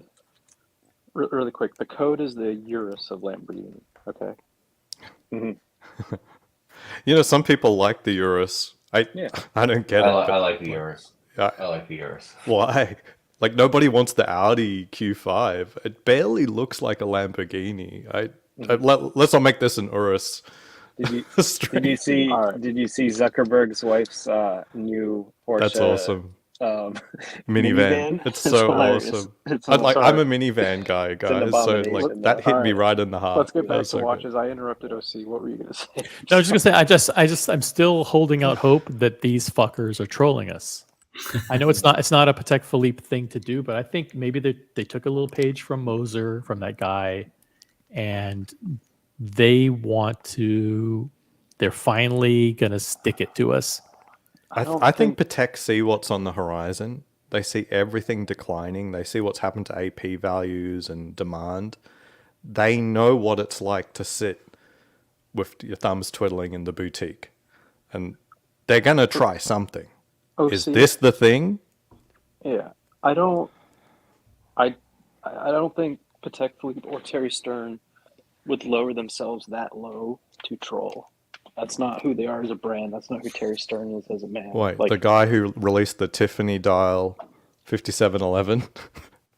Yeah, look, man. They're not the brand to respond to the hype. And the market and stuff. No, They're going to saying- discontinue the 5711, but totally bring out the most hypest jump the shark watch of you're all not time. listening to what I said. He's not the kind of guy to fuck around with people and troll and release fake images. That's not okay. Patek Philippe. I don't think anyone was suggesting that, but That's what I Osama am. is suggesting. Oh, He's saying really? He hopes. Yeah, he thinks that I this am. is a troll. That's what he's been I saying. think I'm hoping that this is all an elaborate hoax. an that official troll. That they leaked a fake dial, that they are leaking fake images of the watch. A fake ad campaign has been planted. I'm not one to believe in conspiracy there, but I would like to hope that this is part of a disinformation campaign.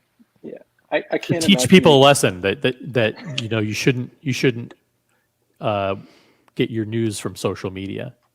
I can't imagine the execs in the boardroom at Patek are like, okay, so we have Zitrol images ready to be released. Yes, okay, and we've all been do all the essays at Tiffany Patek in New York City know exactly what to say to Buckley. Yes, But they okay, did. very But good. they did hook, line, and sinker. That's great. They leaked great. they leaked the info Now- to Reddit. They linked the info Look, to the essays. If Rolex was able to get who's going to post on Reddit? Do you have your fake Reddit account ready yet?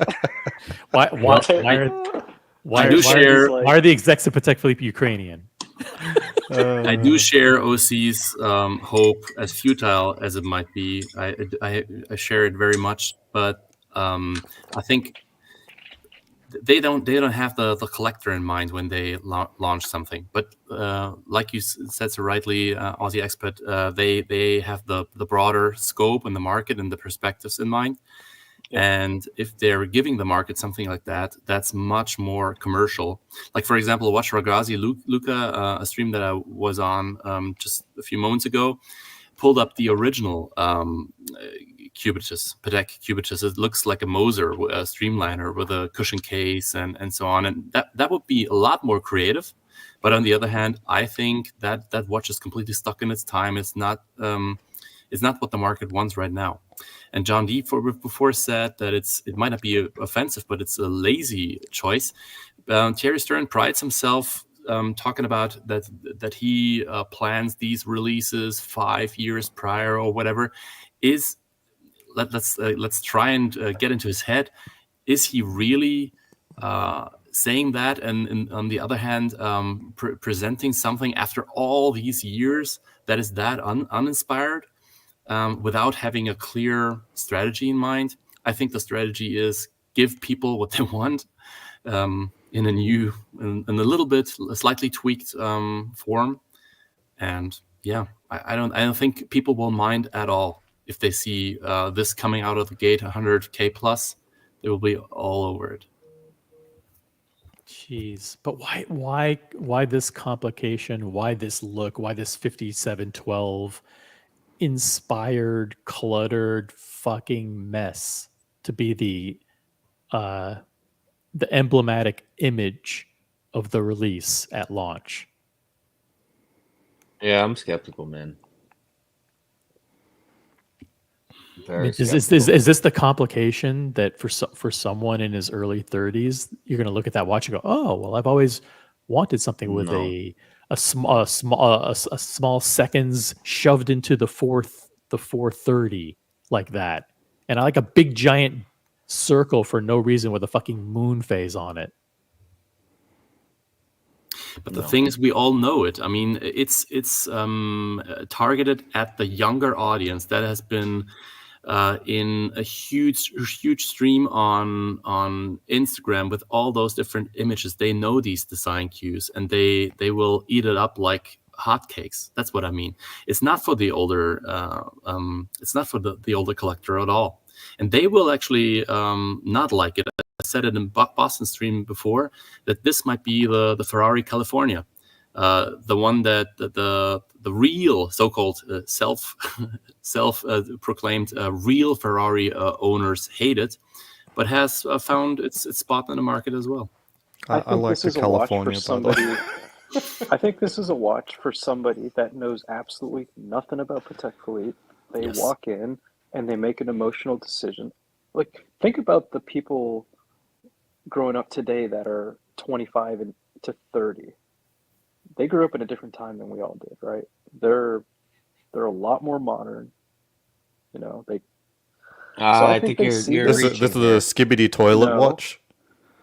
Yeah, but that's not how Patek works right now. They You don't grew walk up. into Patek and see watches in the case and they say, "You want this?" That's not how it works. Did I say that, Buckley? No. What I'm You getting said at emotional is decision when they get to the boutique and they know nothing about Patek. My question what to I'm. you is, No, how let me many finish. people Let me walk into finish. Patek knowing nothing about Patek these days? What I'm saying is, people that grew up with the Apple Watch, No, and then they you're come in reaching. and they see this, they might like it. No, But to you're reaching. Buckley's point, it's just that Patek has not.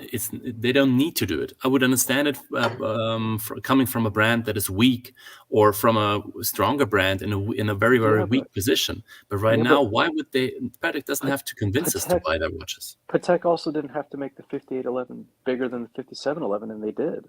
Why did they do that? Because they were on the pressure of market demand. And maybe This there's is some not market demand satisfying for market young demand, people. though. This is not doing it for. I don't Is see this doing it for young is the people. We still want the 1159 Nautilus. is the 1159 satisfying market demand?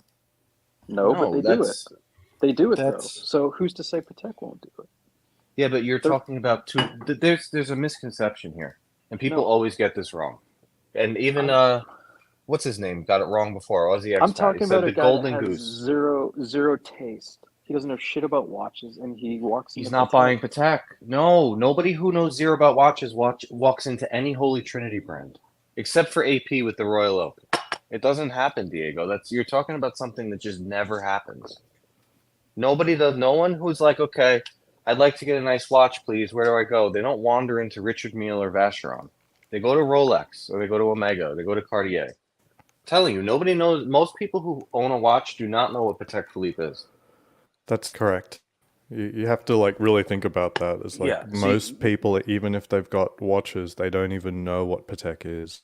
There's three things. There's three things that I've heard so far that are just they're wrong and they don't happen.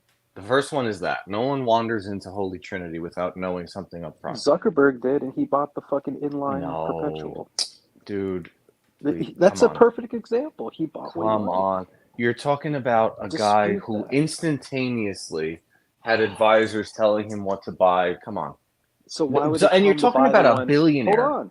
Why would they tell him to buy the one that goes way below retail then, if he has advisors? That makes no sense. The guy bought the watch that he liked. Zuckerberg is a one-off in Zuckerberg is a one-off in 8 billion people. It's an example. He's not the only billionaire that decides. Example. He's not the only billionaire that doesn't know shit about watch that decides, I want to get a nice watch. Billionaires don't wander into watch boutiques. Or go online and buy it. I mean, no. Well, okay, let's come down to the 99.9999999% of people. I get you have a one-off example. I understand. So let's there's 3 points here. First one, nobody's wandering to Holy Trinity who doesn't know about watches. That just doesn't happen. The second thing, if you do wander in, there's no Patek Philippe sitting in any boutique where they're going to turn around and sell it to you the first day. Unless you're an absolute... Okay, so there's no emotional decision. You're going to have to request this watch, right? Yeah, no. I don't mean like, oh, I like that, I'll take it home. I'm saying they might see this, like the younger generation might see this design and say, I kind of like that. Whereas they didn't grow up with the Nautilus and the Aquanauts being the front runners of the sports models for Patek. They're going in blind. Like somebody that gets into watches when this is already in the catalog, let's just say the first time they go to PatekPhilippe.com, which we all did at some point in our collecting journey, if they have all 3 options, they may choose this over the other 2. That's what I'm saying.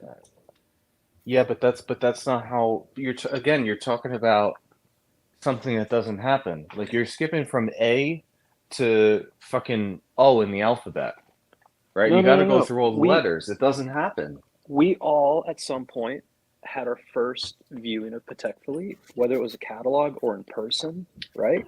We all did. That's going to continue to happen, is what I'm saying. And if all 3 are in the catalog and they don't have any basis to know that the Nautilus and the Aquanaut are king and this is a piece of shit watch, they just see all 3, they're going to come to their own emotional decision. And the younger generation may see this design and say, I like this a lot. That's all I'm saying. Okay. So, but here, what I'm saying is that doesn't happen because it's impossible. The only way you find out about Patek Philippe right now, as a younger generation, there's only one way to find out about Patek Philippe. It's through watching television and seeing a celebrity or an athlete wearing it, or it's through Instagram. There is no like, I walked by a watch boutique. I don't have social media on my phone at 28 years old. And I saw Patek Philippe and I said, you know what? I think today I'm going to get into watches. Let me go look at the website. And I found the Cubitus, and that's the most attractive. That's never, I mean, come on. That's So what you're one in saying a is, trillion chance that would ever happen. no, Buck, that's exactly how it happens. That's not how it happens. No, that's not how it happens. Not with a Holy Trinity brand. You have to digest it. How many years were you buying watches before you owned a Patek? A long time, but I also always loved the Aquanaut. I found Patek Philippe when I was in college, like 19 years old, and I ordered a catalog because Archie made a video saying you can order catalogs from the brands, and I did, and I saw the Aquanaut. I was like, that's pretty Okay, cool. so Archie influenced you. No, he didn't talk about the Patek. He was talking about Calatravas and shit.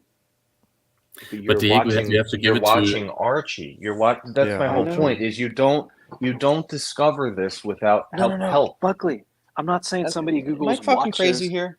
You are. I'm not saying somebody Googles wristwatch and sees Patek Philippe and clicks on Patek. They're going to find Patek Philippe in their own way, whatever it is. Whether it's Nadal wearing a Patek, or if it's a sports guy wearing a Patek, or if it's Jay-Z wearing a Patek. But they're going to go to the website and they're going to choose. That's not how Patek. You can't go to the website and choose. That's not how it works. Of course, you're talking. To choose. Buckley, when I say choose, I don't mean they literally go buy it. I mean they decide on their own. I like this design. But let's hear the other aspects of Buckley's point. It's no different. It's no different than when you guys told me. You're playing devil's advocate for something that's just never going to happen. It's no different than when you guys told me these are the shoes you should buy. I went to the website and I fucking picked the ones I liked. Yeah, but we told you for months and months and months what brand to buy, right? Right, and I went and looked, and I chose. You guys didn't tell me which models to get. So how is it any different than somebody being told for months and months, get a Patek, and then they go to the website? The only way they're going to be told for months and months, the only way they're going to be told for months and months and years is if the watch winds up on Jay-Z and Beyonce and fucking, LeBron. It has to wind up there. And it will. I agree with you that it will if it's real. It'll wind up there.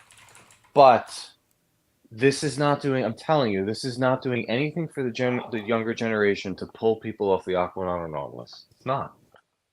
There's no way.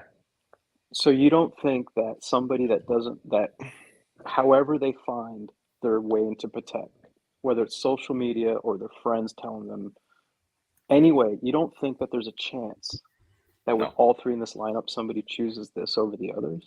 No, because the people that are guiding them there already know about the Nautilus, already know about the Aquanaut, and they already know, unless their friends are pulling. You talk 5 years from now, sure. After this catches on and people buy it and it gets hyped up, it could happen, sure. But the next year or two, what you're saying is virtually impossible. The only brand that can do that, that's not Rolex or Cartier, is the Royal Oak. The only watch in the fucking world. Most people, I would argue today, more people know the Royal Oak than the Nautilus by a long shot. Probably 10 times the amount of people. You're saying that the new buyers or the new people getting to Patek are going to see the negative press on this, and that's going to sway their opinion. No, I'm saying that people that are getting into Patek are not new buyers. That's not a thing. That's not a thing. It might have been a thing back in the 80s and 90s. Some guy makes a fortune, walks into Tourneau, where there's one Patek Philippe in the city, or Wempe, and a really good sales rep takes them through dress watches. Let's not talk about actually purchasing the watch. I'm just talking about simply deciding this is the one I like. That's not going to happen. Why? Because it's not going. It's just not. This watch is going to be absorbed by people who are told they should like it. That's how it works. A fucking RM is cool. It's over $100,000. The really, really crazy ones are 250 to 800,000. If you take the RM logo off and 3, 4, 5 years of digestion and double, triple, quadruple retail off the watch, it looks like a Saks Fifth Avenue fucking Christmas window trapped in an ugly square case. It's disgusting. Okay. We got right? Mr. Tudor to you saying, I like this watch a lot. Eddie Mav earlier said he really likes it. And these guys are surrounded by people saying it's shit. But they've been around for a very long time into watches. They're not your guy that you talked about. You're talking about two different people. You can't take someone who's been around for a decade and has had a full catalog of watches pass through their hands versus a new person. Your only example of a new person was fucking Mark Zuckerberg, which is crazy to me. No. So what if they've been around watches? They saw this watch and they liked it. How is that any different than somebody? If I put a gun to their head right now, Omega, I will call out Mr. Tudor and Eddie Mav. If I put a gun to their head right now and said, I'll hand you over a 42 millimeter or a 40 millimeter Aquanaut or this, I promise you they're going to pick the Aquanaut. Promise you. No question. What you're observing is devil's advocate. It's not that bad. That's what you have 20% of that for all watches. Right? You have 20% of that for all watches. This is not that bad. Let me play devil's advocate. This is who it's for. But this is the worst fucking Patek we've seen ever as far as sports Patek goes. This is horrible. I agree. Question from Boston Collector. Member for 2 months on the original OC channel. If you're watching us on the Watch Community Network or on Boston Collector's channel, please upvote those live streams. Member chats and super chats are available on the original OC channel. Question for the panel and a new poll needed. Which celebrity? Well, I like the poll that we currently have, and we're going to be reviewing the results of the poll when we get to 100 votes. Sack Attack. But which celebrity will wear this first? Kevin O'Leary, Jay-Z, Ed Sheeran, Messi, or Zack Attack? Zack Attack. I agree with you, Zack Attack. Zack Attack has small wrists. This is perfect for him. Zack Attack has a $17 million purchase history with Patek. He's getting the fucking watch. I'm telling you, I don't think any of those people that you just mentioned, none of those people you just mentioned have anywhere close to that. The irony, Buckley, as a Tiffany & Co. customer, where do you put the Tiffany Co. & Co. stamp on this fucking abomination of a dial? You can't. On a time only, you can. You can't on this. Come on, this is ugly. This is ugly. Yeah, there's people doing that thing, which I get, because we'll do it for all brands, unless the brand is really despicable, right? Like Grand Seiko at this point is despicable. We won't do it. But for Patek, everyone's going to be somewhat apologetic. Like, you know what? You put it in green. If it's a little smaller, a little three-hander, you got the quick release. If it's the right price, okay. But take all that out and throw it out the window. The Aquanaut and Nautilus stomp this fucking watch out. They curb stomp it to death on the street. Like, it's not even close. To elaborate on that point, I think for someone who is not into watches and just looks at them, like for example, the Daytona, the steel Daytona, the Panda is that popular among other aspects because it's just easy on the eye. People like it, even though they don't like it, like watches in general. So there are certain narratives within our little bubble, like Submariner is nothing special, everyone has it on, and so on. That's only if you look. And you can only get bored by something that you keep looking at over and over again. So this is the point where many of the collectors look for something else, like the square shape, in order to be different for different sake, or just because they are really bored and are looking for something new. But I have to agree with Buckley that this is not a watch that the majority of people will look at and say, oh, that's more beautiful than a Nautilus, for example, or a Calatrava for that matter. I think most people would go for round watches first and foremost. But on the other hand, the market will digest it. We will come around to it. When John Mayer gave his first interview on the Aquanaut, he kind of pushed that watch because it was a dog. And he actually said, someone who's wearing a watch like that gives makes other people think he has a huge collection of real Patek watches, so to speak. No offense to anyone or to Diego or anyone, but it was a niche product that did not come very strong out of the gate right away. We had to digest it, as you said. And this is going to happen to that watch as well, in my opinion. Yeah, but the other thing too that Aussie expat, is he still on? No. He had to leave. Yeah. He got wrong was he said the golden goose, right? The Royal Oak's the golden goose and the Nautilus is the golden goose. That's for Patek. Patek is not the Nautilus. Even though the last 6 or 7 years people have fawned over it, you have to look at the last 50, not 7.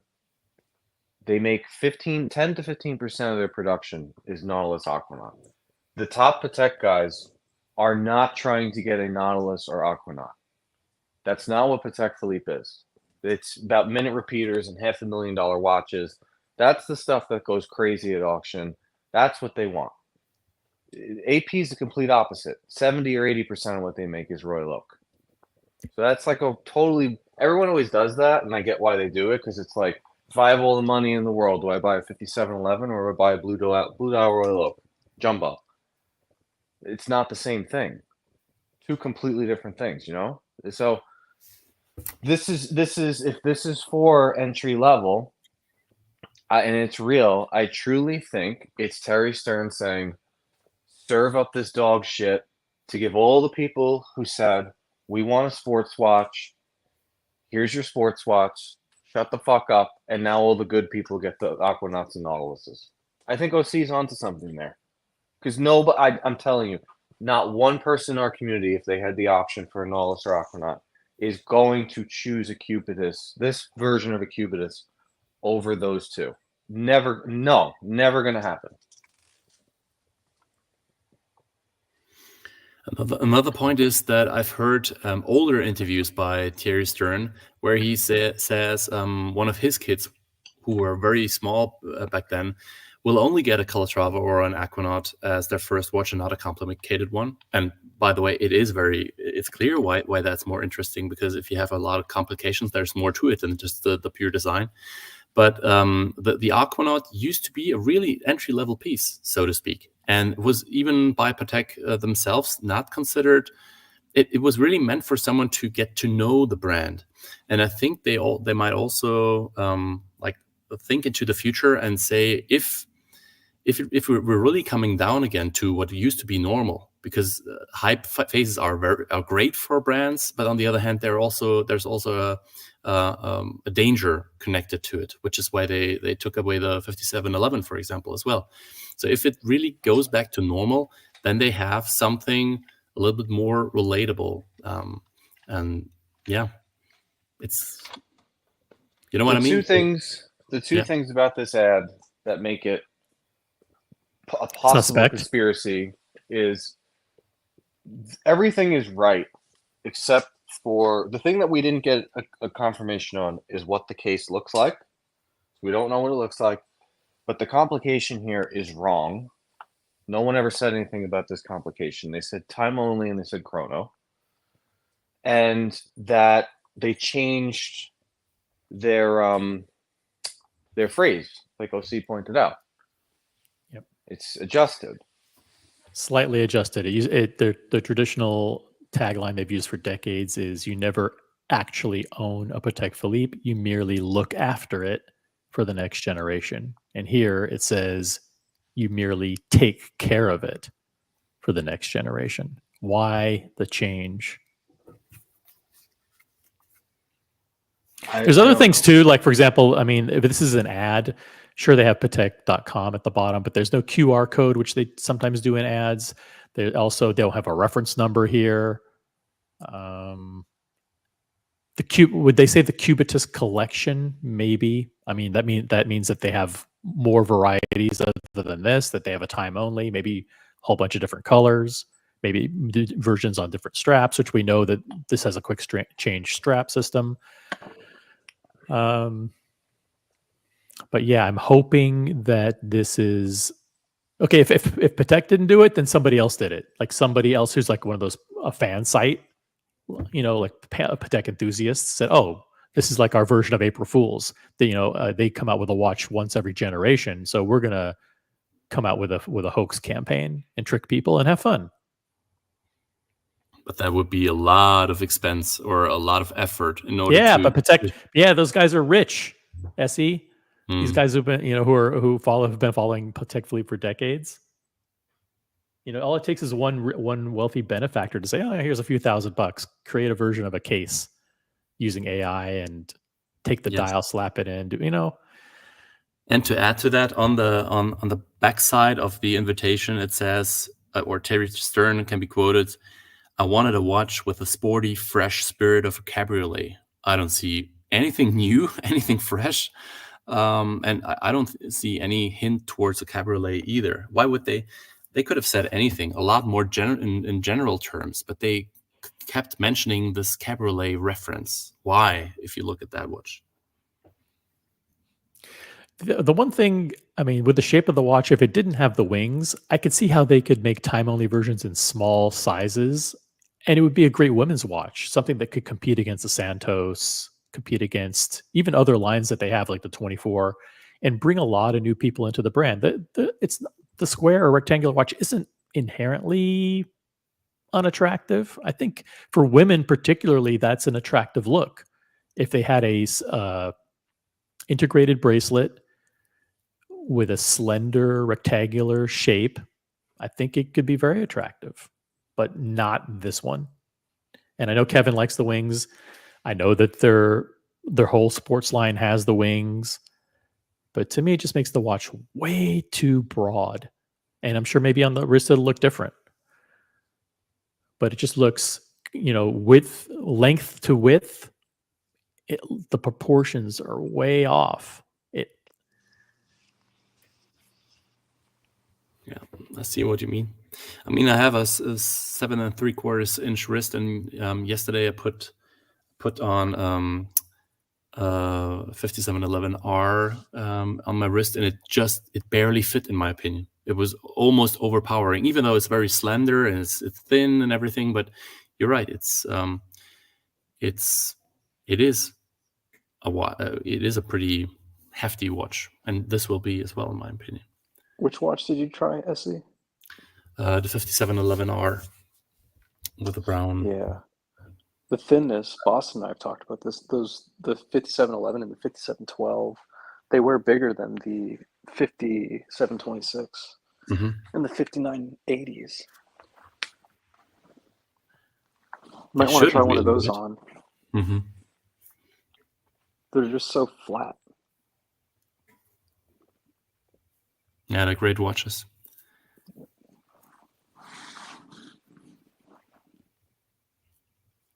But I can actually contribute too much in that respect, because I hate to say it, I would like to like it, but I never liked the Santos. I just don't like square watches, and I know that the Santos has a huge fan base. So why wouldn't this watch grow into people's hearts as well? Maybe not in this overcrowded way, but still, there is a market for it. Yeah, here's an example of a Santos. The old Santos are very nice. Here's kind of a modern one. Yeah, the modern ones are so different from the originals. And I don't love this case either, but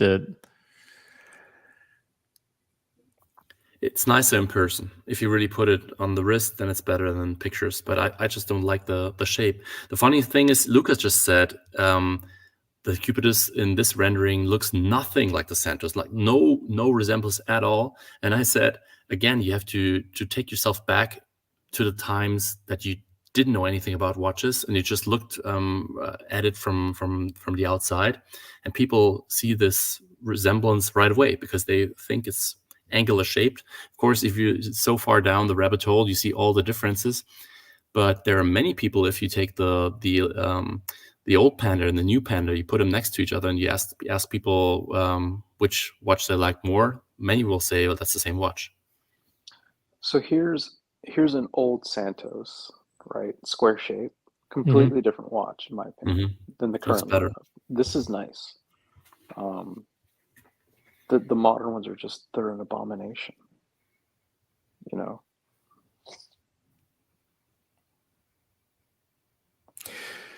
Here's an interesting point. What if the bezel, since we're talking about radical theories, what if the bezel is interchangeable? Going back to the point about convertible, which was mentioned in the invitation. That would be. I think convertibles more so talking about the strap. Yeah. Yes. Yeah, because the bezel is not special. I mean, what would you replace it with? With a yellow gold one? It wouldn't make too much sense. But black ceramic, rubber, you just snap on a whole bunch of them. Yeah. Then you lose it. No, I think it must work as well, and it would take a lot of technological development to make something like that work properly, and then you're going to have to ask yourself for which gain. I think for that it would really have to be more than that, just plain bold, flat bezel. What ethnicity is the person in this ad, Essie? How would I know? I don't know. Italian? Is he Italian? You think he's Spanish, French? Is he European? I would say he's intentionally universal. So for any ad, if there are several people in an ad, it's always good to have a variety of people that people can identify with. And if it's only one, then you make it as relatable as possible. So anyone could actually dream. You could really, really read into it because, or they just pick somebody. They just picked a model and that happens to be the model. Or you micro analyze every single detail about, okay, well, why did they pick someone with this particular hairstyle? Where is that popular? Okay, maybe we didn't want someone with a full-on beard, even though that's in vogue, but we want to show facial hair to appeal to the younger generation. Maybe we don't want someone to look super formal, but we want them to wear, maybe not a silk or a super well tailored sport coat, but maybe a coat that shows a little bit of formality. Like if they were, it's either one. Sometimes I read into these things a lot because I'm a marketing guy. But maybe they're just like, there's a guy. He's the nephew of somebody else. He's a model. No. Pick him. You're absolutely right. I mean, the people who are paid to put a lot of thinking into the process before they even suggest something like that, of course, they're talking this over as well. That there's nothing is by coincidence.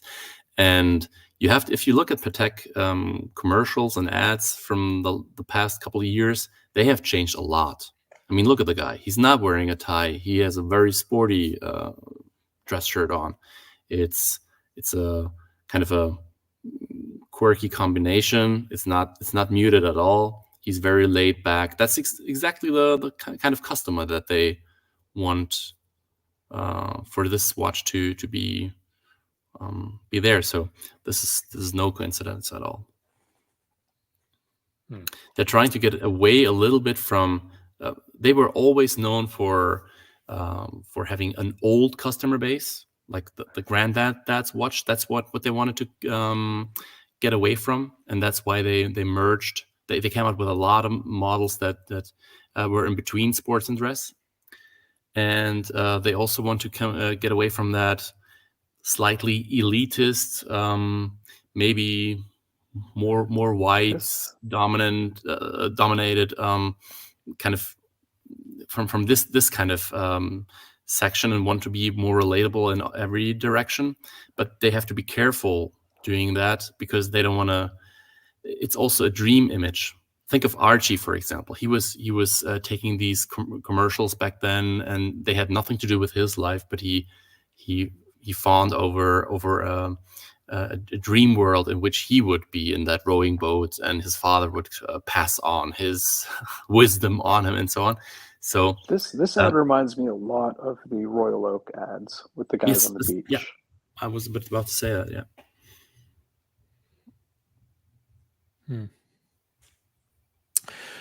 Guys, we have still over 75 people watching across all the Watch Community Channel platforms. Upvote whatever channel you're on. On the original OC channel, there is a poll. The poll is as follows. If this is real, the Cubitus is A, better than the Nautilus, B, better than the Aquanaut, C, better than both the Nautilus and the Aquanaut, or D, worse than both of them. Feel free to vote in the poll. We're gonna try and get to at least 75 votes in the poll before we close it. But I think there's a consensus. But we want to give you a chance to have your voices heard. So head on over to the original OC channel, vote, and then head on back to the Watch Community channel or the Boston Collector channel. This watch is deplorable, says Pip. How does Mrs. Pip feel? Let us know. Deplorable. I get it. I hate it. I don't like it. I don't Really? like it. The more I look at it, the more I like it.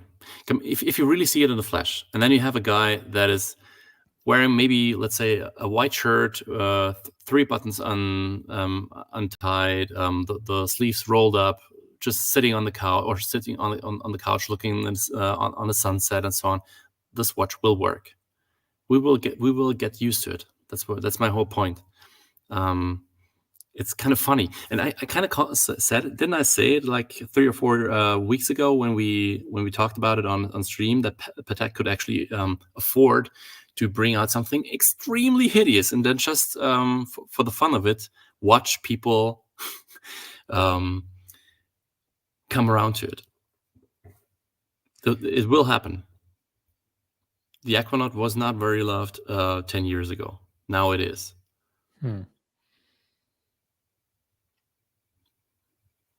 I want some people to focus on. Okay, the answer from America 5726 is worse than both? ? This is worse than a steel Submariner date.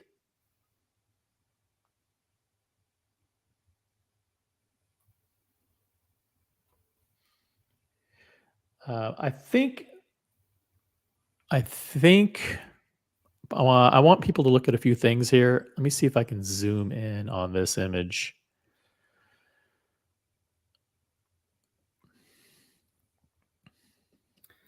Actually, there's some people. I'm sorry, I need to jump. And make room for somebody else as well. Maybe if you're still on in 2 hours or so, I will hop back on and do some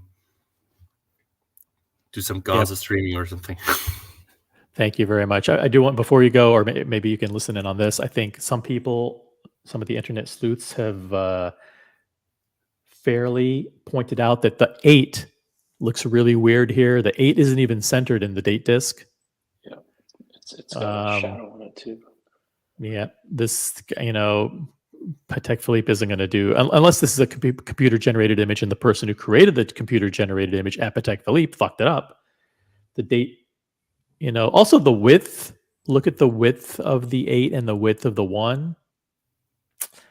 Did they really go to market with a watch where the date wheels had a 1 that was visually thinner than the 8?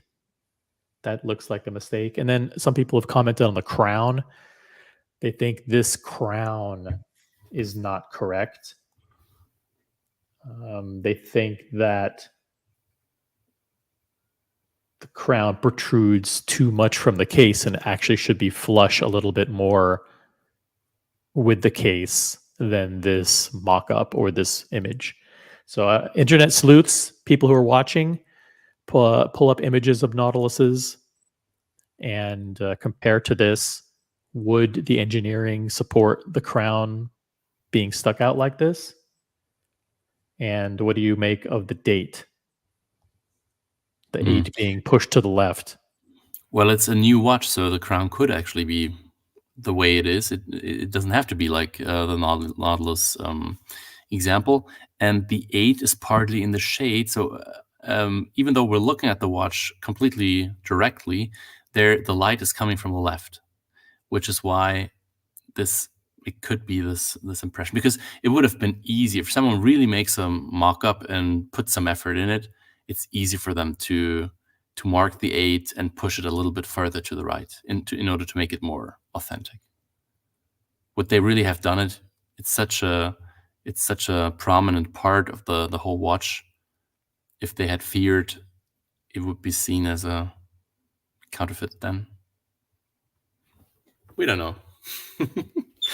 All right, so I have to hop off. So see you guys. All right. Yep. Thanks for having me on. Bye bye.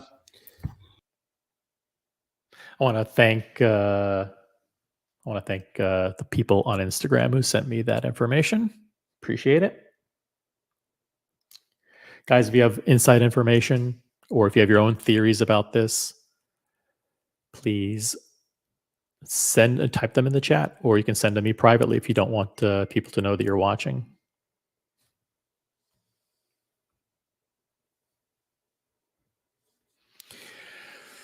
Jeez, I hope it's not. I just hope it's not real.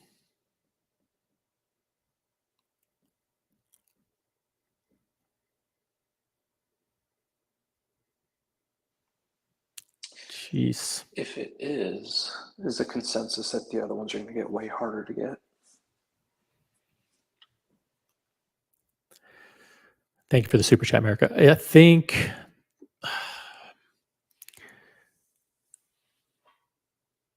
I think they're so hard to get already. I mean, I don't see them limiting production or taking away production from other watches to make this. Hopefully they're expanding production. They actually want to make a watch that people can buy. I just wish it weren't this one. I wish it were a good looking watch.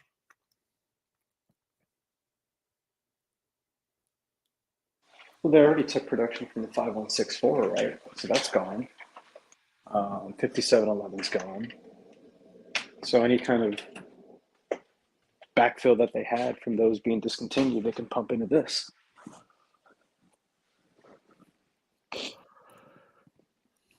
Yeah, it sucks that it is good. That even something like this would be so hard to get. Yeah, but I understand. Patek is an exclusive brand. It's a disappointment. If this is it, it's a huge disappointment.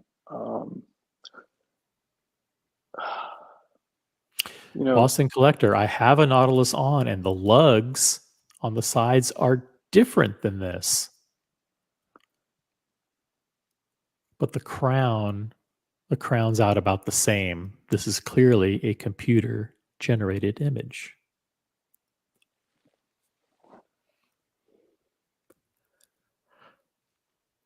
Mikey says, yes, the crown is too far out compared to the Nautilus.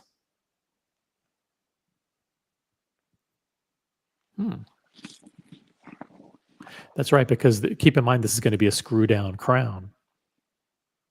So why would it be so far out already?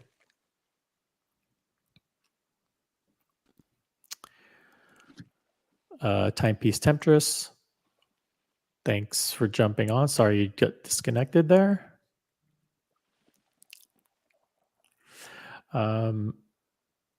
Sports Patek Philippe's will be easier to get, according to Boston Collector. More watches helps, but it's not going to make it easier from an allocation from an authorized dealer. What they expect you to buy watches, jewelry prior. Jeez.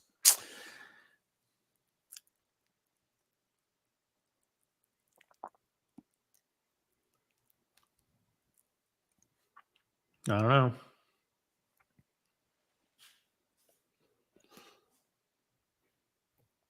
Let me go back to, there's all kinds of conspiracy theories now floating around. They're not taken by, I'm not the source of them, but people are sending me links, I guess, apparently on Reddit, that some people are saying that this is they're saying this is a fake. They're saying it's the ad isn't real, that the watch isn't real.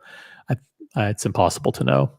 And there are other people saying that the watch is real, that the advertising is a leak, that it's actually happening.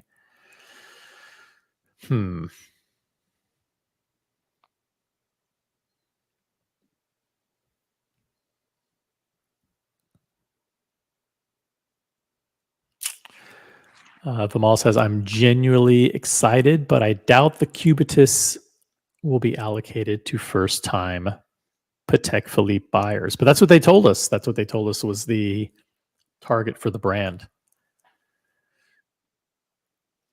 I'm not sure about first time, but basically either maybe first or second watch.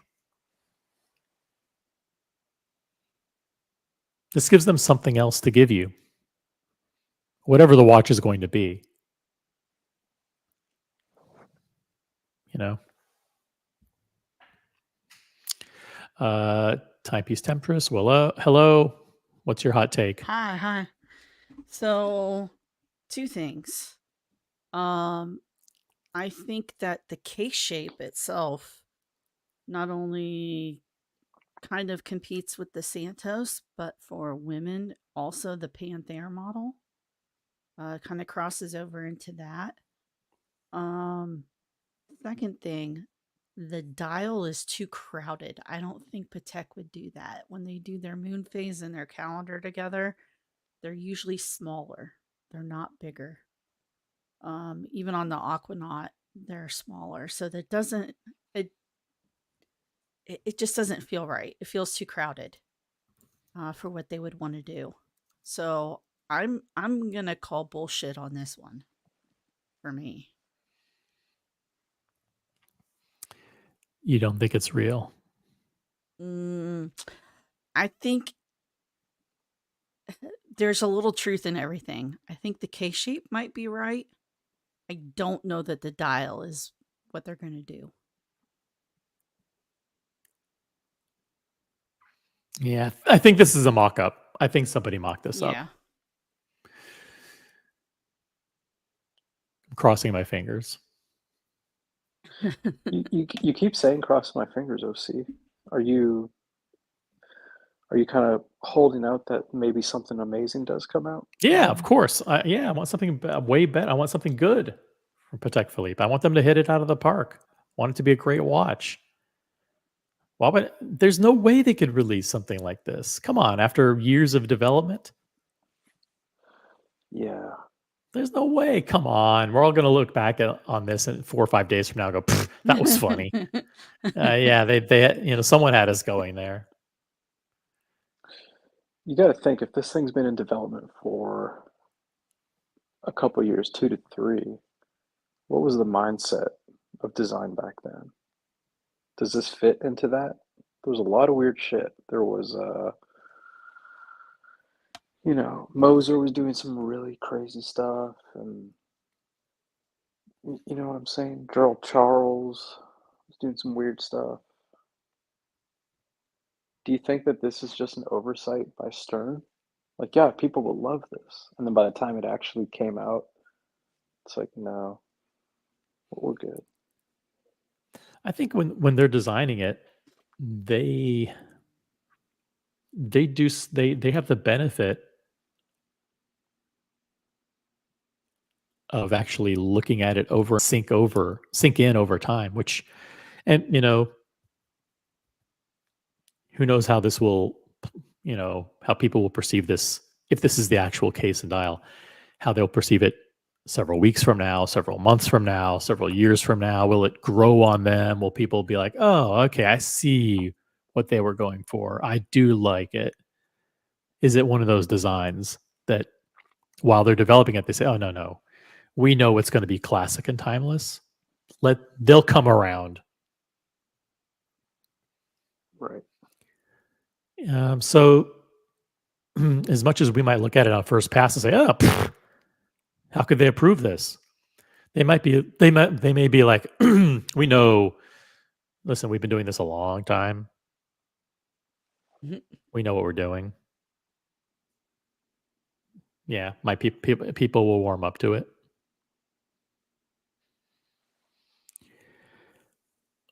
It doesn't make my initial reaction any better. You know.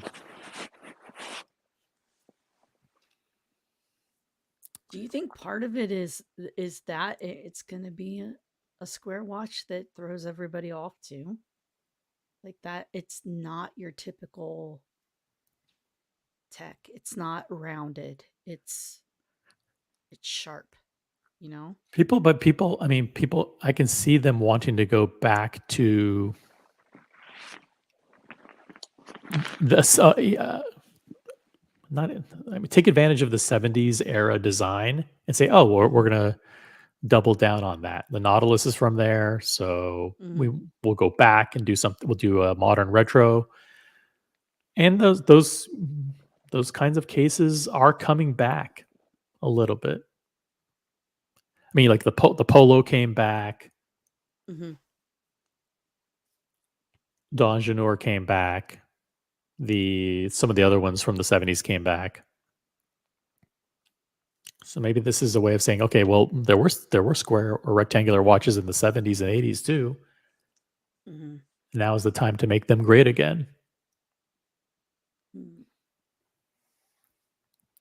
Guys, let's get to 75 votes in the poll on the original OC channel, and then we'll kill it. So if you haven't voted in the poll, vote in the poll, be one of the, make your voices heard, and then we'll close it out.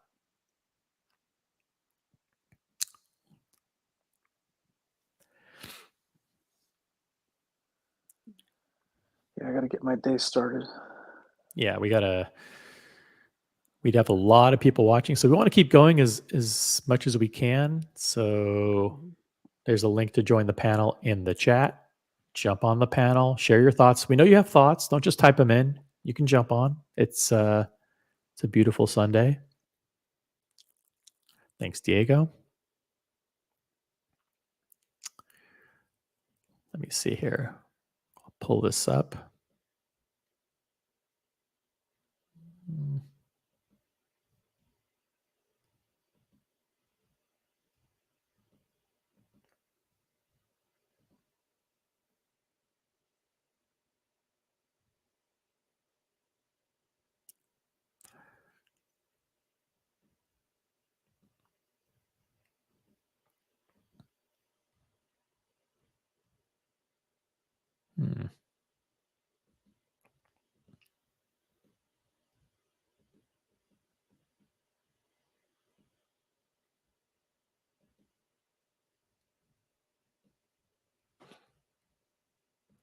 This is the ad.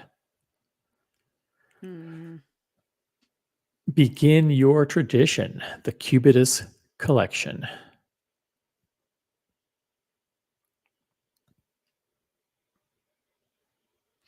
Logan Hall, Grill Streams in the chat. Hello, gentlemen and ladies.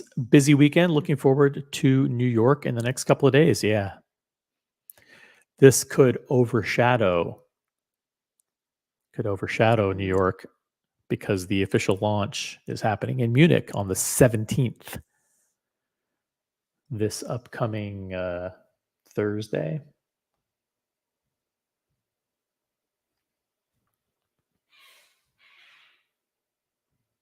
So the beginning of, you know, the watches weekend, whichever one you're going to, they start on Friday, correct? Generally. Correct. Yeah. There's the watch wind up, and that starts on Friday, and then there is the Watch Time New York, which starts with a VIP cocktail on Friday evening and then open to the public on Saturday and Sunday. So they're dropping this. They don't care about Watch Time New York. Yeah, they didn't schedule this. I'm just saying, as far as like they can get the word out faster with a group of people meeting. I mean, they know about it. It's not that they necessarily focus on it, but it's a bonus. of Which hanging. I think it's just a coincidence that that happens to be around there. Father Artifacts in the chat. Looking forward to meeting everyone. Indeed, it's going to be great meeting up with Father Artifact, Logan, Mathis, Pip. Everybody's going to be there. Try to make it out to New York, guys. Oh man, I'm in shock. I'm in shock.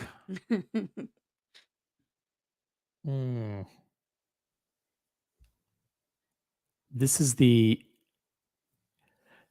image they would use. Not one on a bracelet, but one on a textured cloth or rubber strap with stitching. That's the one that they want to show. I like the strap. There you go. You like the strap. I do like the strap. The rest of it, I don't. Yeah, I think the strap could work definitely for what they're going for. Sport model. Yeah. So many Nautilus cues. This is why I love Rolex. You don't get disappointed. Yeah, Rolex rarely fucks it up. And when they fuck it up, they fix it. Oh, they came out with a super case. You know what? They fixed it. They came out with the Date 2 and the Datejust 2. Awkward, ugly. You know what? They fixed it. Yeah, there may be other examples.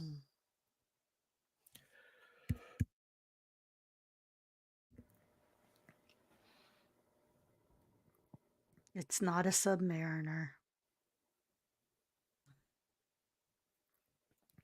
That's what everybody's got to compete against. It's not a Submariner. God, just think about. You know, if you're in the sport range, you've got to think about that. What does a 5712 go for at retail? A lot. Steel 5712. Let me pull it up right here.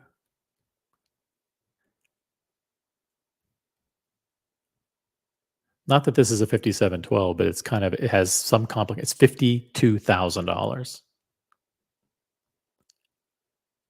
Okay. So that means this model, let's say the entry level is 32 time only. That means this is probably like 42 or 45. Doesn't sound very entry level, but it is Patek.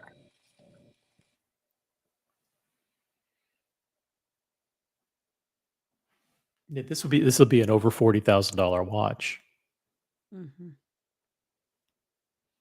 What price point would this have to be to make it attractive, or does a higher price actually make it more attractive for Patek, like in the kind of the Veblen Good model? Like, forget it. You know what? We shouldn't be making the prices attractive. Fuck it. Let's make the price unattractive because that's actually better. What would you, if you could price the time only version of the watch, Buckley? Where would you put it? 27.5 in steel. That's more than an Aquanaut, right? Mm-hmm. Aquanaut is something. Let me see, because Aquanaut's gone up in price. The Aquanaut is now the entry level Aquanaut, which is the 5167, is now priced at $24,750.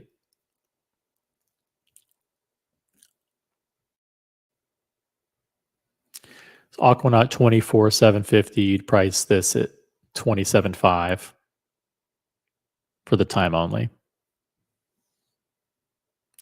Competes.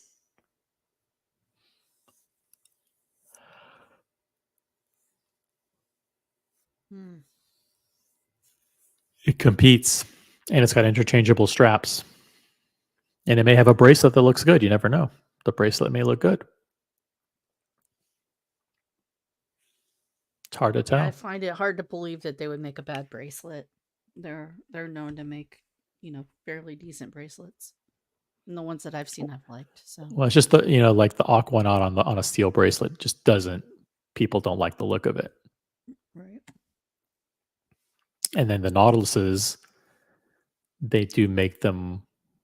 They do make versions without the metal bracelets, but people gravitate overwhelmingly to the ones with the metal bracelets, whether it's steel or precious metal.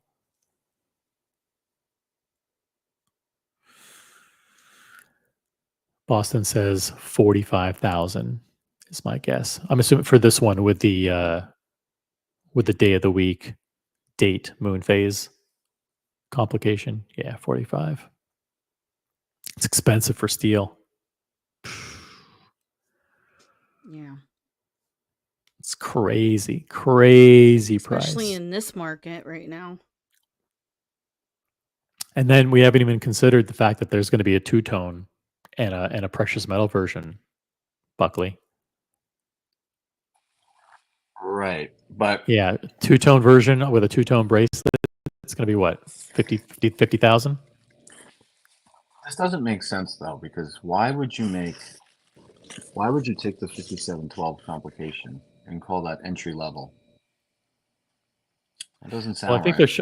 I think they're showing the most complicated version of the collection at launch. So I think they'll have a time only, and then they'll have this.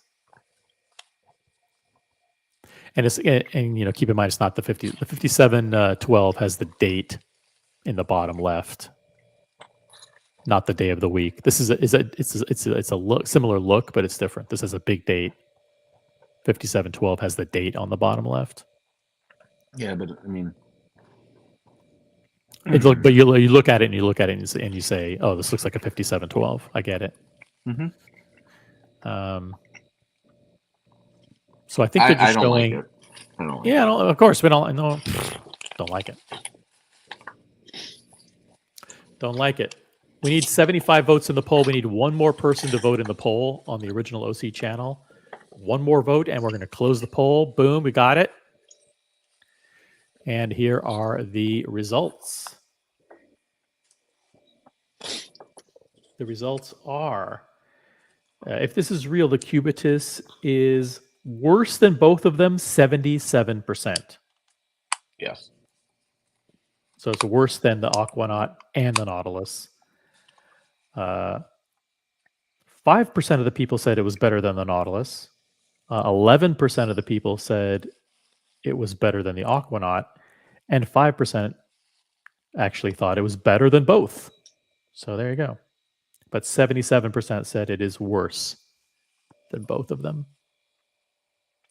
I mean, square watch. It's tough sell.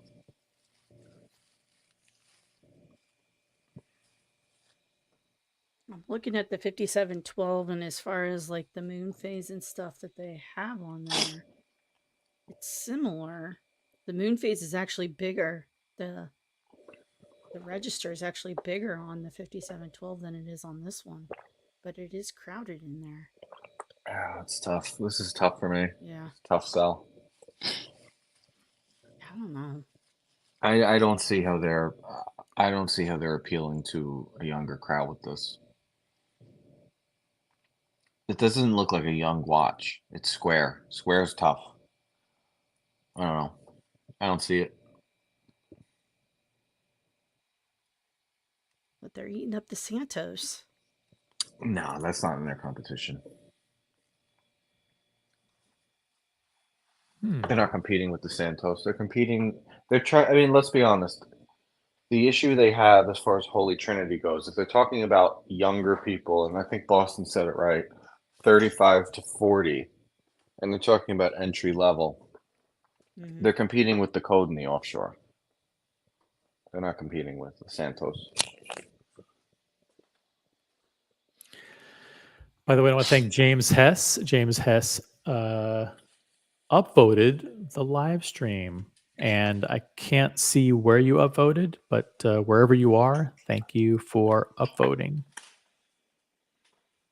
And the overseas too. That's what they said initially to us was this is an overseas killer. I don't see it as an overseas killer. I'd much rather have an overseas than this.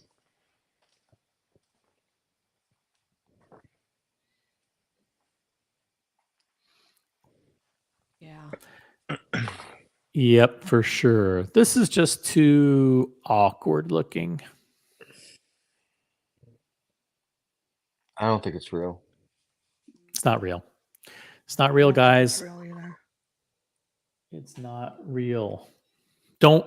They got us to talk about it, and now that I think about it, Patek Philippe didn't do this. They wouldn't put out a version of an ugly watch. That what they were doing. Yeah, okay. Yeah, they. Yeah, I was talking crazy talk. This is these are fans of Patek Philippe that they're trolls, and they created these ads, and they threw them out on Reddit, and they threw them out on Instagram. Just like every year, we get the fake watches, leading up to Watches and Wonders. Here's the Rolex is going to release this. Rolex is going to release that. Yeah, this is fake. It's not going to look like this. Guys, take a deep breath. Relax. Breathe out through your mouth. You're safe. It's not going to look like this. It's going to be better. Way better. Yeah, I'm not buying it. I'm not buying it. Yeah. I'm not seeing the Matrix at all. I don't see the crowd that they're trying to convert. I don't see them stepping away from the Aquanaut or the Nautilus. Because they're not going to think that they can get this. That's what I was going on about with Diego about, is he has that weird experience down in Atlanta where, like, the right thing happened. And he's the only guy. The only guy in our entire community that it ever happened for.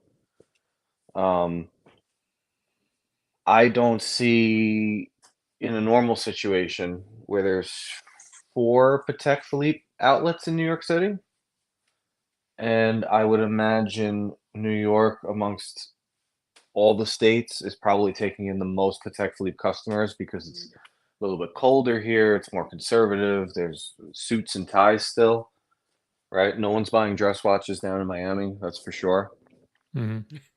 I don't see how you're converting the 35 to 45-year-old who already thinks you can't touch an Aquanaut or a Nautilus, and if you can, it's because you're on a major favor vouch to get one.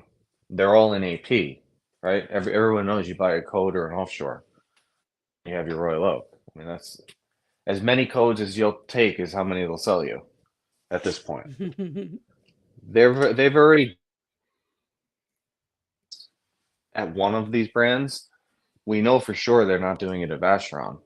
One is enough. So I don't see it.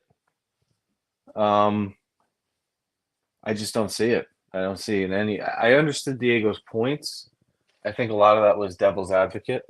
I really do. I just can't imagine someone saying, "Hey, SA, I've bought 2 dress watches and some cufflinks. I know I'm on the list for the Aquanaut, but now can I have the Cubitus instead?" I don't. This image is not going to do that.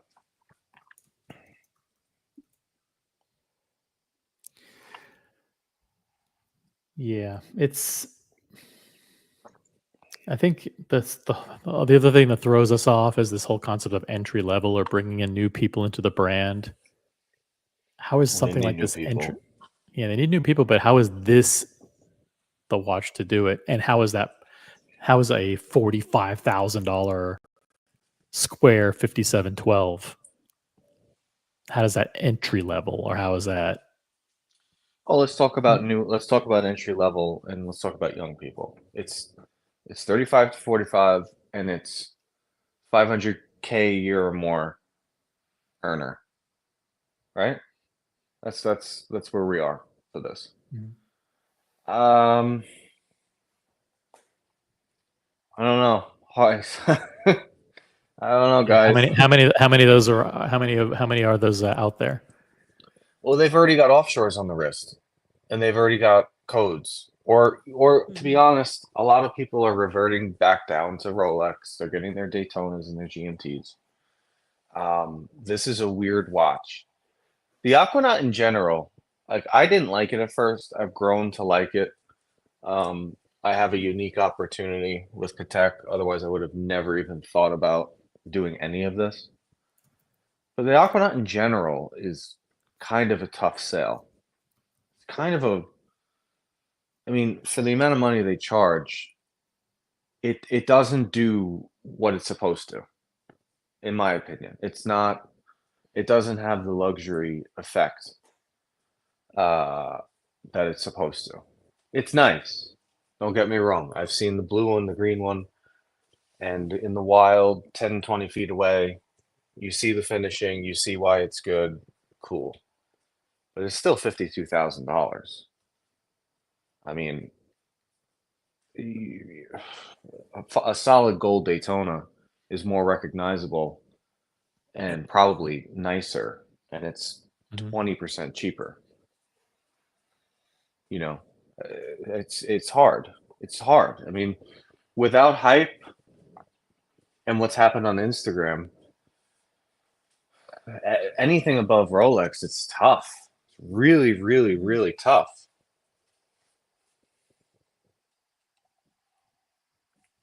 Yeah, because at that price, I mean, you can buy a Panda gray market if you wanted a Panda.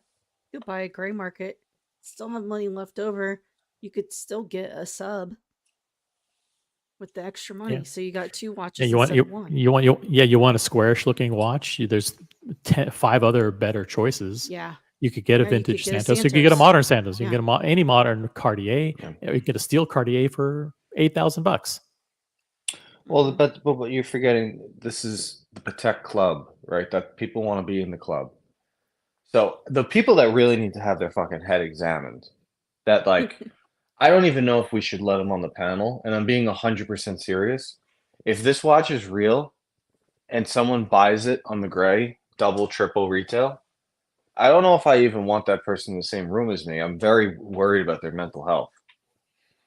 Well, you bring up a fascinating dynamic there, because a watch being exclusive and hard to get does create a frenzy in the secondary Yes. market. But if this thing's ugly, like, what does it say if someone's willing to pay double or triple retail for an ugly watch? They're not just buying to a say watch. that they have the first.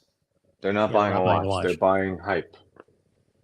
They're buying like, hey, I bought something that nobody else has. Right. Yeah, and people in the past, a lot of new money. I know people that did this. They bought Daytonas and they bought Blue Dial Royal Oaks and they put them in the safe. And like, if it keeps going up at this rate, I could turn, 60K into 600 in like 3 years. Because that's kind of how fast it was growing. Like, give it a try. That's why you keep seeing unworn Pandas and unworn Blue Dial Royal Oaks popping up. People are like, how is it the 4-year-old Blue Dial Royal Oak? You mean to tell me that a watch collector didn't wear that watch? How could you not? That's because they're not watch collectors. Most of the people that entered the market were trying to make money, right? Most of the people that are buying watches at this level now are parking money and getting some enjoyment out of it, but they're not afraid because they're not going to lose. If you get an Aquanaut or Nautilus at retail, you're not going to lose. I mean, a nuke would have to hit the US for you to lose money on that. Right? I mean, let's just be honest. Let's call it what it is. Without being over retail, you have no exclusivity club. Right? No one's running to Breguet. Not to insult Breguet owners. I know we have a lot. In our chat, we have like a solid 10-15% of people have had a Breguet. No one, their store has cobwebs on it. Nobody's going there. Nobody. So, this could be, if this is the real watch, if they don't hit it right and they don't get it, if Zack Attack doesn't ask for it, you're in big trouble. They're in really, really big trouble if that doesn't happen. Because that is how it works. People are, they pretend like the celebrity athlete influences doesn't do anything for them. Yes, it does. Even if you're not paying attention, they make the price of things go up. They make the exclusivity of your shit happen. FP Journe should thank Kevin O'Leary. People hate Kevin O'Leary. You should fucking thank him. Without him, it's not doing it. Him in 1916 company. Without those two elements, no one's buying an Elegant. The biggest ripoff in watches is an Elegant. Give me a break. Yeah, and but to the point about the social media influencers and the people ask for it, they have Patek Philippe has so many collectors, hundreds of thousands of collectors, that even when we were at Tiffany and Co. Buckley, the essay said something like the people who have a bunch of Nautiluses and a bunch of Aquanauts already, they're going to want the new thing. So they said that, but I also heard them say in a different breath that like this watch that's coming is not supposed to be for them. Right. And the essays don't like the people. Here's the difference. OC, the people at corporate said this watch is not supposed to be for them. The essays, though, who are in the field, right, and dealing with the people, they know that they're going to get the top people running in, and they can't say no. How are they going to say no? Right. The same. It's the Aquanaut all over again. I wasn't around for the launch of the Aquanaut, but the Aquanaut's like, hey, we'll make this cheap fucking steel watch on rubber for like 20 grand, and like we'll let some it's entry level people into the brand for a change, and then lo and behold, because it's Patek Philippe, you have the longtime collectors who buy it, you have new collectors that buy it, and it becomes a hit. So he's saying that's a fundamentally wrong assumption. Below retail does not mean there is not demand. It might mean that there is more value in the brand relationship than I'm wearing at mainstream. No, I think it's unrealized lack of demand. It's we're playing catch up with these brands right now. Like just because here's the thing with the Holy Trinity. Just because you can't get a blue dial overseas on a walk-in right now doesn't mean in a year from now you won't be able to. You know, these things they compound. I mean, the decline in watches has compounded to an insane point. It's getting, you know, do another year of this, do another 2 years of this. I mean, I was a walk-in at an AP I don't even belong to. They fucking hate me there. They OC, this place, I had a fight with them. They don't like me there. They had the brand new steel code. They had the brand new blue on blue steel code, the Chrono. Very attractive looking watch. They looked me up in the computer. They saw that I was registered at a different place, which they're not supposed to cross over. And they were like, this is yours today if you want it. And that's the second time that's happened to me because, as everybody knows, I got mine in Italy 2 fucking times, which means the salespeople are fighting. So don't tell me that, like, I'm not believing this horseshit anymore. Right? Like these are salespeople that work off of commission, and we know for a fact when it comes to AP, they get a year-end bonus, which is based on how many codes and offshores they sell. They get nothing for Royal Oaks. So there you go. There's your fucking plot. There's your plot. Nobody wants to buy them. I think they're fucking awesome, but they need to lower the price. They're not going to lower the price. Watch brands don't lower prices. But I do think there's a lack of demand.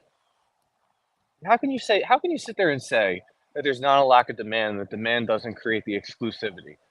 The whole point is to be chosen by the watch brand to wear the watch because so many people want in, they can only take on a few people per year to get in. So how am I fundamentally wrong?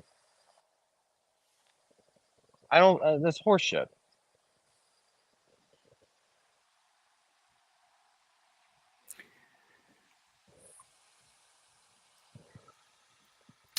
We got Jonathan Quayle Higgins in the chat, and we all thought that Audemars Piguet lost their minds when they introduced the code 1159. At least the 1159 could be improved by changing the dial design. Yeah, it looks. This is a very frustrating watch. It's very frustrating if it's true, because the people who saw this image. Let's back up again. Okay, the SAs who saw this image, did they see it from Patek or did they see rumored leaks? right? The people, the essays, like the people at Tiffany and Co. and other places, did they actually see it from Patek, or did they see leaked images on the internet? Who knows? Hmm. Who knows? Who knows? So because they said something like, remember at Tiffany and Co. They said, well, it's kind of, it's almost like a Nautilus extension. It's like a Nautilus. Yes. Yeah, but that could have been because of the green dial that got leaked, whether it's real or not. And people, oh, it's okay. It's design Nautilus inspired design cues. This thing has Nautilus written all over it. I mean, the dial, the hands, the indices, everything on the dial is a Nautilus. The wings on the case, the center link on the bracelet, it's going to be a Nautilus bracelet. It's a Nautilus, no, flat different out, shape. OC, I flat out sent the image to someone and asked, "Is this fake?" So we'll wait and see what happens. Because Let's this do is a a new person poll. who was saying, this was a person who was saying that they've seen it and blah blah blah blah blah. Okay, let's do a poll. Because we need to get the people's opinion on this. We know the Are people's these images and ads fake or real? The images line up with everything that Patek has told us, minus a few things. It's like 80% on point. Boom. But here's Poll the thing, though. is live. Here's the dangerous part. Let's just go with the people that they only want the hype watches. So let's take the Patek history and let's throw it down the drain, because the tourbillons and the minute repeaters and all that piece unique shit, you have to be so deep and already in to understand what any of that is. Instagram bros have no idea what that is. Okay? And that's 99%. So take it all, throw it down. Let's focus on the 15%. Nautilus, Aquanaut versus Royal Oak and some offshore code, right? That's what the whole fucking thing has become. When you move on beyond Rolex, those are your choices. That's what everybody's going for the most part. And then you have the overseas in the background saying, hey, come over here. We're actually better, right? That's what's best. Okay, so these people have already gone into Patek who have attempted this. They've been punched in the throat because nobody's getting an Aquanaut or a Nautilus as your first watch. There are people who have bought multiple dress watches, 3, 4, 5, still haven't gotten an Aquanaut or a Nautilus. But they know, and they've done, going into AP and buying a code or an offshore and getting a steel Royal Oak as their next watch.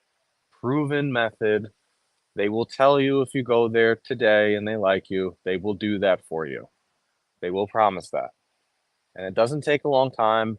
It's like 3 to 6 months after you bite the bullet, you have your Royal Oak.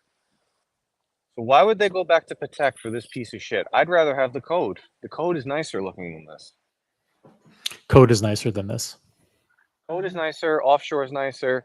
They both those watches are going to serve the same exact purpose as this watch, right? The Aquanaut, for me, right? If I'm looking at the khaki green Aquanaut in 42, and I'm looking at the khaki green Diver from AP in 42, I would much rather have the Aquanaut because it's way, way, way more refined. And let's face it, financially, it's way safer. Why, as a young person, would you buy something that hurts you financially? If you're trying to attract a younger audience, the younger audience isn't in a position to throw money away. So what the fuck? So you have to guarantee this watch is over retail to attract that audience. Otherwise, we don't want it. I have 2 friends that turned down the Meteorite Pepsi this week. Why do you think? Why do you think they did that? Because they couldn't flip it. Because they can't make money on it. Yeah, because the offers they get from secondary aren't enough to justify taking the time to buy it. That's what it's about. If you can't make money on it, most people don't want it. And the people that are moving away, they're only moving into the money items. I haven't seen anyone, when someone does it, I'll believe them. When you cash out of all your Rolexes that are above retail and buy something from the Holy Trinity that's way below retail, I'll believe you. We haven't had a single motherfucker do that yet. Not one. Not one. I'll wait. Name them. And don't talk to me about gray market people. You know, PG and fucking George, and they mess around with the gray market, and every other month they're trading a whole. No. Don't talk to me about gray market people. I want to see people that took their Kermit. I want to see them take their Pepsi and their Daytona and trade them in and buy a $70,000 rose gold offshore from the boutique. Ain't happening. Nobody's doing that. Nobody's doing that. No, it's over. It's over. Yeah, Boston is scrambling here. Listen, Boston's ball washing of AP and Patek Philippe has to come to some kind of reasonable end. You know, there's a huge delta, and the actual value for your Tiffany and Co. in New York is much okay. There's a huge delta in the actual value for your Tiffany and Co. in New York City. It's much different, much higher than buying your watch secondary and not living in New York City. The club value is different than status. Exclusivity, 100%. I totally agree with that. That's my whole point. Without exclusivity and over retail, which, let's face it, the majority of Tiffany and Co. stamps have proven to be a very good investment as far as watches go over the course of history. And now they cut it all the way down to one fucking store. We know that they choose a very few amount of people, and it's the world of Patek Philippe. If Patek Philippe goes, we all go. Patek and Rolex do the most at auction. Come on, like, let's not bullshit ourselves here. All right, I bought into a club, of course. Anyone who was in the position to buy a Patek Philippe, if Tiffany said, "Hey, we have a stamp watch, and you like the watch, you're gonna go take it," and it was fucking worth it. You know, I'm one of 24 people that are part of the class of 2024 in the club, as long as I don't fuck it up. You do the same exact thing. But that doesn't mean that my 5396 isn't being turned down every single day around the world from people, and the brands are pretending like they don't have enough stock in-house. Both could be true. Right? Both can be true. That's all I'm saying. Yeah, I mean, I looked at the 5712, and what it pulled up was a Tiffany stamped option that looks like this Cubitus, and it's $225,000. Like, what other 5712 is going to fetch that kind of money? No, it's not, because they want the fucking. People want the stamp. I think I've been treating it as a meme. If you ever listen carefully, and hopefully it comes across clear, I never brag about it. I never even really talk about it. Right. If anybody hypes it up, it's usually OC or it's Rose Paul. That's the only two guys that ever talk about it. Yep. Never talk about it. But it's a thing. It is a thing. And I get it. You're making me jump on again? Yeah. I'm doing a good job today at insulting everybody. So here you are. Listen, my whole point was there's two different types of value, okay? And if something's below retail in the secondary market, it doesn't mean that that actual watch is not desirable. It just means on a secondary market, value from these dealers that are moving these watches around, and from a general social status, like Joe Schmo sees your watch, that's a different type of status. And that's the Rolex, AP, Nautilus, all those, the Instagram status. And then there's the social club status, which is like Journe, some of the independents, MB&F, RM, like the ones that are more, the value is the actual relationship with the brand that you get into that club. Okay. So if it's just because it's secondary price is low, below retail, doesn't mean that it's not desirable. It just means the people that are buying it are to get into the club. Okay. And that's their primary focus. Like even Journe on secondary market, they don't move that fast because most people are like, yeah, I could buy a Journe. Well, I could buy a Journe, right? No, but this is the thing with the Journes. There's such a demand and people have been buying them. Although I feel like the Journes have slowed down on the secondary market. for sure. Okay, they're not moving as fast. Like Nashville Watch has like 5 or 6 of them just sitting there. Okay, like your day. I mean, they're just sitting there. Like, who's gonna buy them? They're gonna either trade in like Rolex towards them or something like that. But like, nobody's shelling out 70,000 on a Journe. They're just waiting because they want to be in the club. They want to go to the events. They want to be, the car Right, events. but most whatever. Journe is over retail, though. Most Journe is over retail. You have to maintain there's a lot that's below. good. There's a lot that's below. I don't know There's that a lot Ace that's watch is below above. on all the brands, but if you're talking percentages, right? The Journe and RM are still pretty good over. But it's not because the only reason that they're staying up higher for Journe is the limited number that they make. That's bullshit because Lange makes very limited watches and they're fucking getting killed because their club, nobody wants to be in their club and the brand did a bunch of stupid shit. I'm saying secondary price. Secondary price on Lange is just burn your money. You're losing 70%. You're buying it 50% off, and then when you go to sell it, if you sell it, you're still gonna get killed. It's a nightmare. It's a nightmare. So only super crazy watch nerds are there, and we know a lot of them because of our circle. But let's be honest, I think you have to be careful with Journe. I think you have to be careful with Journe on the secondary market. That's all I'll say. You got to be careful. There's a lot of models that you think you're going to get a lot, but you're not necessarily. I don't know what the spread is for those, but I'd imagine that the spread, how much they're going to pay you, how much margin they're going to add on is pretty high on Journe at this point. I think that's what's changed on Journe. They might still retail. Like, I'll give you a perfect example. Maurice Grossman. Okay. Oh. We all know that if you go to sell that to European Watch, you're going to get killed, right?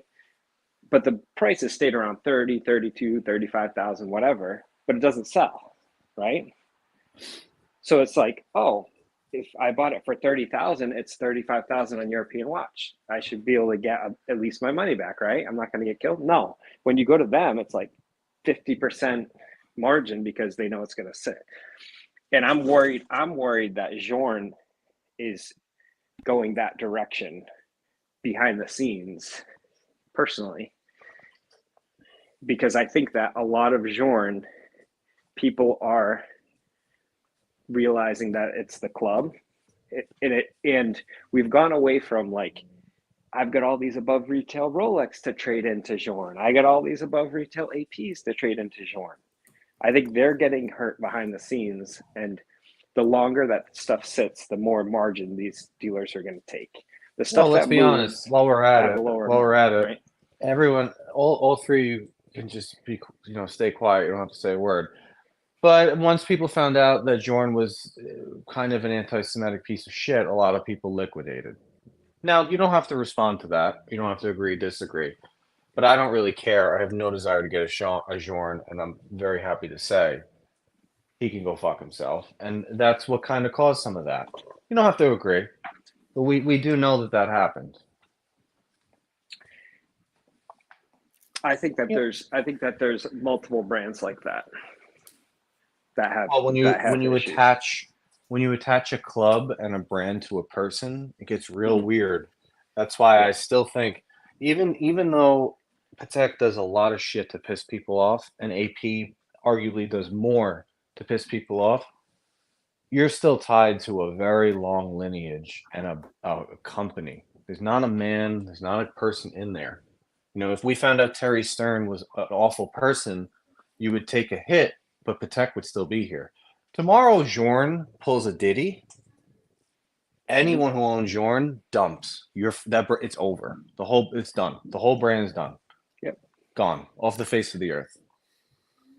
Right, but I think that if you're the safest thing, just if you're looking at secondary value, the safest thing is the most mainstream, the most well-known, the most recognized by Joe Schmo person. And that's going to be Rolex, AP, Patek. Like, I would say even RM gets a little bit from that. Just, you know, people recognize it. But I think, you know, Instagram, those are always going to be the safest, because Joe Schmo is the one that's buying gray market retail. Joe Schmo. It's not the major collectors. It's not the whatever, or it's collectors that are aspirational towards those brands and are moving. Okay, I've graduated from Rolex. It's time to move on to AP or Patek.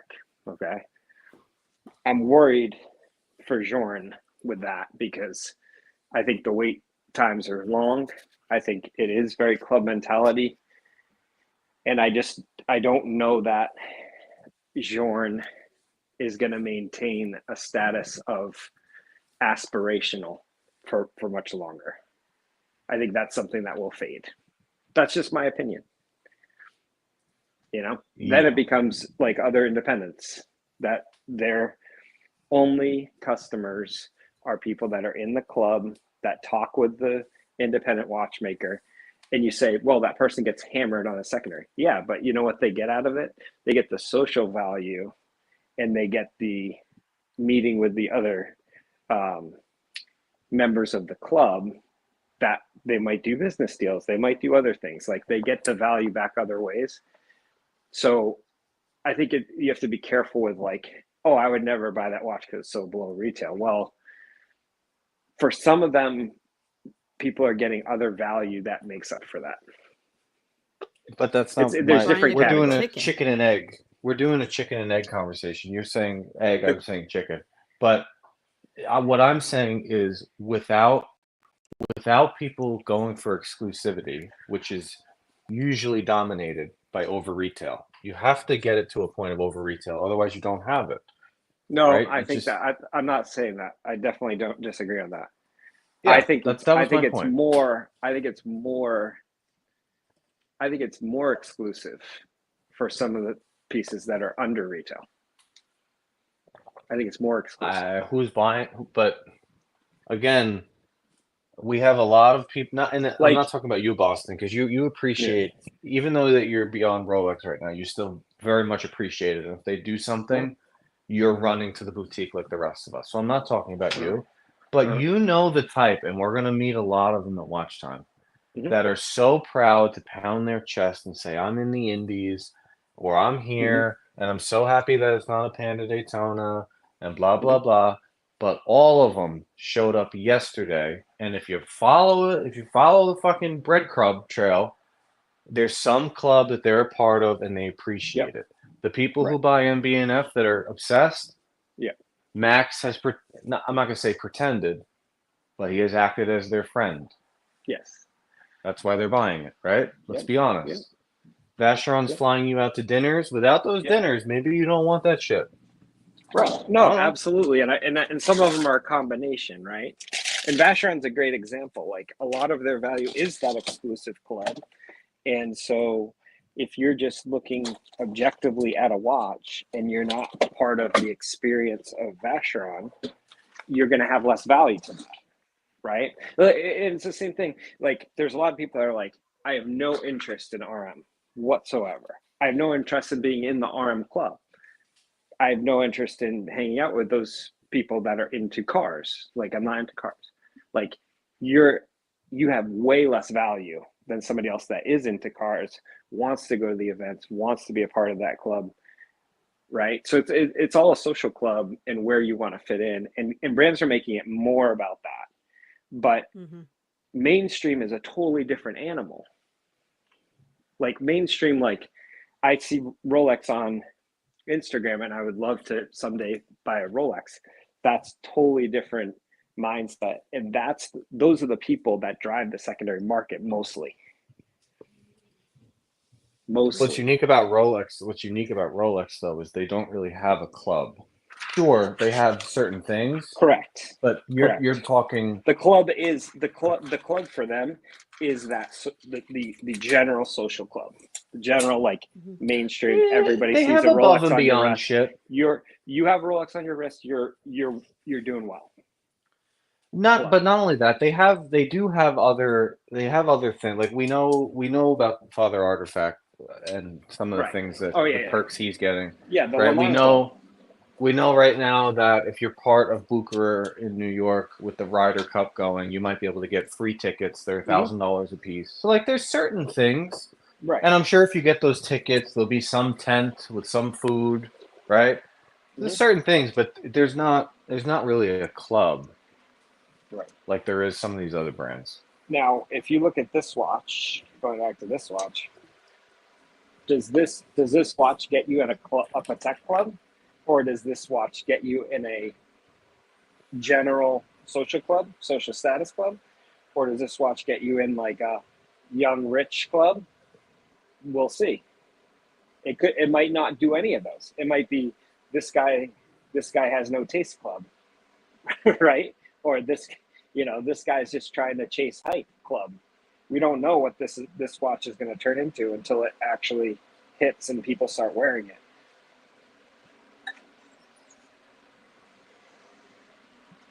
So, and you could have different watches within a brand meaning different things too. Like I would say the Code Club is more like, hey, I'm actually like into watches. I'm actually into like AP as a brand and into what they do as watchmakers versus just a Royal Oak. Dear Artifact Super Chat, fantastic discussion today, guys. I'm not interested in this watch at all, but your conversation was so entertaining, I had to stick around. Happy Canadian Thanksgiving. That's right. Happy Thanksgiving weekend to all our friends in Canada. And I also want to highlight a couple other comments here that are interesting. By the way, thank you to No Endless Time, one of our great viewers in Germany, for sharing this video. This is the digital version of Fortune magazine, and this is him scrolling through it. Yeah. Unfortunately, it's a sad moment for me and many other people, I presume, that this ad is real. Yep. That's the one I had that I got the image from this morning. Yep. I don't think they'd be able to fake this entire Fortune magazine. The ad is real. The image is real. This could be real. And remember, there's probably going to be some other versions of this watch, the 3-hand, but there also could be a chronograph. There also could be, different ones that we haven't even looked at. So I think the asymmetry on this is also kind of funky for people. I'm not a big asymmetric fan. I know you aren't, OC, but I hate it. Yeah, I hate it. Yeah, but also on top of that, very illuminating comment from Jonathan Quill Higgins. An admission of defeat by Patek Philippe now putting a panorama date on their watches. Actually, it's a pretty good point because a panorama date uses 2 date wheels, right? So in a regular date wheel just has both digits on the same wheel. This uses 2 date wheels, which means what will the first disc show when it's the 1st through the 9th of the month? I can't wait to hear OC complaining about how it looks on single-digit dates. Will it be a blank disc there? And that's such a long thing to have a big date powered by 2 date wheels. I want to see somebody take the dial and continue it onto the date disc, take a section of that dial and put it there. So when it rolls over, it just looks like the rest of the dial. What do you mean? I wasn't following you. Okay. So you have the 2 date discs. Yeah. On the empty space, instead of just having white, right, have the continuation of the dial, like whatever or whatever, so that all you see is just the one number. I think that's very, very difficult to pull off. No, guys. Oh, sure. Yeah, Not this seeing is. Matrix here. I'm not. This is real, Buckley. They fucked up. They did. How could they do this? The only thing that I'm happy about is the fact that when I ask Patek Philippe a question, they've given me the honest answer, and they told us this is what you should expect. I mean, like I said it a million times, the complication. That's one thing they left out, but they said some version of another, like a Nautilus cousin, quick release straps, blue and green, steel, bimetal. They said all that. They told us the truth. I mean, they told me the truth. If this is real, they told me the truth. They left out a few things, but at least they didn't bullshit. Yeah, they also said, according to one leak that happened that I shared a couple of days ago, they said, "Listen, this is going to be Patek Philippe's equivalent of the Code 1159. In other words, it's underwhelming. It's going to get I mean, he said it was going to be an enthusiastic response, but I mean, I can't Let me say disagree with you there, though. Mhm. I think the Code, the new ones with the new dial layout, especially the Chronos, I really think they're nice watches. I think they're really, really, really great watches. Way more interesting than this. I would rather have. We're looking at a blue on blue. I'd rather have that blue chrono that they offered me from AP than this. Yeah, I like the Code 1159 better than this too, but I think the point is that it's going to be perceived as an unattractive watch in the lineup, or a less attractive collection. What's better, this or the Aquanaut, Buckley? The Aquanaut, without question, the Aquanaut. Right. John D, $20 super chat. That's super generous. Thank you, all you guys, for the super chats. If you're super chatting, you're on the original OC channel. I want to thank Muhammad Ali, Famal, America, Dear Artifact, and Rose for the member super chats. Boston Collector, No Biggie Sal, James Hess, and John D. Buckley has this right. Buckley has this right. Weak retail demand precisely defines secondary market discounts. Transient watches as access to levels still aren't desirable unless they're selling near the perceived lower tier brands, creating a value proposition. That's a lot of words. John D, jump on the show and explain what this means. Too complicated. Yeah, it's just jump on the show. Yeah, I'm not gonna give a stamp of approval on this. I don't like it. Speaking of stamps, this is a stamped dial. But this is terrible. This is terrible. Come on, let's watch everybody's opinion. Oh, it's growing on me. Here's why I like it. Yeah, whatever. We'll go back to. I know, like, today's show won't age well. Like OC 3 years from now. Yeah. You're gonna have one. Appreciate the watch for what they did, and yeah, whatever. Well, there's something here. If Diego's still listening, buy that mono pusher, because clearly, based on what we've been seeing with Cartier and we've seen with other brands, Square is coming. I mean, it's coming. Nothing you can do. What is coming? Square. Here? Oh, Square. Yeah, I think Square, cushion case, tonneau shape are in, but Cartier pulls it off in a much more elegant way. Way more elegant. If anything, this may drive more attention to Cartier.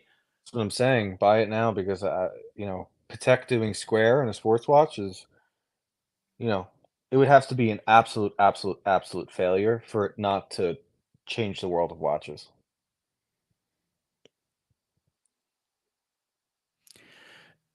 Do we want to talk about the elephant in the room? Do we want to talk about the Apple Watch? Yeah.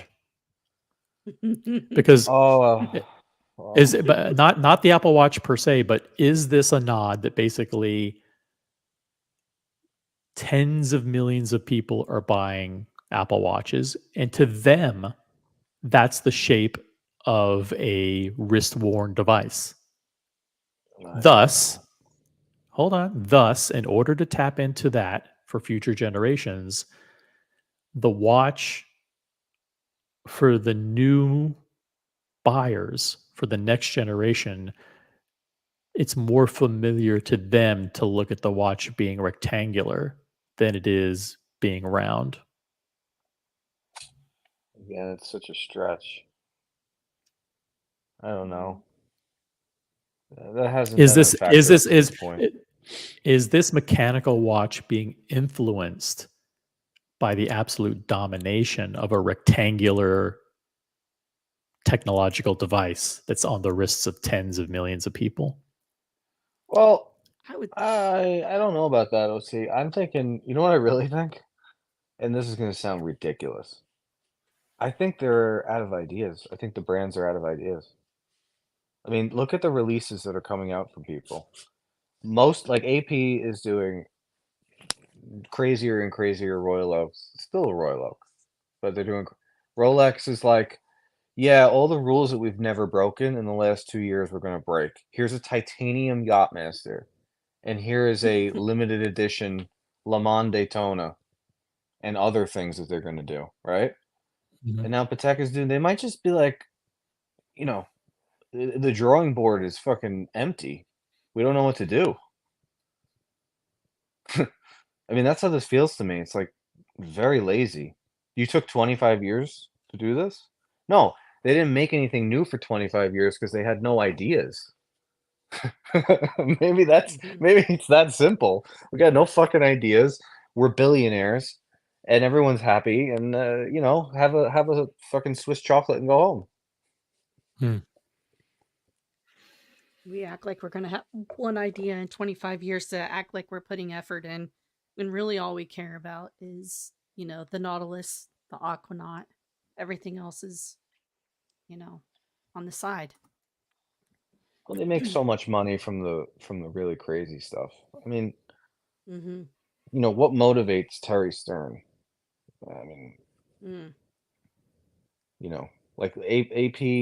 I always bring up AP because I think that they compete. I don't think Vacheron really competes with Patek or AP, but they might not have any ideas left. What are they going to do? Yeah, we had a poll running, and the poll was, are these images and ads fake or real? And real 52%, fake 47%. But I think that was before we showed what I think is conclusive evidence that that ad is running in the digital version of Fortune magazine. Unfortunately, I don't know. I'm deflated. I'm dejected. I'm demoralized. I'm a lot of things that start with the letter D. Sell your Patek. No, I mean, then what I was just thinking about 2 minutes ago is like, is this actually, does this help Patek collectability, or does it hurt it? Does it make to make Patek more iconic or less? Does this hurt us or does it help us? I say us now that I'm in the club. Is like I want Patek to be always on the ascendancy. Does this tarnish the brand, or does it help us? You know what the answer is that everyone's gonna fucking hate? If your collection is 50% or more of traditional Rolex, it makes your Rolex collection better and go up while your Patek goes down, but you offset the losses with the Rolex gains. If you're sitting in all Omega and like Breguet, and you want, like, you're fucked. You're fucked. Yeah. Sorry, I hate to be a dick, but you know, it's one of those days where I just don't give a fuck. Yeah, it's kind of. This is a bad release. This is a bad. Diego's giving me hope. He's pulling me back in. OC, it's very easy to download a digital magazine and insert 2 PDF pages. So you're telling me there's a chance.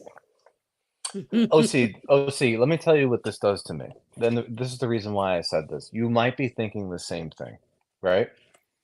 This is what it does to me. I go, okay, cool. I have the Patek. Tiffany, if the brand has a problem and that no longer becomes cool, or I have a fight with them, or they, they kind of they rub me off the wrong way, like, it doesn't sound right, but they rub me the wrong way, like Diego's been getting down in Atlanta, or something, right? Like, if something happens, I can always sleep well because I'm like, you know how much I could do with 60K at my favorite brand, which is Rolex? I can go get a A lot. solid yellow gold Daytona. Yeah. I can go fuck with another GMT if I want. I can get a couple of Oyster Flex, right? And that's always there. So that's what I think people have been doing is when the Holy Trinity, which is so hard to compete with, it's so hard to play their game. When they push you the wrong way, I think you go back to your roots. I don't know if you were thinking that, but like Platinum Daytona comes in a year from now, and Patek is in the shitter. Maybe you turn that Patek into a Platinum Daytona, and maybe you're more happy. No, I'm not really thinking that. I just think that I got a good watch. Did I overpay a little bit? Maybe. I don't know. I don't really think about that too much. I bought directly from the AD. It's not Tiffany stamped. It's fine, but I love the watch. And I wanted to get a Patek Philippe dress watch, and I got one.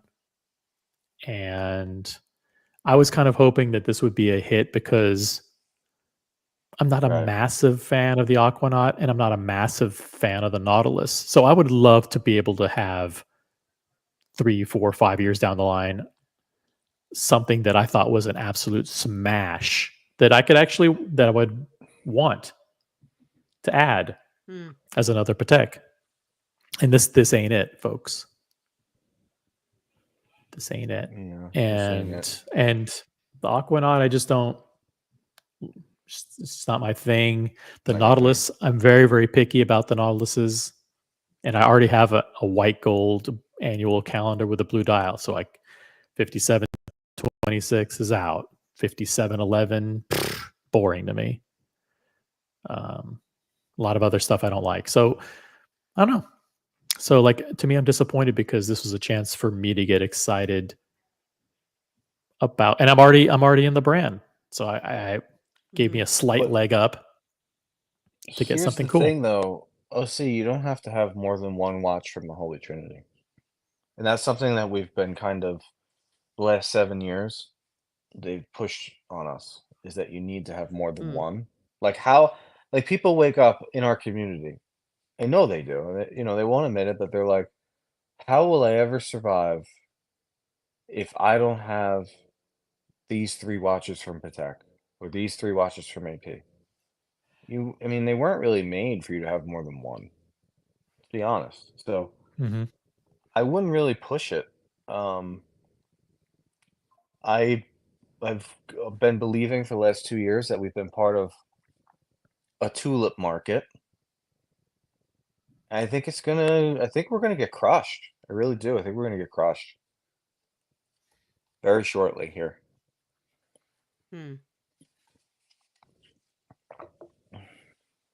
I mean, if history tells us anything, the dress watch side of Patek will always be safe. I don't know about that. I'm just saying if history tells us that. I'm not saying that that's going to be the case, but if we look back, over the last 100 years even, yeah, they've always been strong in the dress watch market. That is where they pull in the most money. That's where they have all their high complications. So will that always hold? Maybe, because it's timeless. It's not an octagonal watch or square watch or anything like that. Yeah, trends need to change. They always do. They're changing right now. We just don't feel it yet. But integrated sports watches might be might be at the end here. I certainly feel like we're at the end of rose gold. I feel like rose gold has been beaten to death. Like solid rose gold. I think it's a trend that's going to end very shortly. Even with the Middle Eastern market? Yeah, I mean, it's yeah. Yeah. Because that's what they gravitate towards. If they're going to get gold, they're going to get rose gold because they The don't wear Middle yellow East, gold. though, the Middle East can't the US and China is what is keeping the market up. The Middle East is not going to be able to do it by itself. And in the US, rose gold, solid rose gold watches Mm. Yeah, I um, could see that. are the same point as solid white gold watches.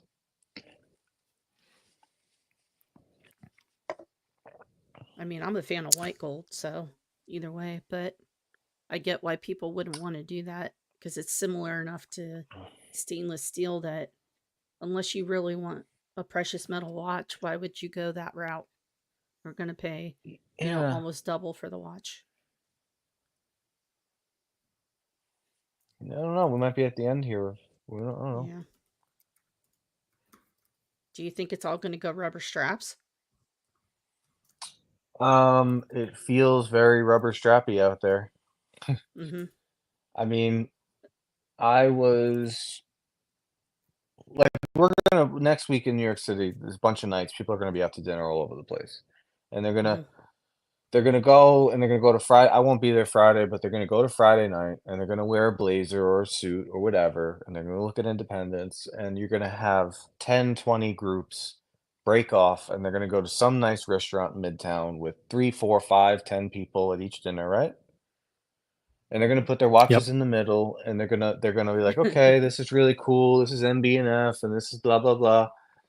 What I hope they do is I hope that when they get to their steakhouses and their French restaurants or wherever the fuck they're going, I hope they look around the room and they notice that most of the people in there likely are, I'm talking about the men, are going to have on the left wrist a an offshore or a Daytona or a sub. And on the right wrist, they're going to have a Cartier bracelet, and they're likely going to be wearing an $80 black t-shirt. Mm. The world is not wearing blazers with shirt tucked in and complicated dress. It's just not there. I hope that people look around because Mm-hmm. that tells more of a truth than our community. Our community is kind of an inflated bubble waiting to pop. Mm-hmm. You know, I think a lot of people in our community are going to be holding a lot of bags of shit Yeah. coming very shortly. So, Because I mean, if yeah. Zuck coming into the fold, so to speak, says anything, like he didn't change what he wears. He still wears that fucking ugly hoodie everywhere he goes. But he has no You know. influence on that world. Like, No, but I'm just saying, as far as like casual, a lot of people, like you said, they want something that they can wear with a yeah. t-shirt and jeans or slacks or whatever. Hmm. That's every day. Like if they're going to spend that kind of money, they want to be able to wear it in more than one occasion a lot of times. Yeah. I mean, that's 100%. And that's, that RM does a good job at that. Um, Yeah. Obviously AP with the offshore does a good job with that. Offshore is everywhere. In the major East Coast cities, offshores in the really expensive zip codes, average house Mm-hmm. 1.5, 2 million and up, average restaurant $200+ bill and up without Mm-hmm. drinking, right? With drinking 350 and up. I'm telling you, it's $80 t-shirts, it's Mm-hmm. Xenia sneakers, and it's these watches. There's no one really coming out with a complicated Patek or Breguet or Vacheron and wearing a Xenia sport coat. It's not really a thing like it used to be. I mean, and I think that might be a holdover from COVID. People were used to just, you know, being in PJs all day, or, you know, they're in loungewear all day. And now that we're back out and around, that comfort level hasn't left us. We want that comfort. I think RM with their elastic band watch strap that still sells. People love that shit. They love that watch. The guy from TPT, the younger brother, he has one. He raves about that shit. He wears it all the time. He works out in it. He's like, this is the best watch ever. You know, he's like, it's comfortable. I don't have to worry about it. And so, you know, that's what people are looking for. You know, we complain about Seiko because of their watch bands. They're uncomfortable. People, if it looks good, that's nice. But if it feels like shit, nobody wants to wear it. They complain about it. Me and Rose were talking about it last night. Ultimately, you know, if the market takes a nice jump off a cliff, which I would say is like a 25% decline on pricing of everything where it is now, everyone's gonna be back in the Submariner. Yep. That's Well, I think you likely to guys made a happen. good point last night, you know? Like Rose said last night, the journey ends at Rolex. It doesn't end at Patek. It ends at Rolex. When you get older, you sell that shit off. You have a Submariner, you have a Bluesy, you have a GMT, and you're done. You know? Yeah, Daytona's It in makes there, sense. Explorer 1. Yeah, any of those. It just makes sense. Yeah, it's likely to happen. I mean, I think we're gonna have some more room for other stuff because you know, I don't see anybody ditching their blue dial Royal Oaks. I don't see that happening. Right. But it's like 10 watches.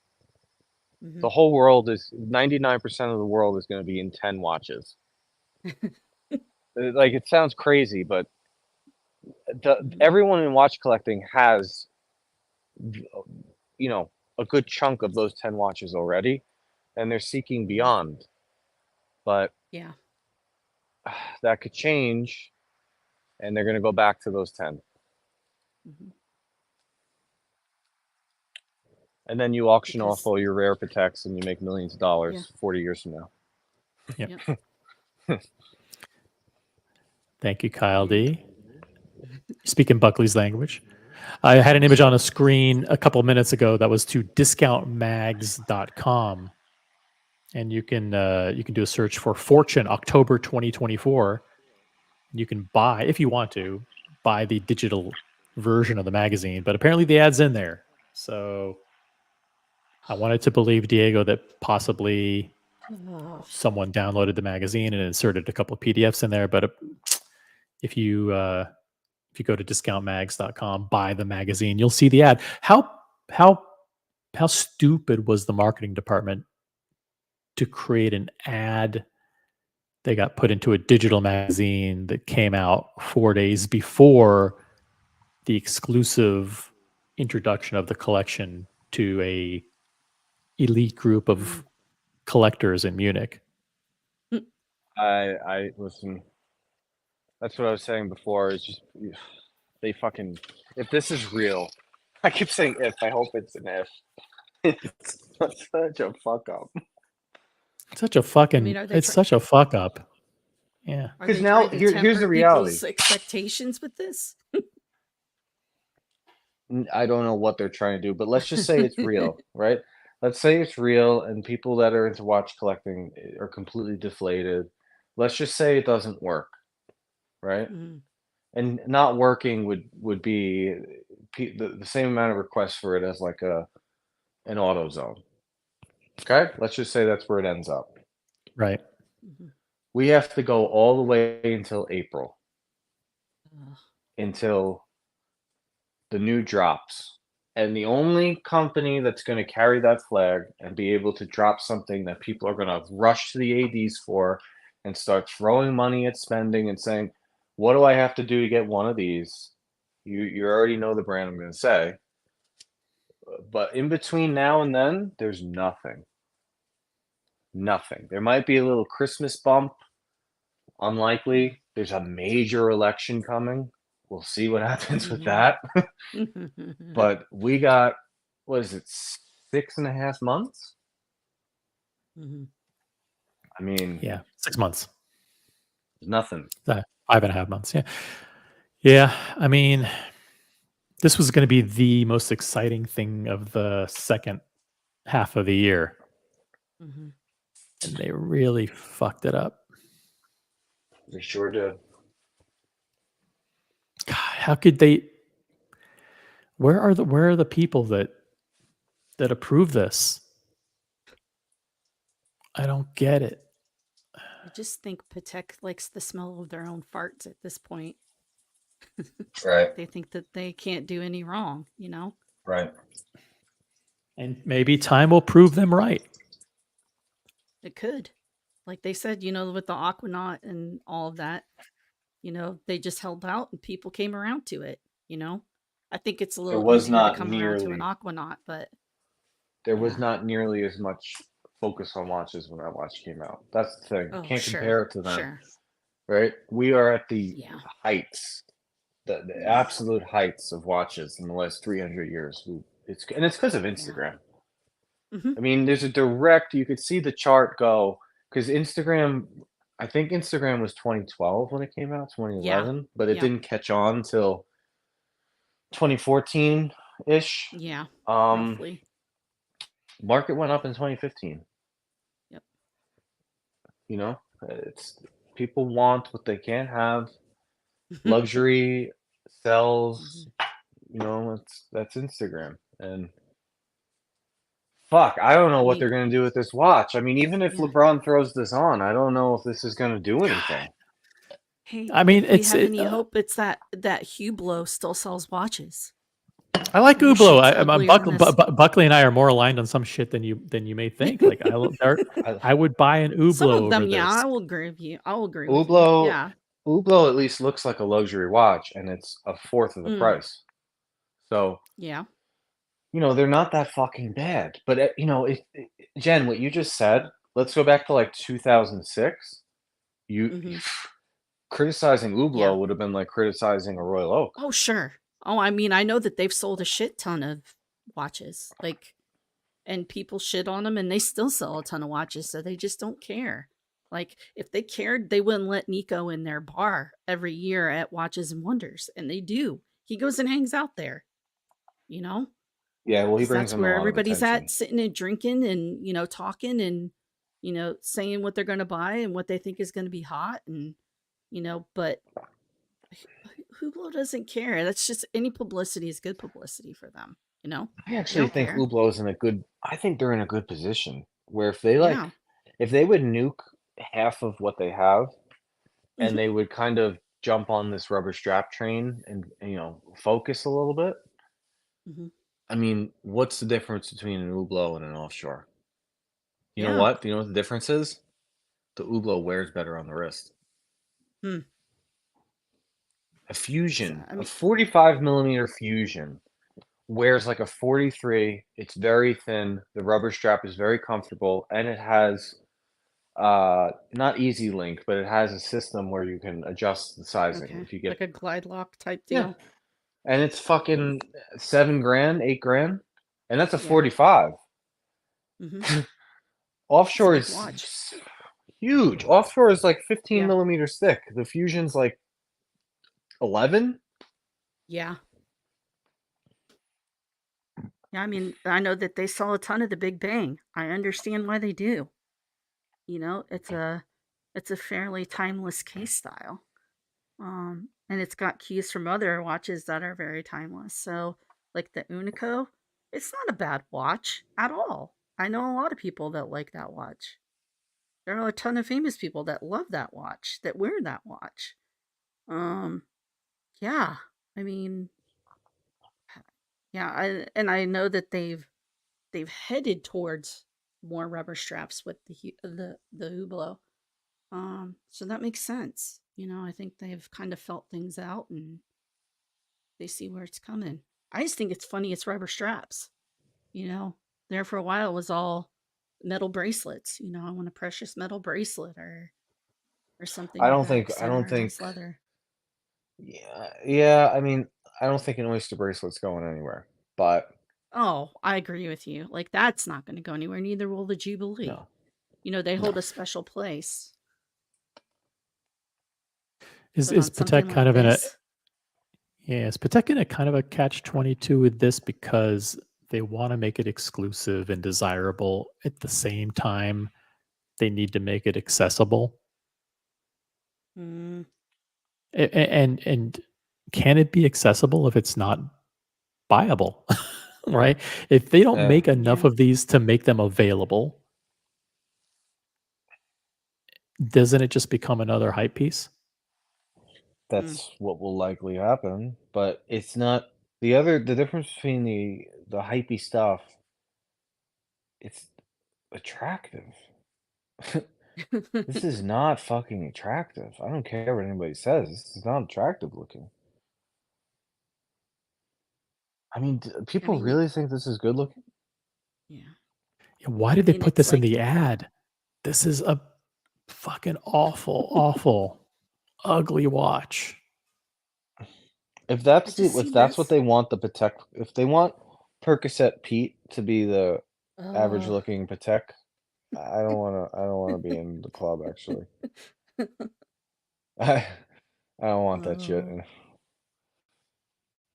I mean, the good thing is, see, your watch is a million times more beautiful than this one. I don't think you have They to worry can, about but they can do things to improve this. Let's say they don't change the sure, case. They sure. keep the wings on the case. They can do a lot with the dial. Yeah. And to actually make it so it doesn't. I mean, there's. God, man. If they didn't make it look somewhat like the Nautilus, they would say, "Oh, well, they did too much. They deviated too much from the DNA." And then here I am criticizing. Oh, it's too much like the Nautilus. It looks like a 5712 in a Yeah. TV. Yeah. Exactly like it. And there's a Shockingly way to so. get away from the Nautilus hands and the Nautilus indices and that whole 5712 dial and come up with something new but not unattractive. It's easy. It's easy. They have gazillion great designers. Put 150 designs up on the wall, and your eyes will gravitate to the 7 that are nice. You had 6 years. You had years to do this, guys. This is what you came up with? It's been 25 years since you came out with a new collection. This is what you decided? This is what you want this is your legacy for the next 2 decades?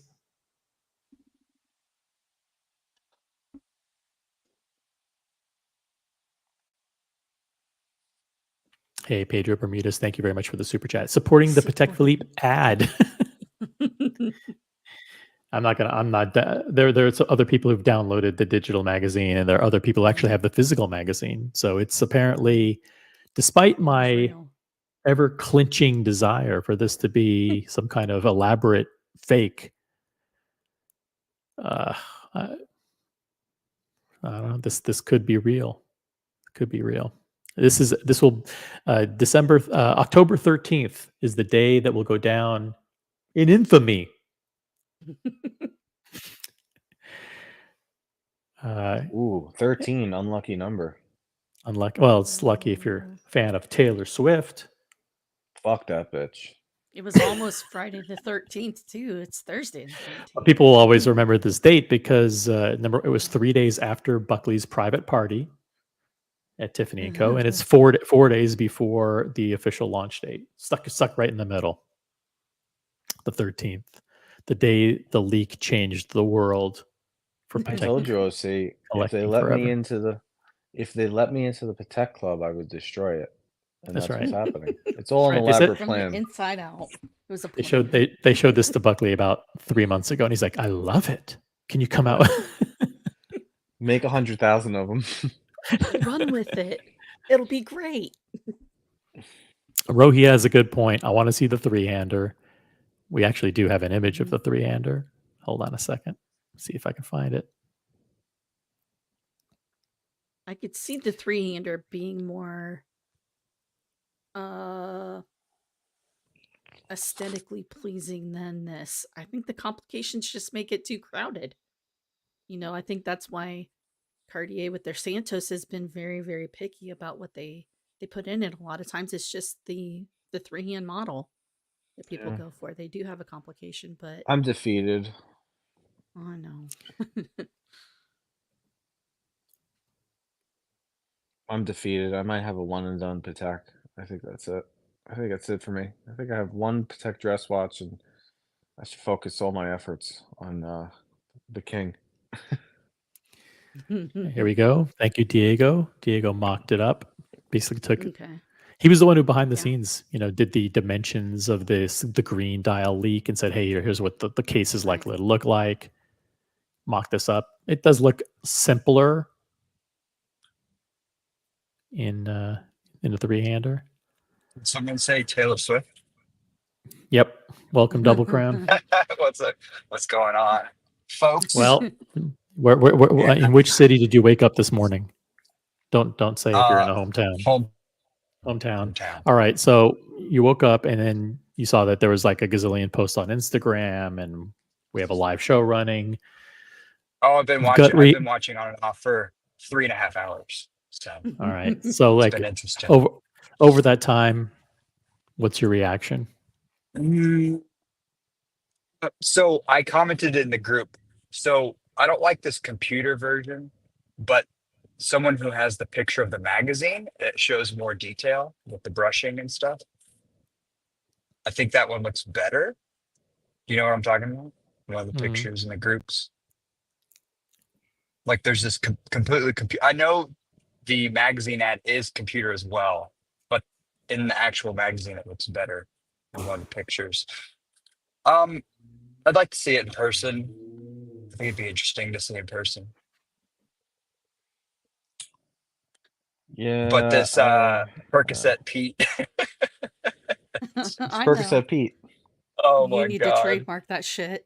I busted out laughing about 5 minutes ago. It's gonna catch. I can feel it. Man.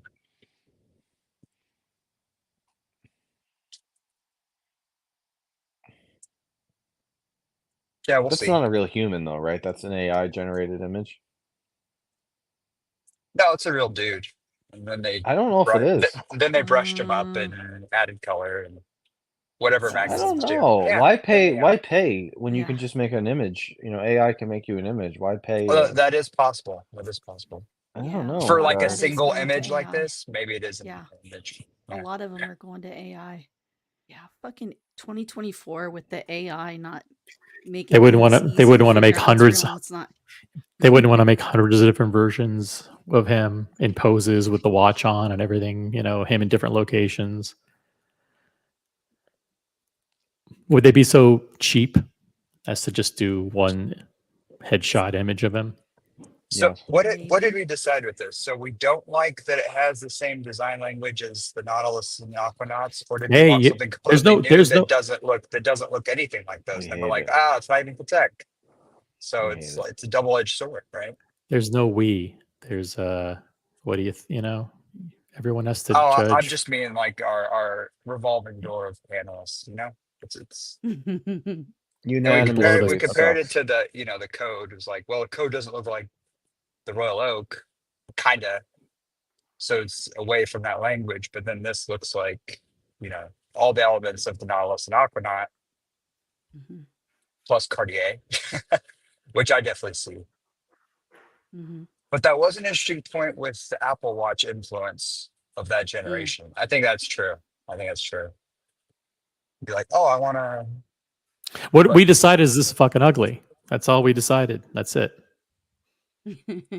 That's it. I mean, there's nothing really more to discuss. I mean, there's a lot of things to discuss other than that. But at the core, it doesn't just come back to that. Like when you look at it and go, oh, that's not a good looking watch. Yeah, OC, you said it about a month ago, maybe a couple weeks ago. You said you're going to see it, and whatever you think off the bat, that's what it is.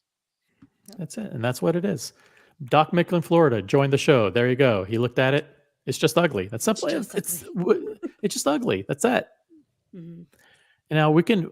After that, we can talk about whether you want to have it, why it's a good idea to have it, why you should buy it, all that stuff. But at the end of the day, bro, it is what it is. At the end of the day, it's just ugly. And then if you start off with that premise, like, hey, I'm buying an ugly watch, and you know what, and I'm going to learn to like it because it's Patek Philippe, or I'm going to like it because it goes over retail. By the way, Otto has a good point too. This was a stupid ass name. If that's the real name, How they fucked that up too? We pretended that it was an okay name, but every step along the way we said that's a stupid name. It better be just like a code name for the project that they're fucking duping us, and that the actual watch name will be something different. But no, lo and behold, the watch is bad and the name is worse. The name is pretty dang bad, for sure. And we've known the name is worse. Yeah. Do you think it'll just go by the number designation? Anything's better than saying Cubitus. Jesus, I mean, I can't wait for the memes. It sucks. Can you imagine Patek I would Sales see Associates? what Watch Chaser does. He has good memes. I mean, Instagram must be on fire right now.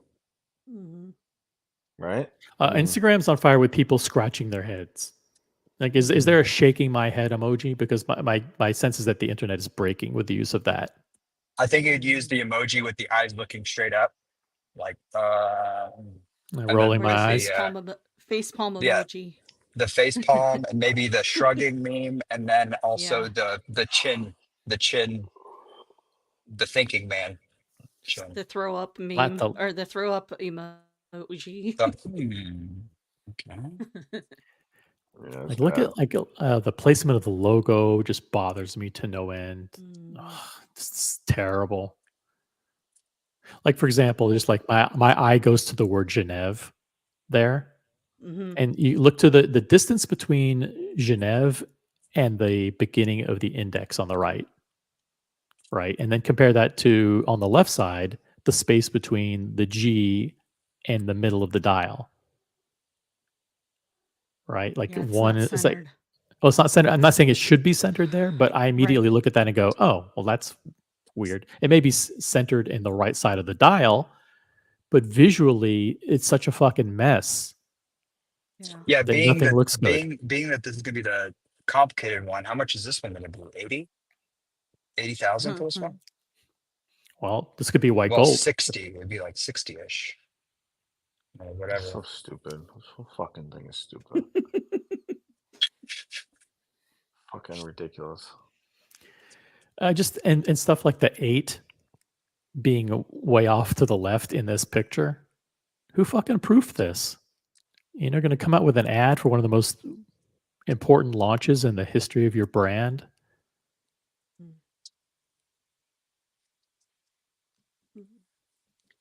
And zoom in on it. One of the things they didn't think about when adapting this is that it was a design made for a rounded off case. You throw it in to a very sharp edged case. It's, as a designer, like a graphic designer, it doesn't make any sense. Like, they're not trying to soften any of those edges. So why would you go with something that was created for a rounded shape anyways? Like, it doesn't. I don't know. It doesn't work. Like, it's just lazy. And also, isn't this supposed to be a sports watch? Yeah. Well, it is. Well, it is. It's a steel watch with a casual strap. I think square watches. I think elegant. Well, elegant-ish. Again, just Cartier or Gerald Charles or whatever those other ones are. I don't know. Yeah. Those ones. Although there is a tennis player who has, which one is that? Medvedev? Is he one of those guys is sponsored by the Square model. Here we go. It's only been 4 hours yet. Here we go. Fucking Boston. Wait, what's the comment? This watch is really starting to grow on me. Maybe I need to take a break. Yeah, that's right. As much as as much as it grows on you, just remember, look at it, and remember your initial. Don't try to pretend like your eyes don't see what you're seeing. What I'm trying to imagine is like, so I'm driving right now. Shout out to the Royal Oak gang. When I say that, OC and I. Yep. And I'm trying to think. I'm like, would I be driving right now with that on my wrist on a Sunday? Nope. Nope.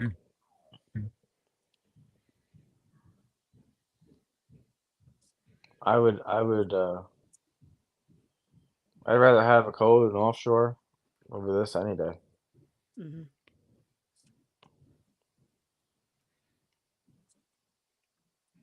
Speaking of if anything, offshores, it makes Buckley. the 1159 look more attractive after all of this mess. That's for sure. One of the APs we were looking at, kind of deep. I don't know if you know we were after show. Oh yeah, we were after show. It was the ceramic Boston version. So the Boston's watch you just got, the titanium, but the all black ceramic one. I was like, oh, that'd be sick to have. Except it's 86 grain. But Yeah. but I was like, that would be interesting. That would be very interesting. Black ceramic offshore with the bracelet. 43. I'm still waiting to hear if this image is fake. Hopefully we get the news that it's fake, that today has been a letdown, a real blow really to bad the watch prank. world. And if you're A going to real put it kick in in an the ad, teeth. you put it into November. You put it the next month's ad, Yeah. not before the launch. That's a great point. Right. Like what if Rolex did that? Do you Rolex would think never do that. Rolex you would think they're never do calling the that. publisher and saying, hey, why did you release this why did you release this early? Yeah. This wasn't supposed to come out till the 22nd. Mm. Oh yeah, I think so. They took the fucking wind out of their sails. Yeah, it's on the weekend. The executives in the marketing department at Patek Philippe are flipping out. Absolutely flipping out. They fucked up. Walter, get in there now. Even He's the fired. name. He's fired. Bob is fired. Bobby. Yeah, it's Pierre Jean Buble. Frederic. Yes. Even the name Cubitus is an affront to the brand. That's right. Let's not forget that. We've been pretending that name was acceptable for all these months when we know it isn't. Leeching off the Nautilus name and getting cutesy by integrating cube into the name for a square watch. Embarrassing and uninnovative. And it's not even like the other ones, like the Aquanaut and the Nautilus. It's like and then you have a Cubitus with a tuss at the end. Like, what is it? What's the tuss for? Jesus fuck. It's over. Maybe they should have done a name where you couldn't even parcel out that's going to be square, right? Something completely, I don't know. Leave that as a mystery or a question mark there. Cubitus, oh, it's going to be square. Okay, so we've known that for like a year. Mm-hmm. I just think the whole thing reeks of laziness. The dial looks like it's a cut and paste. The case is a nod to a completely different company's watch. The band, I mean, arguably it's a similar band to the it looks like the Nautilus version band. of I mean, the Nautilus, yeah. You know, so it's like they didn't even put any effort into it. It's like, let's just cut and paste shit and throw it in together, you know? Yep. For all the time that they had, and they did the same thing with the name, like, you know, Dear Artifact is saying, you know, they didn't even put effort into the name. Yeah, if anything, they could have called it the Cubitron, the Cubitron. Might as well. the Nautilus SL line or whatever, or Nautilus, QX. What's up, SE? Hey everybody, can you hear me? I didn't do it. We can hear you perfectly. What's up? You didn't do what? I don't know. I figure you're coming in to scold me or something. No, quite on the contrary. On the contrary, I missed quite a chunk of the live stream because I had to drive and look at other things. Well, here's the last 2 hours. Here's the last 2 hours in a nutshell. Unfortunately, this abomination may be real. Yes, I'm sure it is. For example, the ad fits perfectly with the whole theme as well. They want to have a younger customer. That's exactly. They would have had to mock up the ad as well with it, and I Google Lensed the ad, and it doesn't exist anywhere else. So they would have really have created it. In my opinion, it's really real. But it's spoiling the surprise for all the people who are going to be here in 4 days, because I'm actually at the venue that Patek is going to launch the whole thing. Really? Yes, I am. How do I turn the camera? Do you think people are going to ask for their money back? Their tickets? No, it's a very exclusive event, invite only. Yeah, actually, I'm just gonna turn around until I figure it out. Wait a second. Oh, wow. I'll figure out how to turn Use the camera. you can change the camera, change it to a triple back camera, and that way you're not looking at yourself. Yeah, and the phone is not that easy. I'm just gonna walk the other way around. The camera is not that good, but so it's a huge yeah, you could call it, I don't know, towery building. This one what you're looking at the moment is just a side building. This is the actual venue in Munich, right, where the right. launch is taking place in 4 days. Right. It's very remote, so it's in a well, in an area where there's a lot of factories and so not a place where people really live or too many people live, and it's very, as you can see, I don't know, can you see? What kind of events do they typically do there? Like what kind of facility is it? It's a very artsy venue. They do all different kinds of theaters there. Every once in a while, there's it's a huge club thing that young people go to, but it's predominantly faming itself of being a place where creative people go, young people go, which again is why it's so perfectly fitting for what Patek is about to do. When they came here last in 2013, not here, they went to a different place, but when they came here in 2013, they also went to an arts building and did it there. Right. So I don't think I can go inside filming because they might tackle me or think I'm a security threat or anything. I think one guy's already walking towards me. But it's not connected to the luxury world in general, and it's also not no high profile place. Like I would have guessed they would do it in one of their ateliers, but they really don't. How many minutes away is it? Like, is it on the outskirts of Munich? Yes, it's still within Munich, but it's a more remote part of it. So they're probably the people who flew in. The people who flew in to Munich airport, they probably shuttled them by car to a hotel that's close. Is there a hotel that's close by that's a luxury hotel where people might be staying? There are. So, just a second.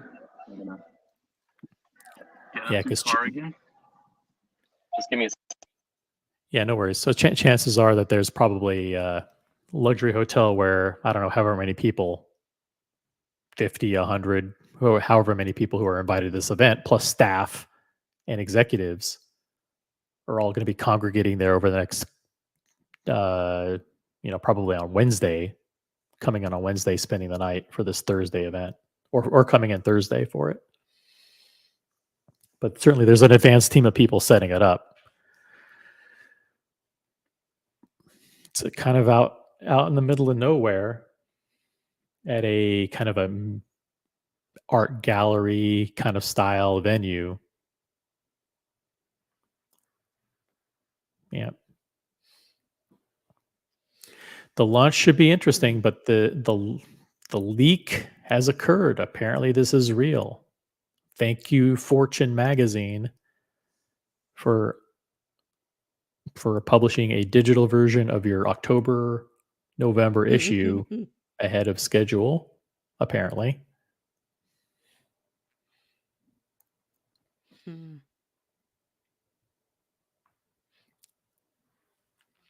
Mr. Ghost asks, go ahead. Go ahead. How much ball washing do you think is going to happen at this event with the way this watch looks? On a scale of 1 to 10. What are you going to say when someone turns to you and says, "Oh, what do you think of the watch?" And goes, "Oh, well, what are you going to say?" You got to be. I mean, you're going to try to. You're going to say, "Oh, look, it's obviously inspired. It has like 5712 type vibes. I can see the Nautilus influence." Oh, those are both true. That doesn't make this a good looking watch. You're not going to say, you're not, ugly. you know, I actually have to pretend, I have to practice my talking points for if I'm approached from people about, and I want to not totally throw the watch under the bus. Right. Well, oh, sure. I can definitely see the Nautilus inspired cues here. Yeah. It's cool that they tried it with a new shape for the new generation. It's kind of flattering. I can see how here's, just to totally kiss their ass. I can see how this will create a new generation of collectors to begin their own tradition with Patek Philippe.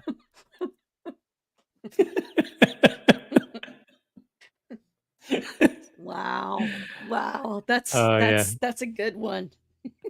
Or if someone's wearing it, I say, you know what? To Aunt Dewey's point, it looks good on your wrist. Yep. Looks fantastic on you. Looks fantastic on you.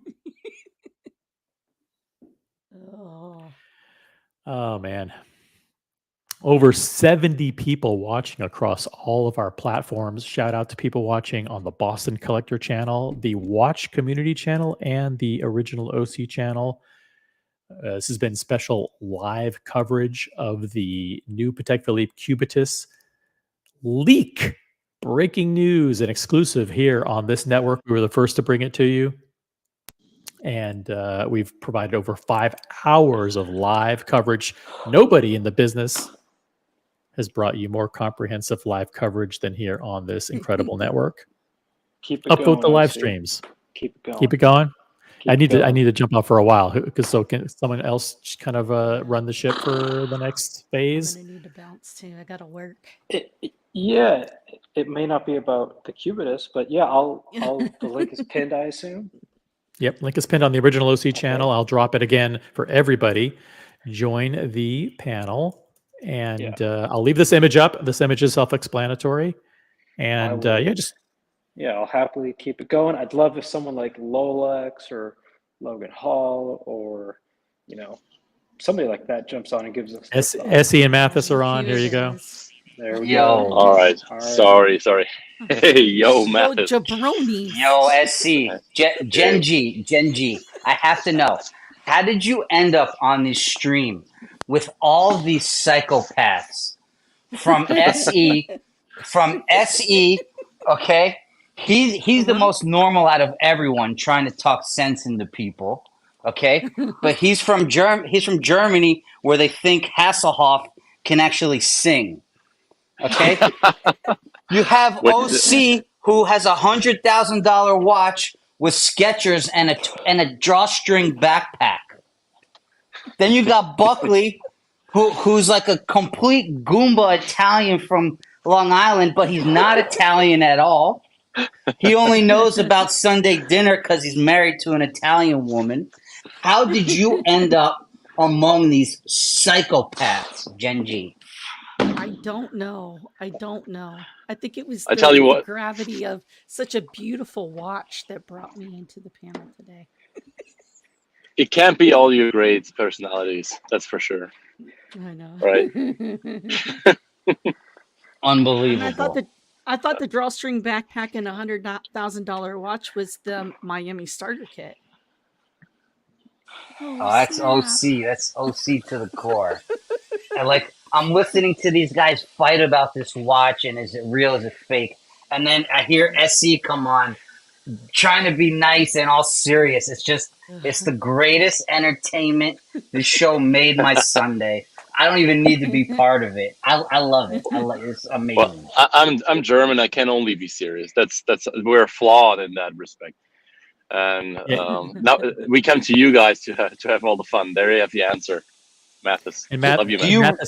Mathis, hold on. Mathis, hold on. Mathis, hold on. You're someone who's flexed. You've jacuzzi flexed the Rolex Explorer 2 many times on me. So let me just ask you. You're looking at the screen. You're looking at this watch.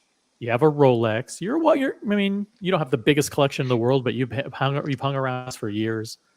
What's your initial impression of this? Honestly, it's no different than that Cartier Santos to me. Both of them, you guys could sit at the other end of the table. We'll be fine. Oh yeah, stay far away. Stay far away from you. Got it. Okay. Sorry. Go ahead. I mean, it's okay if you're 80 years old and you gave away all your other watches to your kids. Then it's okay. Sure. Essie, you're at the venue, so I want to make sure you have a chance to share whatever observations that you have or interesting. By the way, what are you doing there? Well, I'm driving home at the moment as we speak, but I checked out the venue from the outside. You can actually see inside, and there's nothing has been. I thought they might have prepared something already, but obviously they're not. They haven't done it yet. But yeah, actually, I will get on the list for the CUBITUS. You would be stupid not to do it, but on the other hand, will I keep it? I couldn't tell you because in my opinion, Patek Philippe really is the Calatrava, which I have already, or Perpetual Calendar Chronograph, or the Nautilus in a more. For me, it would be in a precious metal form, and those are the watches that really tickle my fancy, as you say. And I would feel like so many others that this might not be your one and done, or the quintessential Calatrava that you might pick, especially since it has come out completely new. But I wouldn't bash it either, because I listened in every once in a while, or a couple of times while I was driving here, and you were completely destroying it. And I would say it's, as I said a couple of times before, we will grow into it, and many people will come to love it as well. Blah blah blah. Diego, since you've already sent multiple messages, or maybe one well-crafted message to your Patek Philippe salon, how did you phrase your admiration and love for this piece in order to kind of position you to be considered? Because I know it probably. And did you wait till the morning, or did you just do it in the middle of the night? Hold on. Say that. I just lost service. Can you say that again? Yeah. When you texted your AD, your Patek Philippe salon, and you gushed over how beautiful this watch was and how it might be perfect for you, what did you wait until the morning to do it, or did you do it in the middle of the night? Oh no. I mean, nah. I'm trying to think of something funny to play along with you, but no, no. You didn't contact your AD? Are you telling us you didn't reach out and send a text message like, "Oh, here's the leak. It's a great looking watch. I could see myself owning this one day." No, I've made it clear to them. It's okay if you did. It's okay. When I thought this was a fake campaign to weed out people to blacklist, then it would have been a problem. But now, no, I've made it clear to my ADs, all of them, that you don't have to like every watch from a brand. There can be dogs in a brand, and it's totally okay. So many brands have so many different varieties, and the reason they have variety is because they want something for everybody. So if I were asked by my Patek rep, so what do you think of the CUBITUS? I'd say it's not for me, but I think it's a great watch for somebody. I would say it's ugly. It's not a great watch for anybody. Somebody's I'm sorry. gonna love it. This watch is objectively ugly. Like, it's objectively ugly. It's really bad. And I'm gonna adhere to America's paragraph theory about watches, where the more paragraphs in a monochrome article that's required to persuade you how good a watch looks, the worse the watch is. A Submariner date is a 1-paragraph watch. You know what Something the like paragraph's a going to be on this Longa, one? something like a Longa or something like that is maybe 4 or 5 paragraphs. This is a 9 to 12 paragraph watch. This One of watch those is paragraphs, terrible. It is. one of This those is really, paragraphs is really going to bad. be, one of those paragraphs will be, well, this is a day competitor, right? Oh yeah, no. You could Listen, buy the it. You could buy a publications. It's Patek Philippe. The publications are going to be ball washing this for Patek is months. going after the The Rolex Day. paragraphs, yeah, the paragraphs flying about this watch are going to be out of control. What is This it? is a What is it? 12-paragraph watch. There's What going is to it? be some loser saying Longa who, and it's going to be a photo of this, right? Okay, but America, It's what like, is it come that on. you don't? What is it? Okay, other than the fact that your eyes don't lie and your snap judgment is that it's ugly, but what specifically do you not like? It's completely disjointed. It has no coherent design theme. Is it an octagon? Is it a rectangle? Is it a square?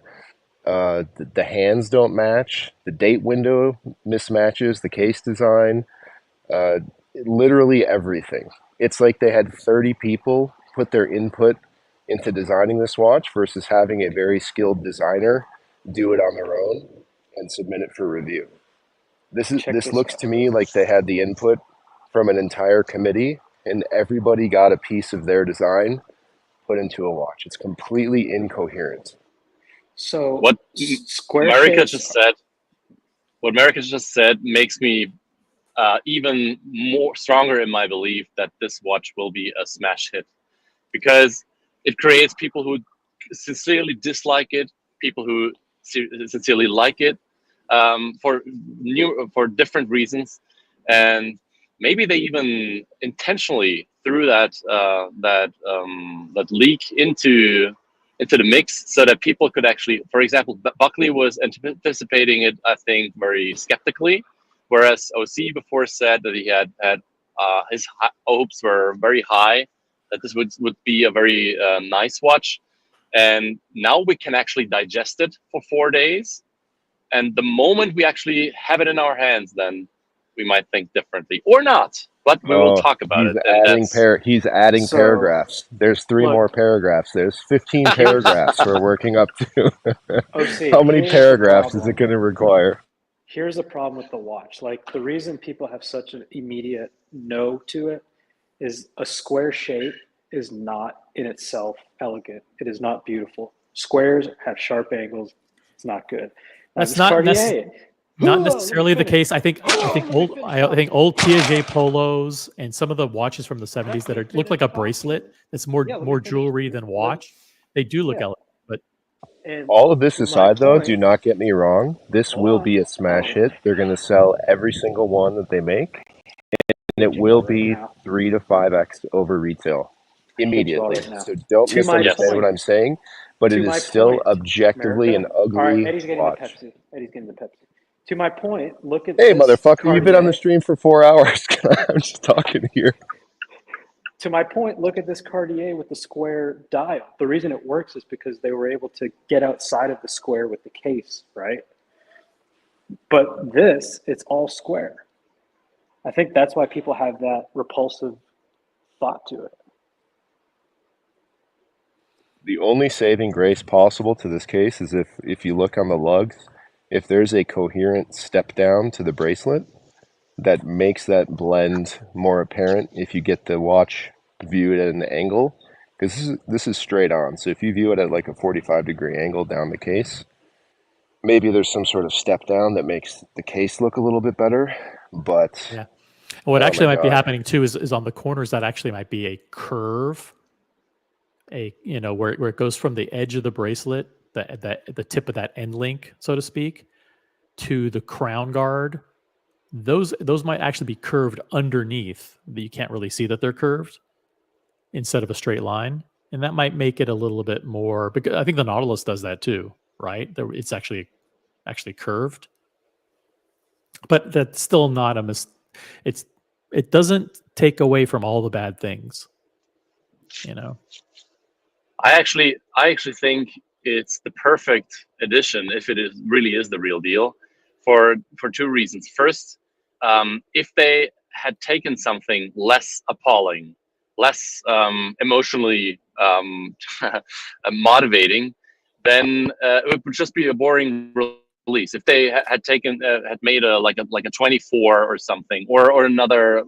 You know what I mean? If it's SE, no, too streamlined. You're rationalizing it. You're saying, listen, because it's polarizing, that creates attention. That doesn't necessarily mean that it's good. You could have a watch that universally looks good, where everybody goes, "That's great," and it's less controversial, and that's generally better. You don't want to intentionally create a watch that's polarizing just for the sake of creating Monochrome attention. is calling SE right now. It's like, we got to write this down. How many paragraphs? We're adding paragraphs. It's 16 paragraphs now. Let me add one more. Do you guys think Patek needs another very beautiful sports watch in order to grow as a brand? Or does the Nautilus and the Aquanaut suffice? They don't need it, no. See? And do we agree that this watch will be, if it is the real deal, will be different? And something that has not been offered by Patek yet? Because OC is right in a certain way, but he's also wrong, because we are talking about opinions here. And there are people, especially those really artsy-fartsy guys, that will go off on the fact that it's so different. And along with them, especially when there are some paragraphs added to Monochrome website, they will actually fall into love with it. How Patek has repurposed the bottom left subdial to have a day of the week instead of the date. And they moved the date to the top to make it more legible. And they introduced a panoramic date with 2 discs to make it so easy to read. It's like I can envision these articles already. Like America says, they're going to go on and on and on about how they repurposed the legend and modernized it. Yeah, I sent this watch, SE, to somebody that's gotten a $59.90 steal at retail, and they bought a Pilot's travel watch from Patek, right? Yeah. And I sent him the photo. I said, initial reaction, what do you think? And he immediately wrote back, I love it. It reminds me of my Octo Finissimo. So there are people that are just, and this is what I was trying to get across to Buckley. Just as some people make an immediate decision, they hate it, there's going to be people that love it. Mm-hmm. Right? And it doesn't matter. And that's better than how everyone if liking you've been in the brand for 10 years or 0 years. Like, you just decide, do I like this or not? And I think we're seeing it today. As of right now, there's no brand ambassador. This isn't on Jay-Z's wrist. So everybody's saying what they really think, right? Without any kind of marketing behind it. Some people love it, some people hate it. I think that the person... Yeah, obviously, that's what I wanted to say. Do I think that the person that you send it to is the majority? Obviously not. Most people like round watches, and then if it's an ugly square watch, or let's say, ugly is also very subjective. But if it's a not generally pleasing an offering as what we are used to, obviously it might seem to us as a failure. But I think it's not. For the reason, and I'm not defending it because I like it. I think it's ugly, and I'm also not defending it because I'm a Patek fanboy, which I am. But I have enough self-criticism to monitor myself whether I'm blindly following something. But I think just from that perspective, that they will offer something that a certain fraction of the market will like, is a win for them. And especially that we're talking about it. This will create a lot more talk than if they had created something very streamlined, very like we know it already. We would lose interest right away. And that's the flaw and the bane of us, basically, because we, on the one hand, we don't want to be like everyone else. We don't only want to wear black Submariner, even though it's very, very beautiful, and most people from the mainstream would love that as a Grail watch. We don't, because we think we need to look for something better that's not that common. But on the other hand, if we are presented with something that's very left field, then we also compare it to something that we find more generally pleasing and then discard it. You know what I mean? And all of this is opinions. It's never fact. So if you say it's would have been better for for them to do this or that, it's subjective in my opinion. Yeah, I mean, you're right in the sense that they don't intentionally make ugly watches, but they will intentionally make quirky watches that appeal to a smaller subset of people, even if that means, quirky and different rather than mass appeal. I can see why they would want to do that, but not they don't want to. But they don't want to make something unintentionally intentionally ugly. And I think that's what the end result is. This is most people's first reaction is going to be that it's just not attractive. Do you think that there's some, what's that word, juxtapose or whatever, between the circular dials and the square shape?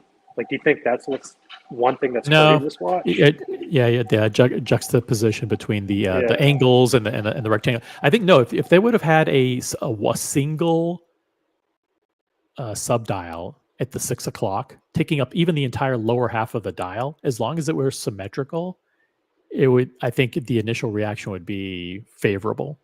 I think this looks better. The time only will look much better, in my opinion. You know, what do you guys think was the first reaction to the 5712? I think it was the same reaction that people had when they first see FP Journe. It's a very bizarre design, right? You either love it or you hate it. Yes. I love it. Yes. I really do love it. I think OC is not a big fan of Journe, and I don't know, you don't like the 5712 either. No. You know, you like symmetrical watches. I think it's great. I think with this one though, this looks photoshopped. Like, the fact that we are all saying, is this photoshopped, means it's a bad design, because this is what we would expect somebody to make if you gave them a tool chest of Patek Philippe parts, right? Like, this is what would be Photoshop, and that's not a good thing. You don't want to question, is this real or fake? The fact that the initial reaction means the design is not, it's not a good design by nature. The initial reaction to the 5712 was very, very polarized as well, and people did not like it. It took quite some time to get used to that new look, so to speak. And right now, if you compare the 5712 to the 5711 in the rose gold version, also because it's a newer watch, but the 5712 across the board is getting more praise than the 5711 in rose, because people find it less quote unquote boring. This looks like, you know how on Apple Watches you can download like themes? This is what this there's thousands of better themes that you can download on the Apple Watch than this. But like on Apple Watches, I think you can do you can put a Submariner dial, you could put a 5711 dial. Yep. This looks like something that would be in the App Store. Like, it's what it looks like. It's bad. This is not good. No, it's not good. Do you think sorry, didn't mean to cut you. Go ahead. Yeah. Go ahead. Let's not offend Boston Collector, because he has this watch along with many other people. But do you think the John Mayer Daytona is a pleasing color combination and a pleasing design in general? Because I know from my AD that they couldn't push these watches on to their customers in the beginning. No one liked it. I don't like the green and the red. It reminds me of Christmas. See, but we've come around to it, even though 100% of the people that he talked to in the first month and even 1 year plus declined because they didn't like the combination. Right now, it's the John Mayer Daytona. You can't even you can't even argue that it's beautiful because we have grown to like it. So yeah. Yeah, it doesn't make. I think I'm at a loss for words. I'm so deflated by this particular that they would show this one as the flagship. This is the flagship model that they're coming at, that they're introducing. It's just so. And again, I agree. It looks like a fake of the own brand, so to speak. It looks like a knockoff, but they made it themselves. Yeah, there's like what's that Toledan and Chan or whatever, that watch that came out. It's like it looks cheap. Like anybody can make a watch that looks like this. This looks like an article you would see on Hodinkee where they're like Watches and Wonders 2025 predictions, and this is some bullshit that they heard that the Cubitus is square, they heard that it'll have a Nautilus dial, and that it'll be on a strap, and somebody went to Photoshop and made this. This is what it looks like. That's a problem. But wouldn't it be funny if the fact that we don't see this and we all say, "Yep, they did a good. Like this is a nice watch," and that we're even having this conversation. The conversation we should have been having, and if they did a good job, was, "What am I selling to get this, or how can I convince my AD to give me one?" No one is having that conversation, and that means it's a failure. Yeah, instead the conversation as well. Don't get me wrong; it's gonna go over retail, but it's still ugly. It's like that's not the conversation that they should want. No, the conversation should be, how can I get my ass to Munich, and are there any extra tickets, right? Yeah, like how do I see this thing in person? And it is going to look better in person. You're going to have lights. You're going to have people's wrists. You can see the thinness of it. You're going to see people doing wrist rolls. Of course, it's going to look a lot better. But this is just a terrible image, terrible campaign. It's I don't know. I can't wait to see if they have the blank space there, what the watch looks like with the blank space in the front letter there, the front digit. Yeah. Just everything is wrong. It's just not good. Blue. Everything is just. I could criticize everything, even if it's the right decision. I'm still going to criticize it because there's just so many bad things. By the way, Andui, $2 super chat. Thank you so much. Which is uglier, this or the Audemars Piguet remaster? I like the remaster. I like the remaster too, and the remaster is limited to 100 pieces or 200 pieces. So it's not a mainstream collection. It's not a main model. By the way, I just want to also make a commentary that there are over 64 people watching this across all our platforms.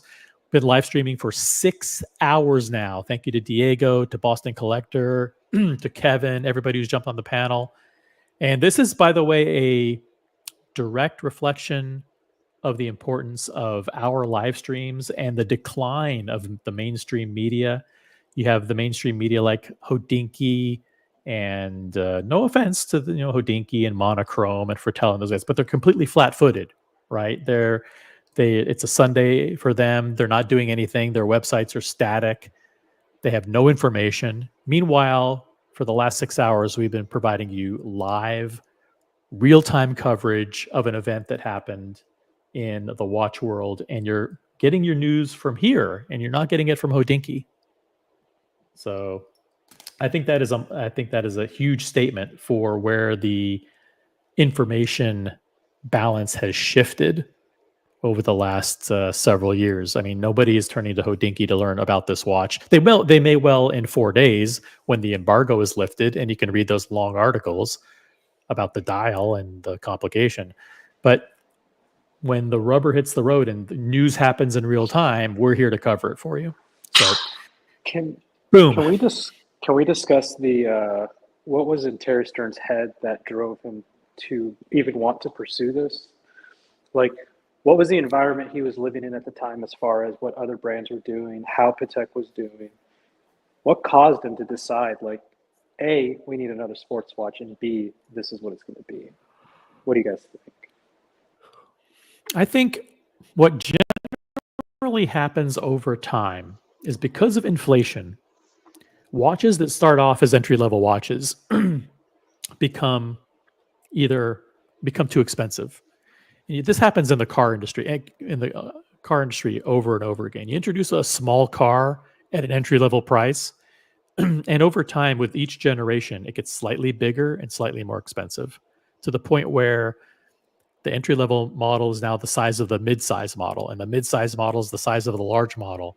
So in order to kind of make sure that all your bases are covered and you have models that can appeal to everybody, you have to introduce new models. That typically means slotting something in at the bottom, or with the perceived bottom, where the old thing was before, but it's crept so much up that it's no longer small or entry level.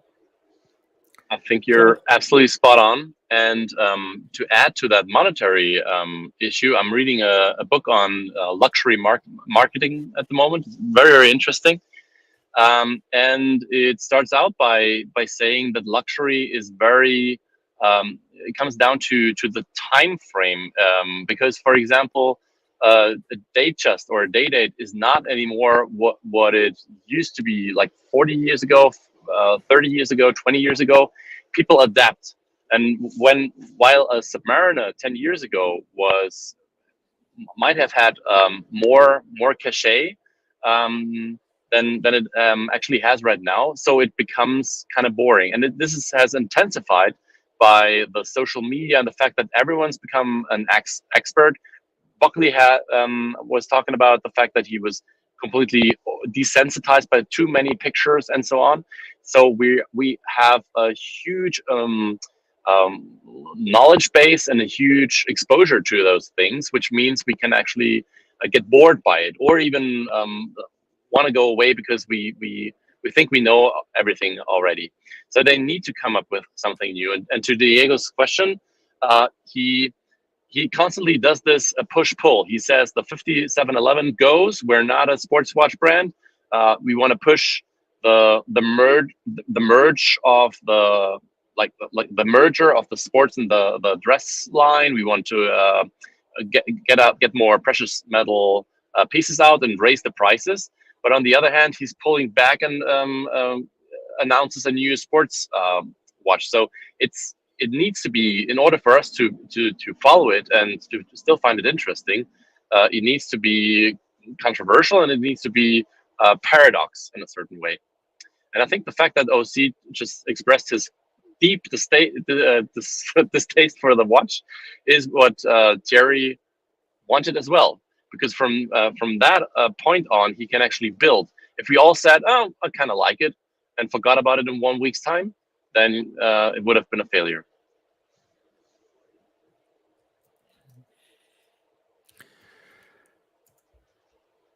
Good point. Let's see here.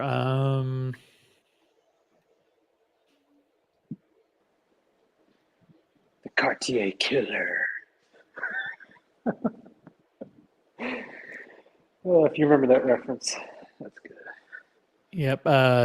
Doc Florida says pull up the 5085. Yeah, I know that one. Let me pull up an image here. I think that's this one.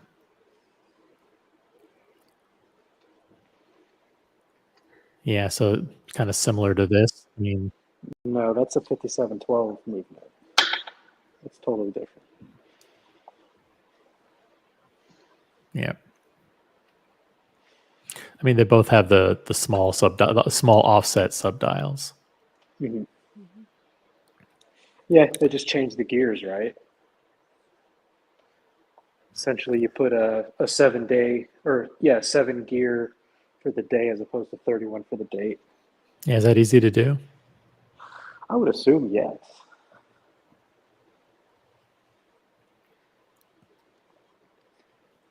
Is it just that this watch, it just kind of points out how different the generations are. This is aimed at a completely different generation. Is this just like a reflection of how big of a gulf there is between the two generations? I think maybe Terry Stern was like, people aren't going to like it today, but just wait 10 years. This is the future. Mm-hmm. That's probably what he thinks. They probably know that this is very radical, right? They're not in that boardroom like, wow, Nautilus who? Aquanaut who? They're like, all right, guys, this is very outside of what we've done ever before. Trust me. We've done the polling, we've done the market research. This will be a hit. Trust me. And people have to trust them. Mr. G, member for 2 months on the original OC channel. Thank you very much. Great show. Guys, if you're on the original OC channel, click on the $ next to the comments where you enter your comments. You may have a free member milestone chat. Be sure to use those because they get, you lose them if you don't use them at the end of the month. Now, let us go back in a time machine to when Rolex had the Date 2 and the Datejust 2, right? Mm-hmm. So it's not impossible that brands make mistakes and then do a course correction 5 years later. And No, sooner, even sooner than that, because they get the reaction instantaneously. They say, okay, listen, guys, what do we do with the next round in order to address some of the feedback that we've gotten? This happens all the time. It happens in the car industry, happens in design, everything.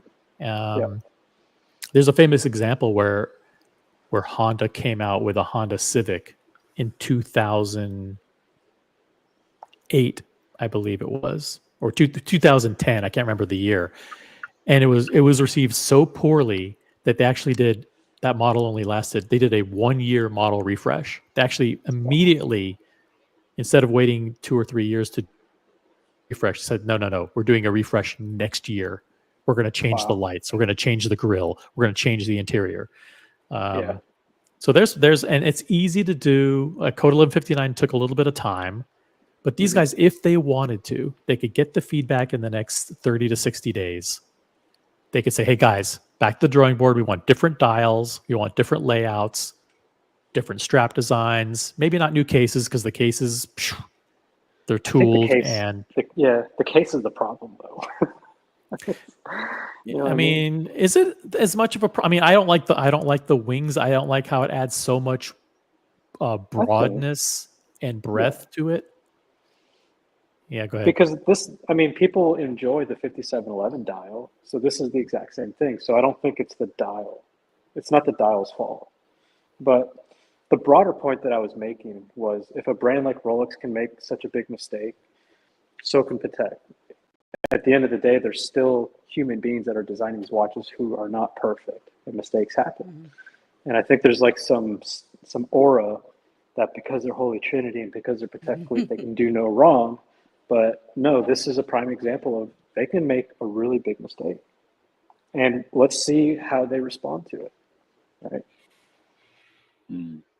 Yeah, I mean, but the thing is, they have to sell product that they have today, so they're never going to admit that these things are not a home run. What they'll do is they'll just wait for the new versions to come out. But they can make changes pretty quickly. Go ahead, Ezzy. I'm sorry. Again, the question is, will it be a home run? Will it not be a home run? Is it a bad design? Is it a good design? Can we really decide right now? Because of course we can, based on what we've grown to know and our gut feeling. But that's not universal. And I was really thinking long and hard why they would use so many design cues from the other models. And I thought that was kind of a ripoff, and they would kind of bastardize the other models. But that's them actually playing it safe and making sure that the younger generation, that for them, the Patek Philippe is the Nautilus and the Aquanaut, not the Calatrava. So this is the new Nautilus for them. Right. And they will say, I don't even care. It goes over retail. It has the new strap changing system. It looks very similar to a Nautilus. It looks like my like you said, my iWatch before, and our reaction to it is very very primed by what we want Patek to do, and I don't think possibly we're right, but possibly reality will change, and people will look at that as new. Yeah. But the people that are going to wear this watch are the same people that, and Buckley's absolutely right. You see you see a 5'3" skinny kid in New York City, and he's got a 43 offshore chrono, right? Those are the people that are going to be wearing the Cubitus. And a couple points, they have horrible taste. 1, 2, they have all the money in the world, so they're going to get the watch, right? 3, they're not in our circle. So we have all these really strong feelings about this and who the watch is for and all that. But the reality is, we can romanticize all we want that this is for the new generation of Patek. No, this is for the people that are getting the Spider-Man APs, and they're getting the concept APs, and they've got smaller wrists than me. That's who's going to get this watch. Full stop. At the beginning, but then it will trickle down, and it will. For example, my favorite example is the GMT Master 2 Pepsi. For someone who is not into watches, who has never heard of, who thinks the Rolex is the Datejust and Day-Date, and they wouldn't even recognize the GMT as a Rolex.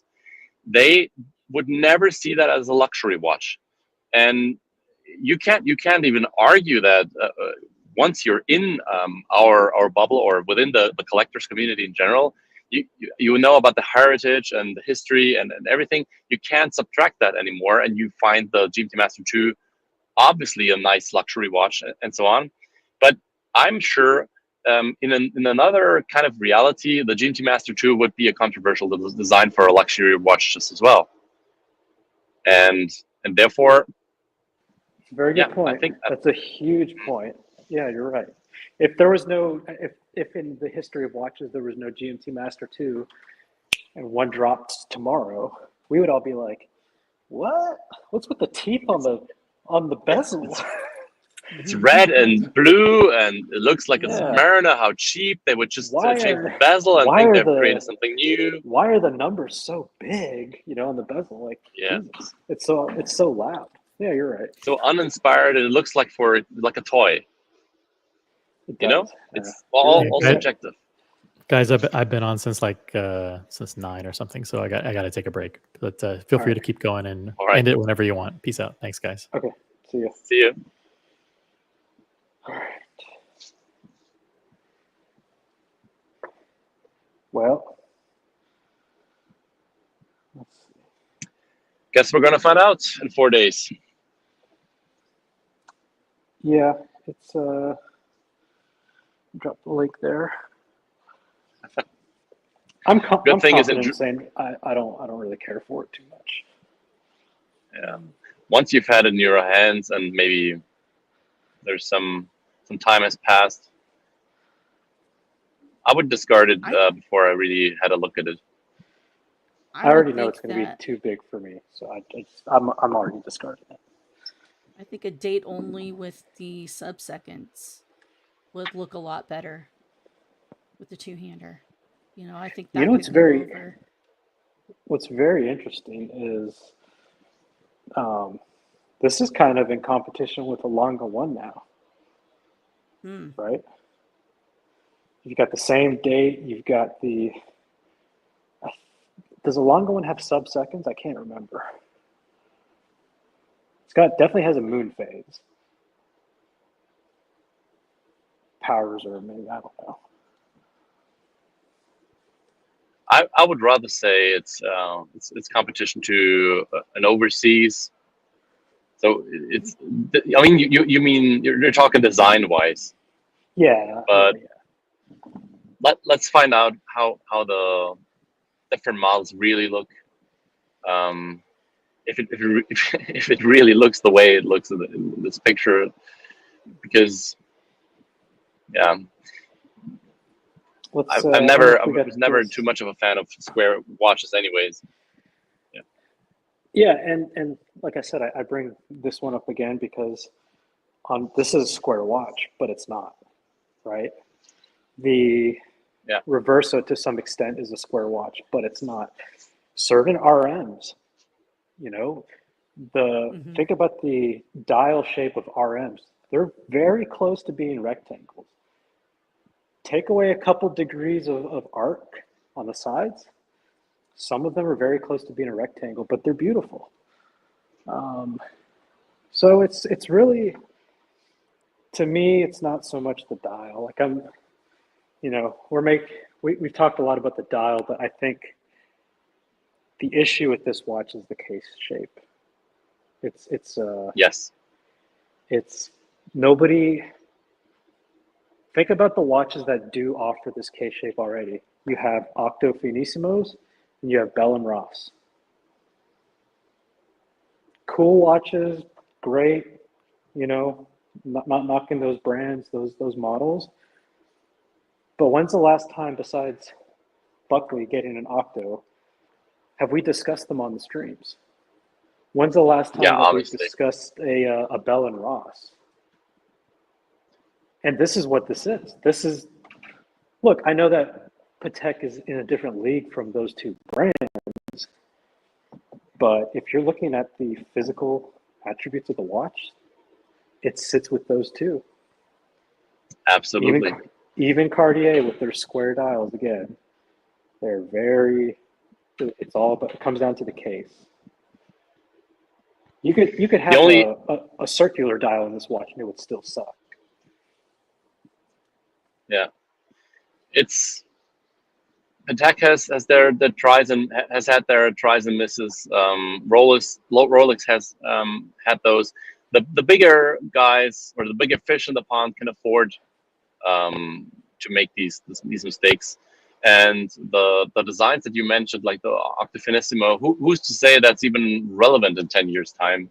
Because like taste evolves as well.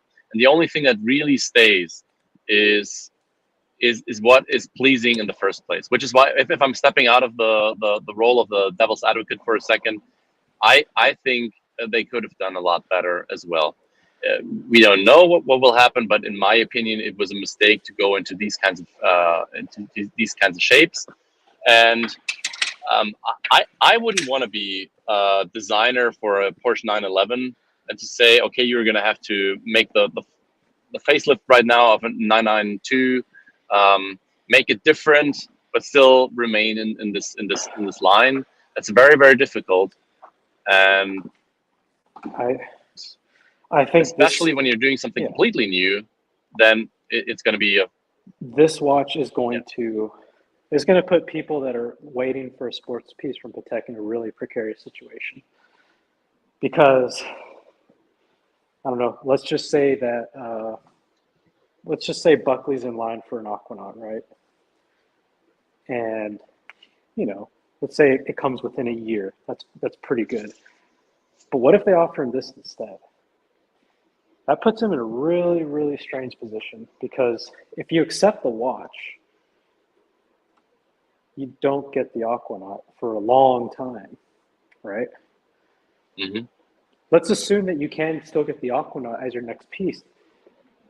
Patek doesn't give out sports pieces in 3-month increments. It's years. So you have that to consider if you're offered this watch. And I think a lot of people waiting on Patek are going to dread the call for this, because yes, you said you wanted a sports watch. Here's your sports watch, and now you're telling me no? Okay, then. Good luck getting an Aquanaut or a Nautilus. But and then if you take it and you flip it, you're done. Or if you take it and you hold it, guess what? They're going to say, hey, we sold you a sports watch. How about you buy a World Time? Or, hey, we just sold you a sports watch. Pump the brakes on the Aquanaut. Like, we have other customers that we need to appease as well. It'll be a couple years. And you're just like, fuck, all I want is the Aquanaut or the Nautilus. This watch is going to be the dread of many people buying Patek Philippe sports pieces. I guarantee you. Yeah, it's actually, there is something to it. This is a lose-lose call if you get it from your AD. I wouldn't say so, because the Aquanaut was once what you're describing right now when people wanted to get a Nautilus. And now that the Aquanaut has risen to that aftermarket pricing fame and people have come around to it, and it's considered like a grail piece in and of itself, which was not the case a couple of years ago. It will happen to that thing just as well, especially if it holds strong in the secondary market, which it absolutely certainly will. So of course people have to hold it. Yeah. It might, but I don't know. If you have the, if you've made the decision, I hate this watch, but I love the 5164G, the new gold, and they offer you this, oh my God, like you can't win.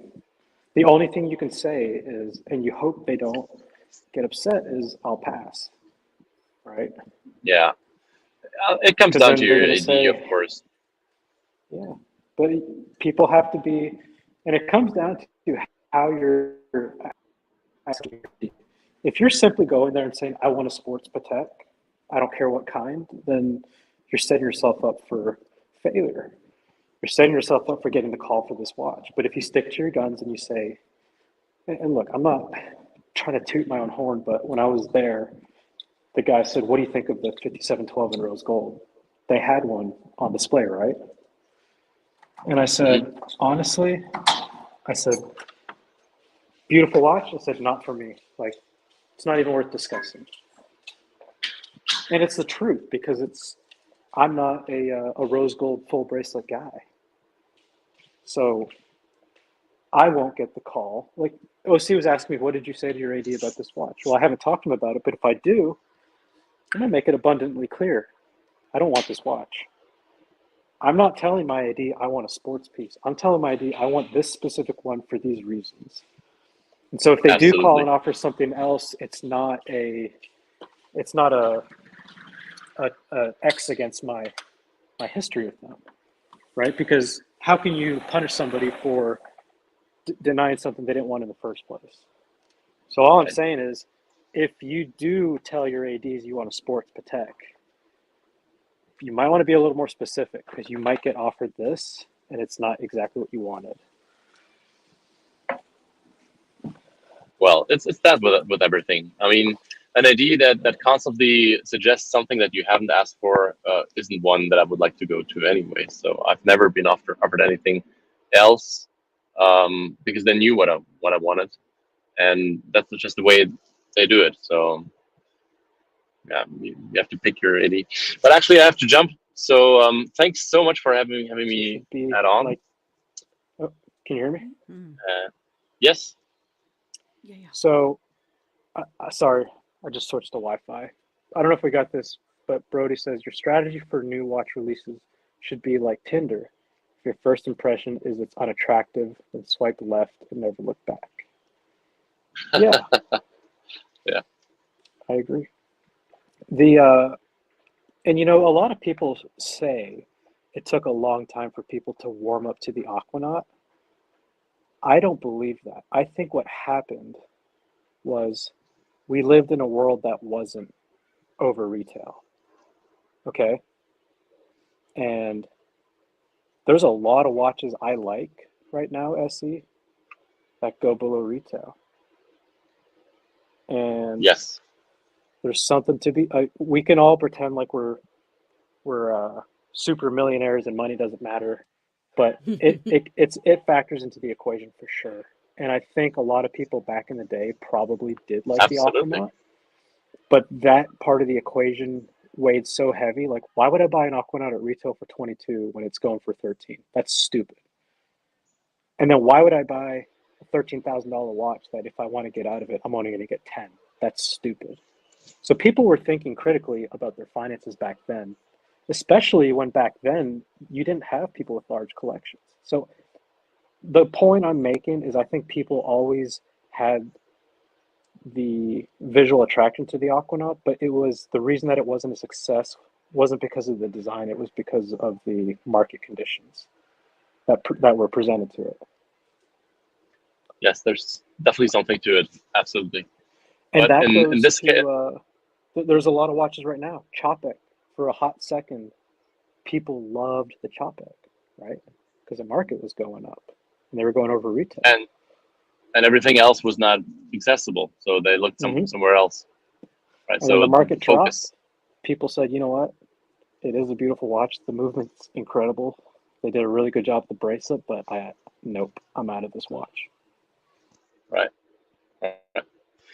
All right, so I have to jump. So thanks very much again, and have a beautiful. Actually, I'm gonna have a beautiful night, and you have a beautiful day. See you around. Hey, Take care, before SE. you leave, I Yeah. did ask a question earlier in the chat. OC didn't pull it up.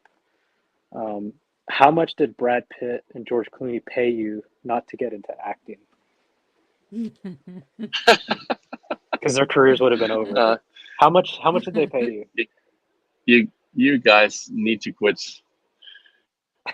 doing that whole washing thing. The ball washing. No, but I appreciate the comment. Right. All right, man. So Have a good week. actually, Okay? you're on the fast track of surpassing me in many respects. No. The way you're staying focused and persistent. So, oh yes, you are. No So, way, man. on that note, No. have a beautiful day. See you. All right, you too. See you, buddy. SE. Oh. I'm doing my OC here, guys. SE, Okay. guys, give it up for SE. Hit that upvote button. Make sure you're subscribed. Coming to you live from 3 channels: Boston Collector, the Watch Community, and the original OC channel. Buckley, damn, you guys are still going. Yeah, I've got maybe, I maybe have like 5 more minutes. I gotta go get changed and leave. I'm wearing a chronograph right now. Let's use it. Let's see. So 5 minutes. Somebody else, please feel free to jump on if you want to keep it going. But Buckley, I don't know if you heard, but one of the things I was saying was, if you've told your AD, like, I just want a Patek sports watch, I don't care, I'll take whatever. If you get the call for this, it's a kiss of death, because you're in a 0-win situation, especially if you don't like the watch. Because if you take it, they've appeased you, right? So don't expect an Aquanaut or a Nautilus soon after, even if that's your next watch. And if you say no, now they're like, well, goddamn, Mr. Sports Watch Fanatic, we offered you one and you don't want it? I don't think we're going to give you an Aquanaut. We're going to give it to someone that truly loves the brand, someone that's truly spent the money. So this watch is like the kiss of death for anybody wanting an Aquanaut or a Nautilus. Oh, man. That's a tough one, because the code 1159 really isn't like anything else that AP has, so you can kind of get out of that way. But this, like, it's tied in. Right. Like, you're absolutely right. You let's say that you ask for the 5712 and they're like, why do you like the 5712 Gen G? And you're like, I love the dial, how haphazard it is. I'm a huge fan of moon phase. The 3-case construction, or the 3-piece construction of the case, is something that, I think is so radical and it's just so cool, right? And then they call you and they say, hey, all those things you love, guess what? It's in the new Cubitus and we have one for you. You're going to be like, oh. yeah. But you're I right, can't with the say code no, because then they won't 1159, give me anything else, and if I sell this shit, I'm screwed. Yeah. Either way, With the 1159, you're absolutely right. If they call you, they say, hey, we know you wanted a Royal Oak, but how about this 1159? You could say, I don't like round watches. I don't like guilloche. Yeah. I don't like, Yeah. I don't like strap watches. I'm a bracelet guy. And what can they say to that? They can't say, well, so you're absolutely right. Yeah. It's more of in the dress vein as opposed to the sport vein. You could say that too. Like it's a little too dressy for me. I'd rather go with the Royal Oak. It seems a little bit more rugged, or the offshore. Do you want to know the scenario that I'm hoping for with this watch? Okay. I am very interested to see, because we all know the story of, we've all seen the story of the watch goes over retail and how that plays out. We've seen it 1,000 times. That story is boring. I want to see the script where this watch is a flop. People are turning it down. AD or gray market dealers are declining offers for it. It's going under retail on David SW. I want to see that script. That's the movie I want to watch. I'd be very interested to see that. If you agree with me in the chat, pivot from that, Yeah, and how does it affect the brand as a whole? I would love to see that, because we've seen that a little bit. We saw that with lesser brands, like we saw it with Omega and all their, like, just all the releases they had, the coral watches, the colored, whatever they're called, Aquaterras. There are Marianas Trench models. No one cares about that stuff. I want to see it with a brand like Patek, especially in the sports lineup. Yeah. Yeah. That'd be very interesting. Yeah, because they're competing with themselves right now in that market. And they're coming out with another model that's supposed to be more attainable. Yeah. Are they just tired of telling people, no, you can't have an Aquanaut? Here's a Cubitus and be happy. That's Like, the that's the other thing I keep hearing, that this is supposed to be entry level. This is supposed to be. yeah. I don't know where that language came from. I I can't think Thierry remember. Stern said that in his Well, little note that they sent out. I think he I made a point of that. that was so long ago. I remember what you're talking about, but I can't. Yeah. Like, if you put me in court and said, "Did Terry Stern say this was supposed to be Yeah. entry level?" Yeah. I would say, "I'm not sure." All I Yeah. know is that he said that they're designing an entire new watch that they're very excited about, that is a sports piece. But I can't say for sure that he ever said this was supposed to be entry level. That I don't know. And the whole point I'm making is, what if this isn't supposed to be entry level? What if this is just supposed to Yeah. be the third pillar in their sports lineup? Yeah. And this will be, they see this just as important as a Nautilus or an Aquanaut. That will be very interesting to see. You know, what if ADs manipulate supply and demand? We know that. What if they treat this watch as, this is the hardest sports watch to get from Patek? If people ask for this, they got to buy a Nautilus first. Can you imagine that? Wouldn't that be funny if this was in more demand than a Nautilus, if they pumped it up like that? That would be wild.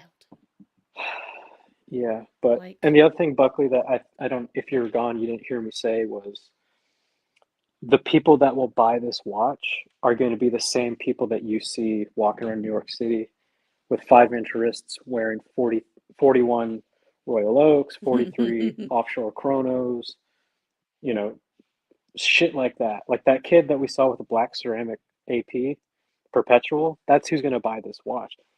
For a couple of reasons. They have the purchase history, they have the money, they don't have any style, they don't have any sense of self-awareness that this is an ugly watch, this is too big for me.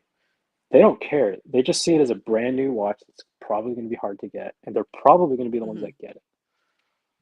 So, with that being said, we've hit 5 minutes. I'm getting after 6.5 changed. hours of streaming.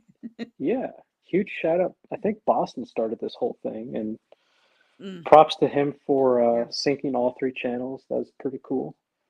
And let me go through the super chatters really quick. Thank them on behalf of OC. We had Muhammad Ali, Vimal with the member chat. Muhammad Ali again. Got America, Dear Artifact, Otto with the member chat. America again. Vimal, Rose member chat. Big Sal, Boston, James Hess, America and Dear Artifact again, and John D. Big $20 super chat. Pedro Bermudez, thank you. Mr. G, Brody member chats. Guys, thank you all for watching.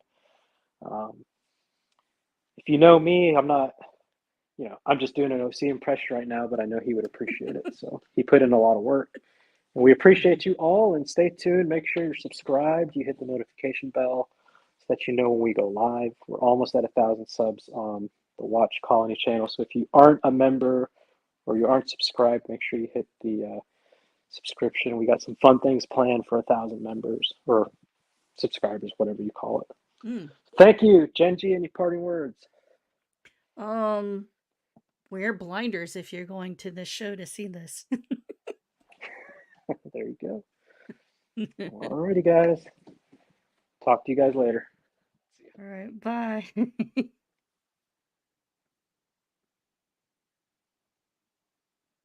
Oh, okay. And what about it? What about it? Yeah, what about it?